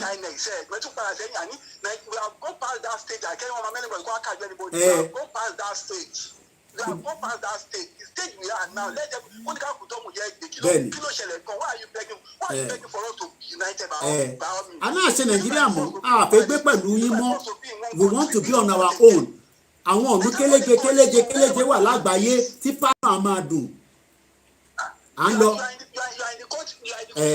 How can you be in a country how can you be in your country ẹ̀rú dẹ̀ ń bẹ̀ ní value wo even those that are working ẹ̀yin elite ẹ̀yin insurance broker ìyàlẹ̀ ń jẹ ẹ̀ níṣẹ́ gbogbo ẹ̀yin tẹ́ jẹ́ insurance broker ẹ̀yin tẹ́ wà ní bank Haúsá ti gba gbogbo owó tán nínú bank wọ́n ti gba owó tán yàn mọ̀ ẹ̀ lówó nínú báǹkì all the bank is empty kò sówó ní báǹkì dọ́là wà lọ́wọ́ Haúsá lójú títì ní Yaba ní Ọbalẹ́ndé ní everywhere gbogbo ọmọ Yorùbá tó kàwé tó jẹ́ kó jẹ́ banking sector tó ń wò mí tó ní Yorùbá nation ó lọ ń sọ nípa olórí burúkú ọmọ àlè ó kàn wọ súùtù nínú òòrù nínú ọrùn ó wọ súùtù nínú mọ́tò tí kò ní air condition nínú mọ́tò tó lẹ́ condition I work in the bank gbogbo obìnrin láti bá sùn tán nínú báǹkì pé kẹ́ lọ máa mú o gbọ́dọ̀ ní iye tó máa jẹ́ kó wọlé gbogbo Haúsá tó wà l'Ábùjá ló fẹ́ bá sùn kọ́ lè wà máa pọ́ǹpù owó sínú àkáǹtì fún yín ọ̀dẹ̀ ṣé bọ́ ṣe ń rọ̀ níjọba nìyẹn. So best time for us now is just for everybody just waiting for the clerical let us all go to move on let's move out the multitude. Millions la need we need millions of people to come out for the mega rally. Ikú kan tẹ̀lé pa wá kò lè pa wá ẹja fẹ́ lómi láyè torí àsìkò tí ń lọ díẹ̀díẹ̀ ká lè push ẹ̀ ṣé gan-an ẹ má bínú alàgbà torí àsìkò ni mo láti disconnect yín ẹ bá máa ṣe ní kíákíá kó má ju 3-2 minutes lọ torí àsìkò ni torí pé 11 o'clock mo lọ fún Star Radio ẹgbọ́n sókè ẹ̀gbọ́n mi ní kíákíá. àwa nìyẹn sà mo rí ẹ̀ńbẹ̀ sáyé dọ́mọ bọ̀tà. Nàìjíríà lè ní máa ń gbé ẹ̀mọ́ láì àti Nàìjíríà. Lai Mohammed every sector destroyed. mo kí yóò yá wa Yétúndé. ẹni pé táwọn èèyàn bá tó máa ń ṣe rálì ẹni pé tọ́nà yẹn ó máa ń lò gan kò yẹ ká má ṣùgbọ́n kì í ṣẹjú àwọn ará Nàìjíríà nǹkan tó ń ṣe wọn ni pé ẹ̀rù ń bá wọn pé àwọn people ti ní àwọn agent tó máa mark everybody ló ń jáde wọ́n lè lọ máa gbé wọn pa nílé wọn. kò ní ẹ wá ní sùúrù ẹ jẹ́ kí n knock ibẹ̀ yẹn off ṣe rí rálì tá a fẹ́ ṣe nísìn kò sí wọ́n àníwọ̀ bí ọlọ́pàá kan dàsẹ́ rally tá a fẹ́ ṣe the bamba bari rally lélẹ́yìí o the rally that will make us move further òun la fẹ́ ṣe so ọlọ́pàá máa wá gbé ẹ nílé yẹn tó bá bí baálẹ̀ kan da kó na ọwọ́ sàdúgbò kan pa ṣe síbẹ̀ kọ́ destroy gbogbo ẹ̀ ṣí èrè because ẹ̀yin baálẹ̀ burúkú yẹn lẹ́ náwó sí pé àwọn ọmọ kan ọmọ àdúgbò tó da ẹ̀ náwó sí tẹ́rọ́rìsì tí ó ń bà kan jẹ́ nílẹ̀ Yorùbá tó bá bí baálẹ̀ kan da kó sọ pé àwọn ọmọ kan ló ń dàgbòrò wọ́n jiná sí palace ẹ̀ nìyẹn palace kúrò nínú palace ilẹ̀ Yorùbá nìyẹn kẹ́ get out ẹ ṣí èrè rally yóò ṣe rally tẹ́ gbọ́dọ̀ bẹ̀rù rally of the biggest rally lélẹ̀ gbogbo alamajọ ṣe òun ṣe rally tá a máa ṣe tí ọlọ́pàá máa káwọn yẹn wá tá a máa lọ fọwọ́ gbà ọlọ́pàá kan agbóhùn ẹni a ní sọ tó máa ṣẹlẹ̀ ẹ̀yin ọmọ mi tẹ́ wà ń lé ẹ lọ máa sáfìsì gbogbo tó wà lọ́wọ́ yín ẹ lọ máa sáfìsì tó wà lọ́wọ́ yín ẹ má tún waste owó máa lọ fi tó wà lọ́wọ́ yín lẹ máa fi pa Fúlàní gọ́vnà ní kó lọ máa pa Fúlàní rally ni ká máa prepare fún nísìn mega rally ó ń bọ̀ Ìgbòho mo tún bá Ìgbòho sọ̀rọ̀ lánàá oníṣòwò ń sọ fún wọn pé mega rally ń bọ̀ mo ní bá mi bẹ́ẹ̀ ṣe ń rán mi náà mo ń sọ fún wọn àbí ṣé mo ò jíṣẹ́ fún yín Ìgbòho ní kí n sọ pé mega rally ń bọ̀ wọ́n náà wà láfi sọ̀rọ̀ lánàá Ìgbòho òòṣà ìmọ́lẹ̀ Yorùbá ó súnmọ́ túbọ̀ ó ń bọ̀ ẹ gbọ́ wíníwíní. ní kóòtù torí pé exercise right yẹ àwọn NBA Nigeria Bar Association wọn ò dẹ̀ protest wọn ò jáde lọ́yà tó lọ sí kóòtù lọ dìbò èèyàn ó dẹ̀ ní ó súnmọ́ bọ̀ ń rúgbó bọ̀ àwọn ọlọ́pàá tó gbóbọn dání ẹgbẹ́ kan jáde nínú kóòtù. ṣé kékeré lẹ rí lẹ́kìtì rally tó ń bọ̀ ilé máa le fẹkẹlẹ 1 million plus la ní lójú títì shut down everywhere rally tí un máa fi satellite sọ pé yes Yorùbá ti lọ òun la fi ṣe. the system is not working kúkú shut it down.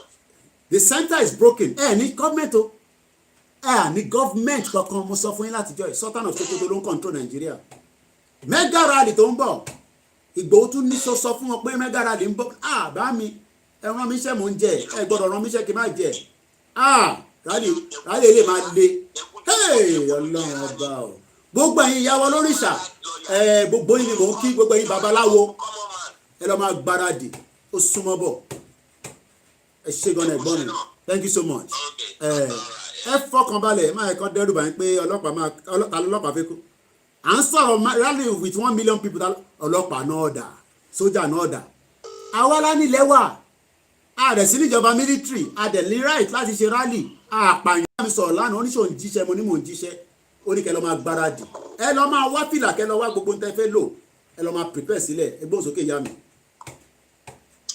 ẹ káàárọ̀ ẹ kú iṣẹ́. ẹ káàbọ̀ mọ́. mo kí gbogbo ọmọ Yorùbá àwa ni ìjọba orílẹ̀-èdè àgbáyé. ṣẹ́dùmọ̀ rẹ̀. orílẹ̀-èdè wa ti dúró. confam. a ní ìdí àti múra torí pé tí ọ̀rọ̀ bá ti ṣí tí ó ti gba ilẹ̀ wa fún wa àwa náà ta wà lórílẹ̀-èdè ayé we have to activate it for it to come to reality nǹkan process ta wà. one ṣẹ̀rí lẹ́jì Aisha Yusuf yẹn politician she was one with Sowore revolution now ó tún ti bọ́ sí sáìdì Peter Obi. Even she said she's a crazy bended girl. She's from Edo State. So politics is okay. Two, about the promise. Sherry nígbà tí promise wà, I was young there. It was beautiful. It was fantastic. Oh, no promise. Beautiful. Lè fi wé state tó ń rán lọ́sìn. Kò sí nǹkan tá à ní ní abúlé sí abúlé àwọn tó ń sọ pé báwo la ṣe máa manage ní ilẹ̀ Yorùbá we manage them tí resources ò tiẹ̀ tí ì tó ilé tó jẹ́ pé owó kòkó owó timber owó kọfí ni àwọn èèyàn depend upon promises then was beautiful was well managed fantastic kò sí abúlé tí health services wà kò sí abúlé tí school wà security wà everything was running well so ìyẹn la máa padà sí. Tí a bá ti fojú mu pé ìgbà yẹn life go easy fún wa kò sí pé my parents they were teachers then kò sí oṣù kan sanwó oṣù fún wọn every month they get paid owó December la máa fi ṣe Christmas wọ́n ṣe ní ìlú ìdè we pay them before Christmas so ìyẹn la máa padà sí tí ìlú bá rí bẹ́ẹ̀ ní ayé ìjọ yẹn I'm talking about our 60s and early 70s. So a lè padà lọ sí level yẹn kí ayé rọ̀ wá lọ́rùn ká fi sí máìdì wa ká má bẹ̀rù we going to survive in our Yoruba land. Thirdly, mo padà sórí rédíò wa ẹ jọ̀ọ́ ẹ jẹ́ ká fọkàn sí. When are we going to relaunch the radio? Àwọn èèyàn wa á máa benefit from it. At least a lè máa update wọn lórí ẹ̀ what is going on. Ẹ jọ̀ọ́ torí Ọlọ́run. Let's do it from this platform. And I'm saying we can do it. About 400 of us, we can do it. A dẹ̀ ṣe é ṣe fún wa. Lágbára Ọlọ́run, ẹ jẹ́ ká ronú sí ìgbà tá a máa ṣe. And we throw it open on the platform. And I believe we can get the funding for it. Lágbára Ọlọ́run, ẹ ṣé gan. Ẹ ṣé gan ni ìyá wa. Gbogbo ẹni tó ti dá sínú the òmìnira security account. Gbogbo tá à ń sọ yìí náà without funding. It doesn't matter how small, how big. Ẹ jẹ́ ká dá sínú òmìnira security account tí wọ́n ní ká lọ máa fi nǹkan kan sínú ẹ̀. Ó wà very very important pé ká gbìyànjú níwọ̀nba tó lúkálukú wa bá ní. Let's do that as quickly as possible.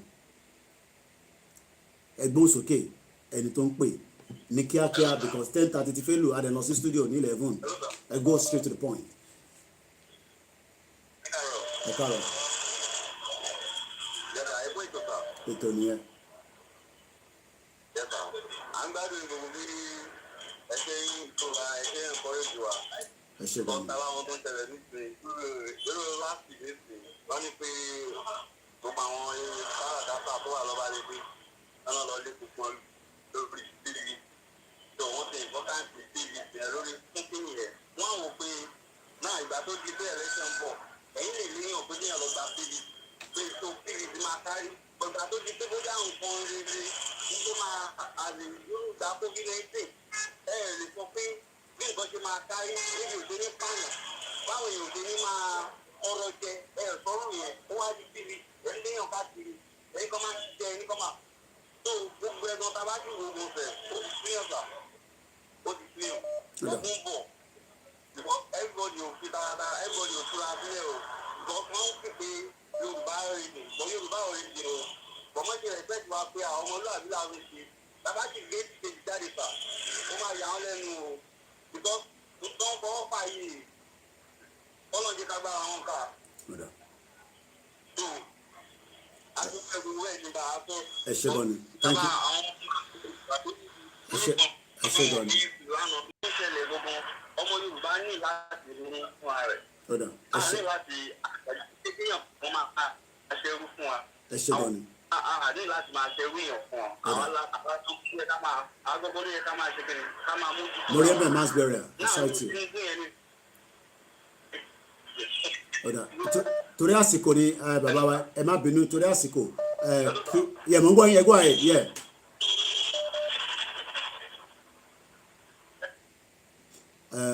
Ẹ má bínú because of the time and I need to push everybody quickly now because time wa ti ń lọ.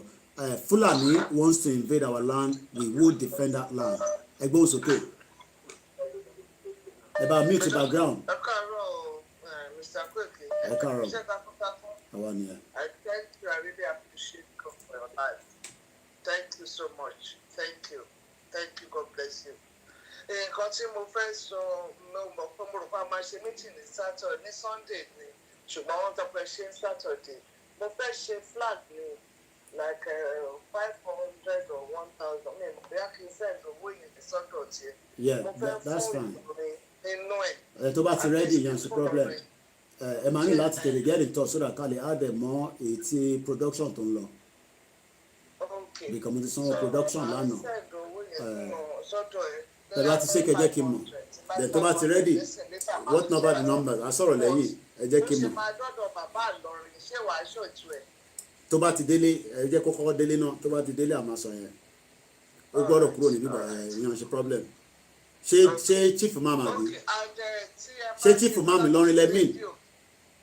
Ṣé chief imam Ìlọrin? No problem. A sọ yẹn lẹ́yìn. No problem. Mo ń review ẹ̀. Mo mọ̀ pé mọ́mí wa she really want me to go ahead with it so that we take back our project from Ìlànà. But like I said, I'll come back on that. And remember, you are not going to give to anybody in Nigeria to do it. You have to face it.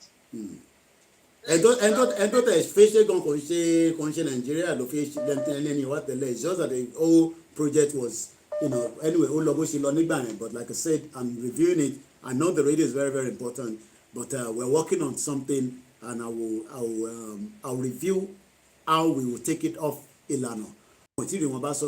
But I'll come back to our listeners as quickly as possible, later before the end of this week. On that radio again. Yeah. Please, So, after because this- if I'm going to take over the radio, then that means whatever as it is right now, then it has to come back in our own full control. So, And I don't know, I want to add somebody on our, I don't know how you want to help me to add somebody on the platform. I want to move Yoruba Nation. Me on my platform, your platform is only one Ìlànà. That's what I am.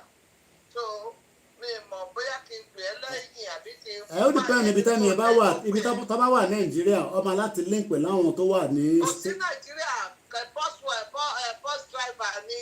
Ṣé ní ó wà UK? ní ẹjọ́ ṣiṣẹ́ ní. Ìlànà UK náà lè máa link wọn mọ́. Ìlànà, okay, me okay.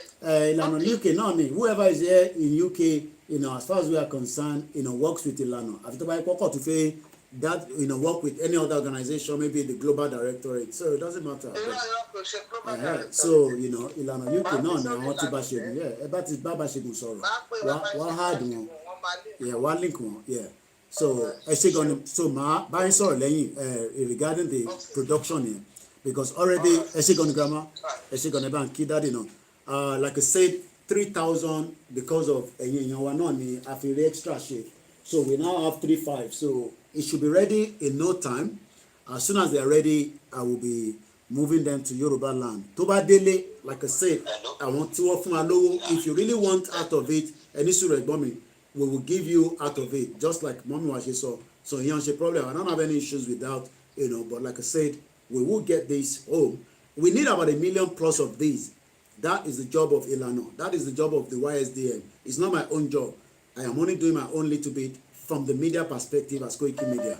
If we need a lot of materials, they need to go and produce it and give it to free for our people back home. Ẹ̀gbọ́n sókè, and don't sorrow. Láti Japan àbí Japan +66. No, láti Thailand. Thailand, okay. Ẹ̀gbọ́n mi lẹ́yìn náà sọ ma tó jẹ́ mẹ́ta kẹ. Àmọ́ wò ni mo silent kí ni mo ra fi ṣe. Ó yé mi, ẹ kúṣẹ́.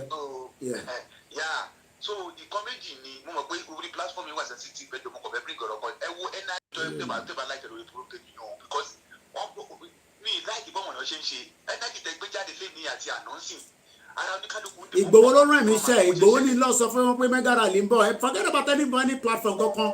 Ìgbòho ló ń sọ̀rọ̀ lọ́wọ́lọ́wọ́ ní sítalẹ́ni tó jókòó sí abroad kan tó ń sọ̀rọ̀ tí Ìgbòho ń sọ̀rọ̀. Tani bàbá ẹni náà, tani wọ́n bí da, àwọn ṣì èrè ni. Tálẹ́ni tó ń sọ̀rọ̀, Ìgbòho ló ń sọ̀rọ̀, Ìgbòho ló pé kì í ṣe pé kí lọ sọ fún yín pé Mega Rally ń bọ̀, ẹ̀kọ́ ń ṣeré ni. Ìgbòho ní lọ sọ fún yín pé Mega Rally ń bọ̀, ẹ rò pé mò ń ṣeré ni. Rally eléyìí máa yàtọ̀. Tani platform náà tó ń sọ̀rọ̀ pé wọ́n fẹ́ fa rally wálẹ̀, rally wo lẹ fẹ́ fà wálẹ̀? Rally tí bàbá Akíntóyè fọwọ́ sí, rally tí Ìyá Onítìrì, mo bá Ìyá Onítìrì sọ̀rọ̀ lánàá. Ẹ ríran wò, Ìyá Onítìrì ń bọ̀ ní wíìkì, wọ́n bá bàbá yín sọ̀rọ̀ ní wíìkì. Ẹ fọkànbalẹ̀ máa kí àwọn oní platform, ta ni platform, ta ló mọ platform náà? Kò sí platform kankan tó lè fa Mega Rally wálẹ̀, gbogbo ẹnu mo fi sọ́wọ́, wọ́n ì tí ì bí platform náà dá. Ìgbòho là ń sọ̀rọ̀ ẹ̀, ta ni bàbá ẹni náà tí Ìgbòho ń sọ̀rọ̀ lọ́wọ́lọ́wọ́? Ìgbòho ló lọ́pọ̀ ìkíṣẹ́. Ìgbòho ní kí n lọ sọ fún pé Mega Rally ń bọ̀, ẹ̀yin sọ pé platform kan fi fa rally. Ẹ̀gbọ́n mi ẹ fi sílẹ̀, ẹ̀yin tẹ́ wálé ẹ fọkànbalẹ̀. Ìgbòho ló ní kẹ́ fọkànbalẹ̀, ó ní eléyìí tó fẹ́ jáde, rally tó fẹ́ jáde á dùn alárinrin, káì á dùn alárinrin. Ìgbòho òòṣà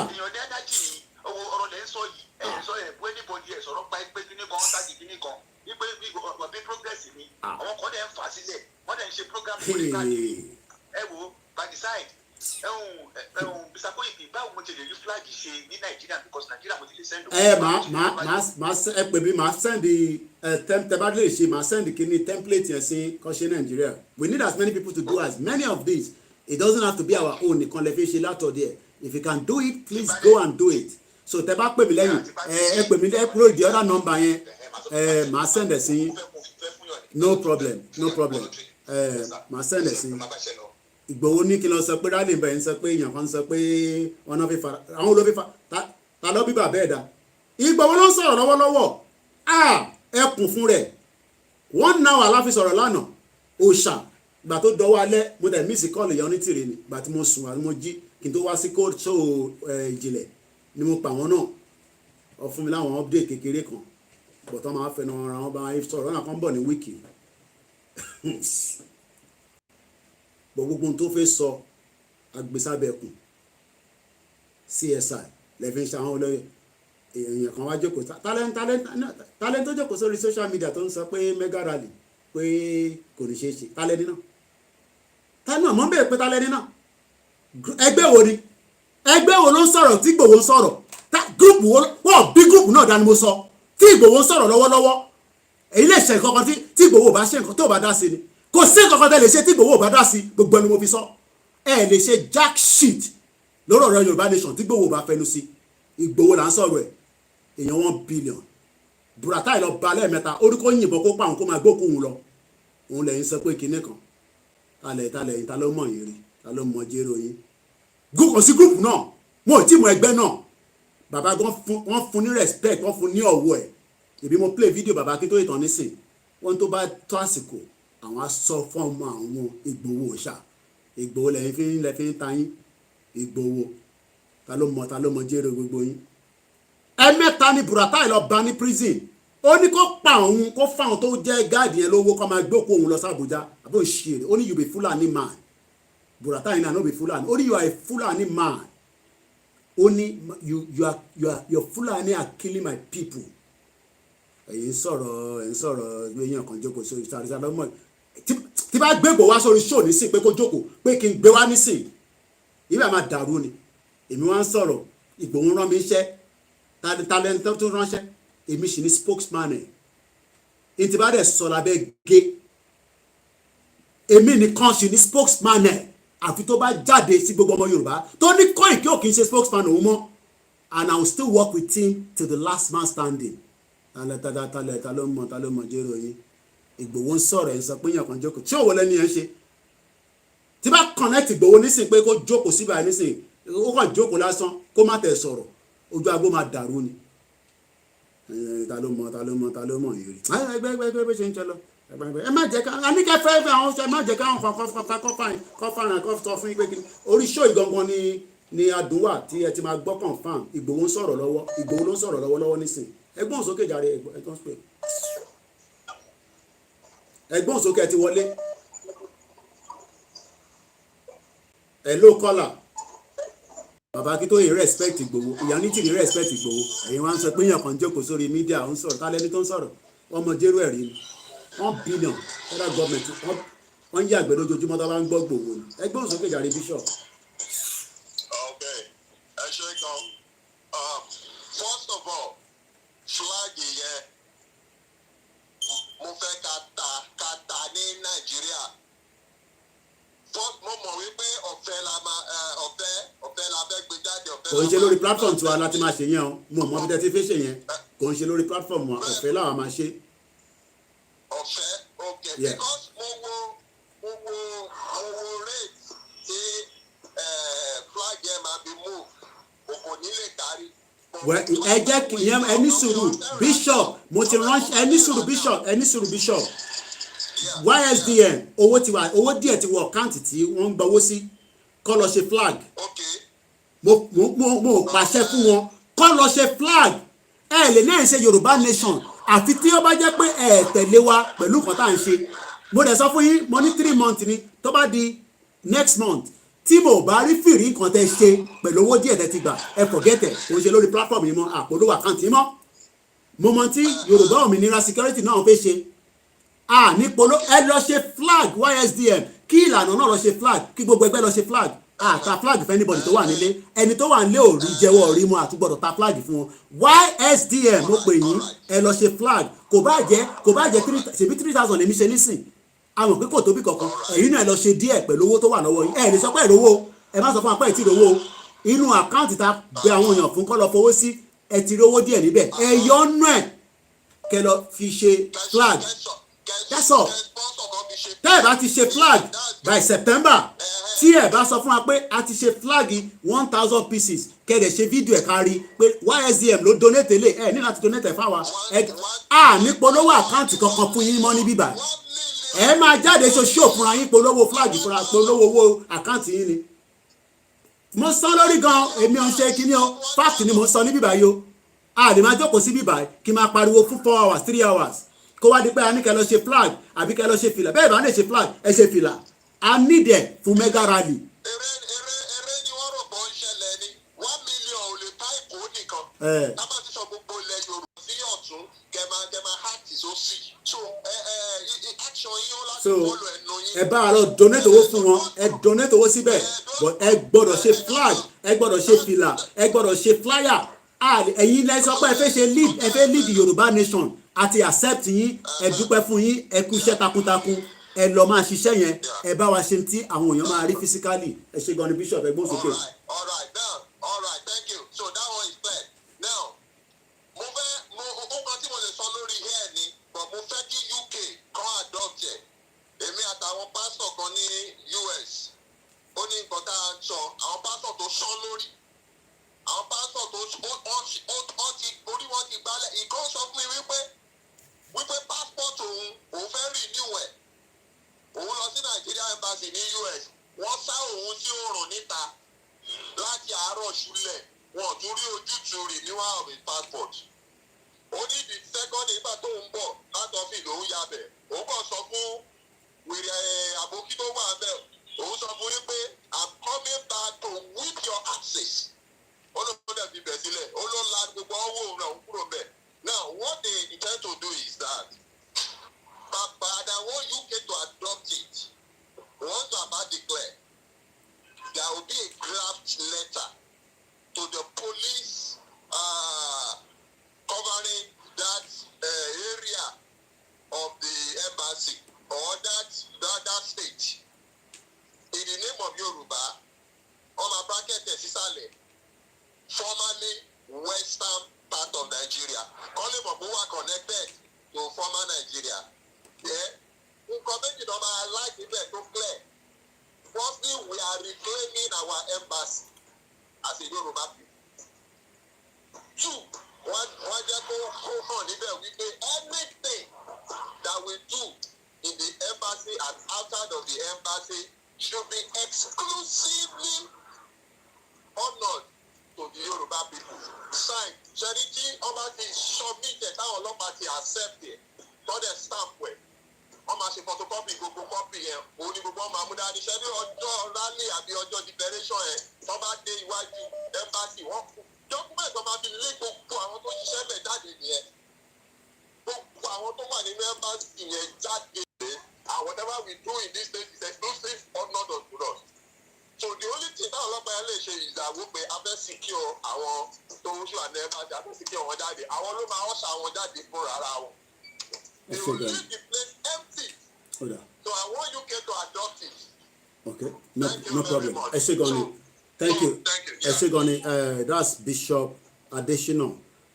Definitely kò ṣe everybody ló máa ráyè wọlé as I'm sure you understand the magnitude of calls that I want to get through. But if we can still get 1 or 2, 3, I will definitely do so. Let me return some of those that have become only lot lost in studio, but must need a bit of time. Okay, Elewa engage. We are not to try that. Let me. Okay, let's pick this one. Eba ṣe kíákíá. Mo kí gbogbo wa pátápátá. Eba lọ fọwọ́ sí multi-post account yẹn. The account details fún ẹni sùúrù alàgbà tó ń pè wá. Fún ti PayPal central account. Òun ni finance@ysdf.ca mò ń bẹ̀ wá ni ẹ lọ bá wa fi tọrọ kọ́bọ̀ síbẹ̀ tọrọ kọ́bọ̀ $100 £50 àti bẹ̀ wọ́n pé contract láti ṣe kó wà inclusive gbogbo ìlú pátápátá so that ẹ lè lọ sórí website kẹ́kọ̀ọ́ fi £5 sí kẹ́ fi £200 sí àròwó ta fẹ́ gbà lọ́wọ́ politician kankan àwa ara wa náà la máa ṣe ẹ ṣe gan ni ìyá wa ẹni náà ló bọ̀ mo kí gbogbo wa pátápátá àníjókòó síbí ká disrespect any platform ká disrespect any organization in terms of wọn ni pé kọ́ lọ ṣe the needful tẹ́ bá ti ṣe the needful Koiki àti Igboho bàbá Akíntóyè àti Onítìrí gbogbo wa máa ṣe kí ni àjọ máa tira wa lẹ́yìn ni gbogbo wa lájọ ní Yorùbá nation kò ń ṣe bíbá ẹnìkan lájọ ní bọ̀dé tèmi sọ ni pé a máa jà ní kò sọ́gbọ́n ẹ̀ ẹgbọ́n sókè àràgbà ẹ káàbọ̀ sà àwa ni ẹ sà ṣe network kan ti lọ ni location 9 ẹja fún wọn ní time kó fi padà lẹ́ẹ̀kan sí mo kí gbogbo wa as we are all saying freedom will not be given to us a máa play video baba confam ká tó parí ètò lẹ́ẹ̀kan sí ẹgbọ́n sókè alàgbà torí network yín. ó ti connect padà báyìí. bẹ́ẹ̀ ni sà. rí kọ́kọ́. I think it's also receiving call okay ni connecting ara problem ó fẹ́ yẹn. bá kọ́ bó fẹ́ kẹ́ fi kún fún wọn nípa pé bóyá máa. wòrán tí ẹ máa wòrán tí ẹ̀gbọ́n mi ẹ̀yin máa wòrán. brọ́dà mi ẹ máa gbọ́ tí bẹ́gàrà ní bá ti bẹ̀rẹ̀ ní September 1st gbogbo radio station tó bá wà ní Yorùbá land wọ́n bẹ̀rẹ̀ sí ní máa announce tó ti yẹ kó máa announce Yorùbá nation radio station tó bá ti announce fúnra la máa lọ síbẹ̀ a máa ti padlock ni o. ayé máa wòrán àwọn èèyàn rò pé eré ni tajé dání. ẹ máa fi kún fún wọn sí. ọ̀dà no problem no problem. kó tó dìgbà yẹn bẹ̀rẹ̀ sí ni máa fi kún fún wọn sí. sẹ́wọ̀n pé pàtí lókè sọ́kọ́ wà náà ti ṣe tí ó ti ṣe tiẹ̀. bẹ́ẹ̀ni. ìgbà tí bàbá tí Sunday Igboho sọ ń gbà ẹgbẹ́ káwọn rédíò station yẹn gbé fún bẹ́ẹ̀ sí ni máa announce àwọn lókè sọ́kọ́ wà náà ẹgbẹ́ wọn gbọ́dọ̀ wọ́n stop wọn. so tó bá di on the 1st September wọ́n bẹ̀rẹ̀ sí ni máa gbé o tó bá ti gbé gbogbo rédíò station tó bá ní Yorùbá land a máa mú padlock a máa lọ sí ní òkòdè sí nǹkan tó lè ṣe o.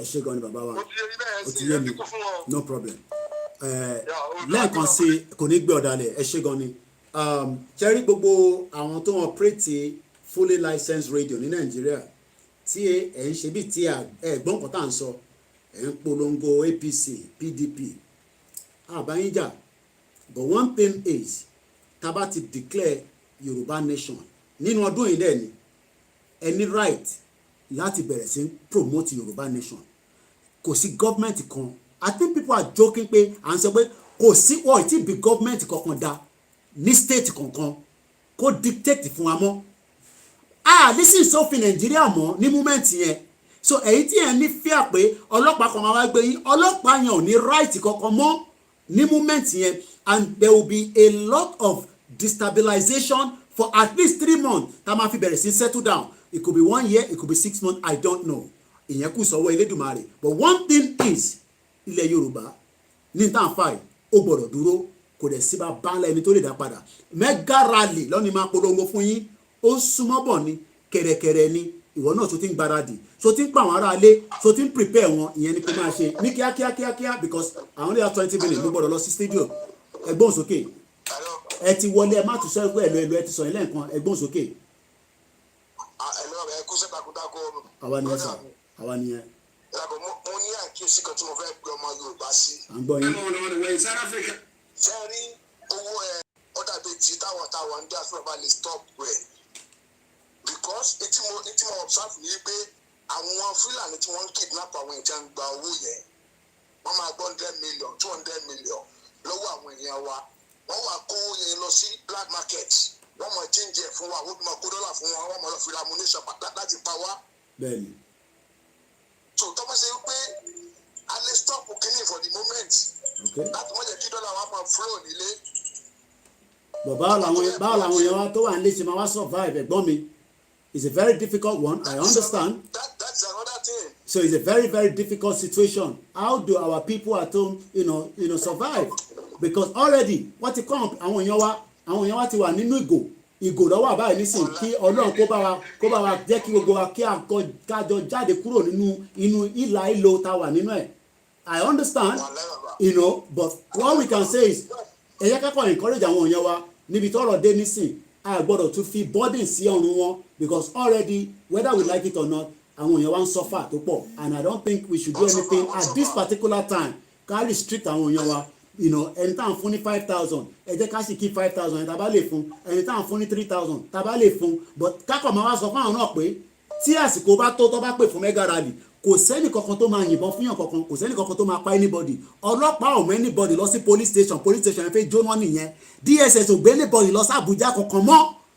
Ilẹ̀ Yorùbá fẹ́ dúró ní tá à ń sọ nísìnyí yẹn. Ọ̀rọ̀ mi ò yé yín nísìn. So that's the only thing I can say. Ọlọ́run á gbà fún wa, ẹ ṣé gan ni torí àsìkò ni mo kí salamu aleykum, ẹ bá ń kí àwọn mọ́mí àti àwọn ọmọ wa, gbogbo àwọn ọmọ wa tó wà ní holiday là ń kí pátápátá, àwọn ọmọ Oòduà náà ni máa kí yín. It's been a very busy one, but ìtorí pé studio ni mo wà lẹ́ẹ̀ ṣe ń gbóhùn wọn lẹ́yìn ọjọ́ mẹ́ta. Ẹ gbóhùn sókè ẹni tó ń pè wá. Bàbá wa Nurudeen, ẹ má pe nọ́mbà tẹ́ ń pè yẹn, studio line nìkan lẹ̀ ń pè ni mo ní kọ́ pè yẹn, ọkọ má disturb Twitter line mi láàárọ̀ yìí. Ẹ gbóhùn sókè ní kíákíá. Mr. Nurudeen, ẹ má tún pe nọ́mbà yẹn mọ́ for now please. Mo ń gbọ́ yín bàbá mi. Àjọ ń ṣe ni gbogbo àjọ wà lórí ẹ̀ ni, kò ṣe mí nìkan. Ẹ gbóhùn sókè sà.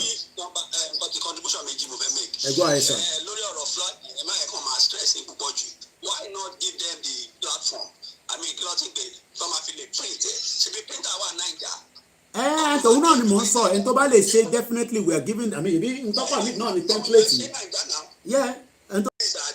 Èyí tó ṣẹlẹ̀ ni pé a lot of àwọn ẹni sùúrù àwọn printers ń bẹ̀rù nílé, àwọn kan ní ìgboyà tó fẹ́ ṣe, but from what we have heard, ẹ̀gbọ́n mi kan wò mí báyìí, mo fẹ́ dárúkọ wọn, wọ́n ti lọ bá printer bíi méjì mẹ́ta pé kọ́kọ́ ṣaṣọ fáwọn, wọn náà wọn lè ṣe, ẹ̀rù ń bà wọn, and irú èmi nísìnyí mo lè ṣe nǹkan tó yẹ pé mo lè compromise iṣẹ́ tí mo gbé dání, because ibi tí wọ́n bá ti lọ ń ṣe èèyàn kan lè lọ, ẹ ti understand, it's a very sensitive job.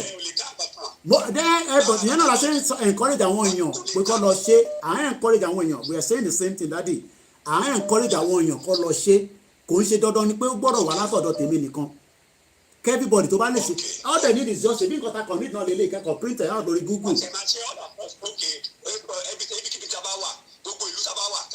Definitely ìtasọ̀ náà nìyẹn, kò sí àwọn kan tó ń monopolize pé kọ́ má lọ ṣe náà. Secondly, another thing I'd like to mọ̀ ni pé àti sọ bá rẹ̀ jà, èmi náà dẹ̀ ń follow yín bumper to bumper. Some of us are ready to lay down our life. But the question is, we can make point clear. In every nation to stand in life, global nations, nations also fallen heroes. There are fallen heroes. Kilo de to celebrate the fallen heroes. And they will be compensated. Every nation of the world should need fallen heroes. So spirits that need me pay. Look, whoever belong to that category, your wife, your children. Àtọmọdọ́mọ wọn lọ́mọ máa rántí bẹ́ẹ̀ ni. Yes, they will be remembered.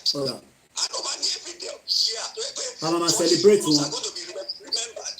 Wọ́n dẹ̀ ní jìyà. Ọmọ wọn ní jìyà. Ìyàwó wọn ní jìyà. Tó bá yẹ kó obìnrin náà ni àwọn ọmọ tó fi lẹ́ ò ní jìyà. So the nation, Yoruba nation, will take good care of them. Lágbára Elédùmarè. Ó dà. If people have this kind of confidence, not only this kind of words of encouragement, I'm telling you, millions are ready to die for this cause. I personally am ready. You understand? So I'm not kidding about it. I'm only waiting for the right time to move it. Ẹ ṣe gan ẹ̀gbọ́n mi torí àsìkò ni I gotta let you go now, ẹ má bínú, mo ní láti jẹ́ kẹ́ lọ, ẹ má bínú torí time, I've only got 9 minutes and I need to get myself ready for Star Radio torí time, ẹ má bínú, and I know tebashi if it line ẹ sílẹ̀ 1 or 2 people will still like to get through as quickly as possible. So 20% of Nigerian infants deny exclusive breastfeeding. Ṣé n tó tẹ̀ jẹun ló máa breastfeed? O mọ̀ pé ẹni tó jẹun kò lè sí omi ní ara tí ọmọ fẹ́ fà. Ẹ̀gbọ́n kíákíá 1 minute ni máa fún yín, ẹ go straight to the point. Ẹ káàárọ̀ sà, Olúwafẹ́mi ló sọ̀rọ̀ láti Nàìjíríà. Ẹ̀gbọ́n sókè sà. Ní ìlú Ìkòròdú. Ohun tí mo fẹ́ bá yín sọ Mr. Koiki ni ṣàṣẹ rí ọ̀rọ̀ bọ́yé sọ̀rọ̀ rálì yẹn. Ní ọ̀dọ̀ wa, àwa ò tí ì rí anybody tó lè fún wa ní direction àti booth leader ní Ìkòròdú. So àti mo ti wá káàkiri, mo dẹ̀ ń try láti contact àwọn tó wà ní Ìjẹ̀bú Òde, bọ̀ wọ́n ṣe rí fàmì sẹ́kù. So èmi ò ní anybody tẹ́mi lè lé pẹ̀lú. Mo dẹ̀ láwọn boys náà ládùúgbò tàbí. Ẹ pè mí tá a bá ṣe tán. Ẹ pè mí tá a bá ṣe tán. Lórí same number yẹ èyí tẹ́ wà ní Kòròdú yẹn ẹ fọkàn balẹ̀. Kí ni mo sọ? Ẹ fọkàn balẹ̀. Ìrìn àjò tí gbogbo àjọ máa délẹ̀ lérí ni. ẹ má wọ́n ọ̀bẹ ọlọ́pàá náà dá ni mo sọ ní agbègbè kankan kó dẹ́rù bà wá nígbà tá a bá jáde mega rally in our millions màá save number yẹn nísìn mo ti rí 886 ló parí 76 ló parí ẹ̀ and save straight away ẹ fọkàn balẹ̀ máa yẹn kan dẹ́rù bà yín pé ká máa jáde ọlọ́pàá máa lọ máa mú yín lẹ́yìn ìgbà tá a bá parí rally ọlọ́pàá tí mọ̀ bí a fẹ́ jáde kúrò lórí títì tá a bá jáde ṣé ọlọ́pàá yẹn tí mọ̀ bí a fẹ́ kúrò lórí títì ó ń súnmọ́ bọ̀ ń rúgbó bọ̀ ni mò ń bọ̀ ìyá mi ní Kuwait máa fún yín ní ẹ̀yìn rírà pé ilẹ̀ máa jẹ́ the last caller face save number kí n má lọ gbàgbé ní Ìkòròdú ẹ fọkànbalẹ̀ yín yan wọn tẹ́ wọn lé ẹ fọkànbalẹ̀ tí bá ní kẹ́ fọkànbalẹ̀ ọlọ́run ọba ló ní kẹ́ fọkànbalẹ̀ kò ń ṣe mí so ẹ yẹ ká push kọ́ọ̀lì yìí ẹ ti sọ̀rọ̀ lẹ́ẹ̀kan náà làgbà àbẹ́mi ó dà pé ẹ bá jẹ́ kẹ́lòmí wọ yáyá ẹgbọ́n kíá ọmọ lọ sí studio nísìn kámẹ́rà o èmi mo sọ fáwọn èèyàn kan lọ máa ra kámẹ́rà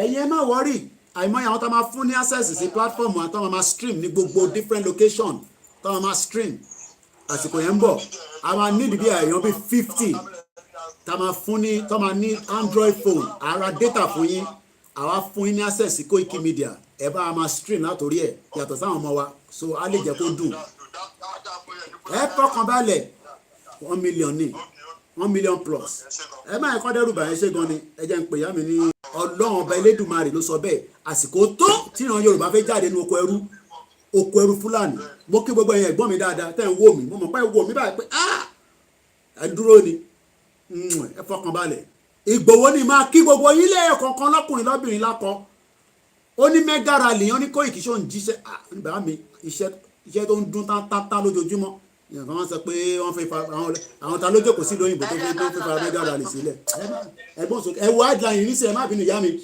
a woman newborn baby died while fleeing from terrorists in Kaduna ọmọ òkókó ó kú nígbà tí ìyá ń sá lọ fún terrorists ẹni ká má sá kúrò ní Nàìjíríà ẹ ti ṣì èrè ẹgbọ́n sókè jàre ní kíákíá ìyá mi. Yes sir, ẹ ká sọ pé ètò nìyẹn.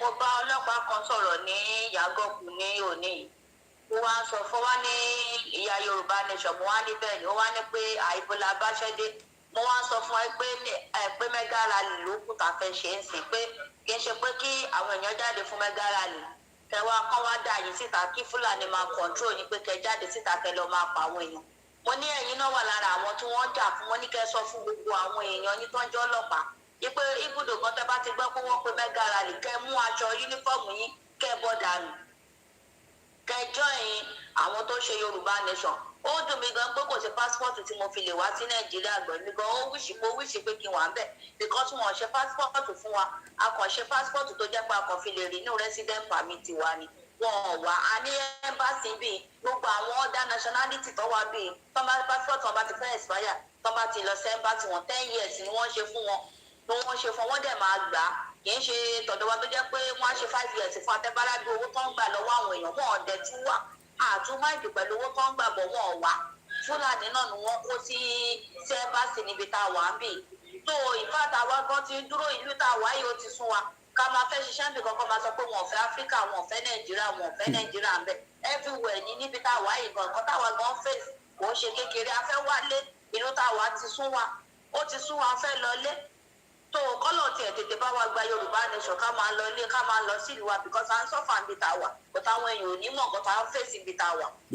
tó ẹ kú ètò sà. ẹ ṣe gan ni thank you so much a máa join studio nísìn a máa pa broadcast tí bá ti ṣetán tí bá relax ẹ̀rù tó ń bá àwọn èèyàn àlàyé tá a máa ṣe ni pé kí la fẹ́ fi ṣèjọba kí la ní torí pé ọ̀pọ̀lọpọ̀ mọ́ta ní a ní tó ń pè ní manpower kí ló ń pè bẹ́ẹ̀ àwọn èèyàn tí a wà nílẹ̀ yẹn lọ́wọ́lọ́wọ́ nísìn olówó ní báǹkì ni wọ́n máa wọ́rì báǹkì sì máa operate àwọn kan béèrè pé irú owó la máa ná gbogbo ètò yẹn wá ṣe fiscal policy kìnnìkan policy ẹ sọ fún gbogbo àwọn gómìnà yín ẹ ń díbọ́n ni Yorùbá nation ẹ ń díbọ́n líǹkì studio YouTube ní Star Radio UK ibẹ̀ láti máa sọ̀rọ̀ nísìn so I'm gonna be going out Achitiwa live. Was among America's most wanted men and finally. so ẹ bá ti lọ sórí YouTube Star Radio wọ́n ti bà àwọn Facebook kò jẹ́ ká stream láti Facebook fún Star Radio,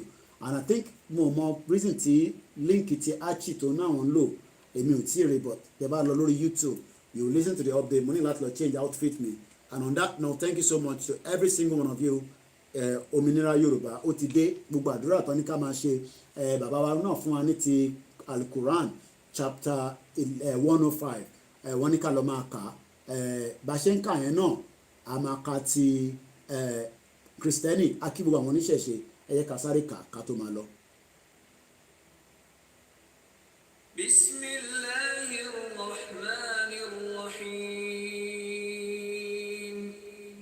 In the name of Allah, the entirely merciful, the especially merciful. ألم تر كيف فعل ربك بأصحاب الفيل Have you not considered, O Muhammad, how your Lord dealt with the companions of the elephant? ألم يجعل كيدهم في تضليل Did he not make their plan into misguidance? وأرسل عليهم طيرا أبابيل And he sent against them birds in flocks, ترميهم بحجارة من سجيل striking them with stones of hard clay. فجعلهم كعصف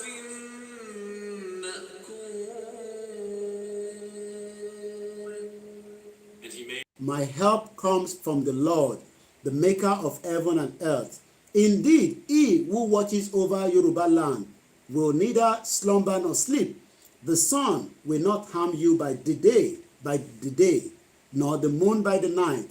The Lord will watch over your coming and going both now and forever. Òmìnira Yoruba has finally arrived and nobody can stop it. Join me if you can. If otherwise, I'll see you later on. Have a very good morning. Bye for now. My name is Olami Koike, and today is the 2nd of August 2022. This platform fight for the self-determination of the Yoruba people. Mo kí gbogbo ẹ̀yin JP, mo kí gbogbo ẹ̀yin alájà, mo kí gbogbo apárápátá. Ìbẹ̀rù ẹ jẹ́ ká yọ kúrò lọ́kàn. Òmìnira Yorùbá ó ti dé, kò sẹ́ni tó lè gbà lọ́wọ́ wa. Ìgbòho òòṣà, ìmọ́lẹ̀ Yorùbá.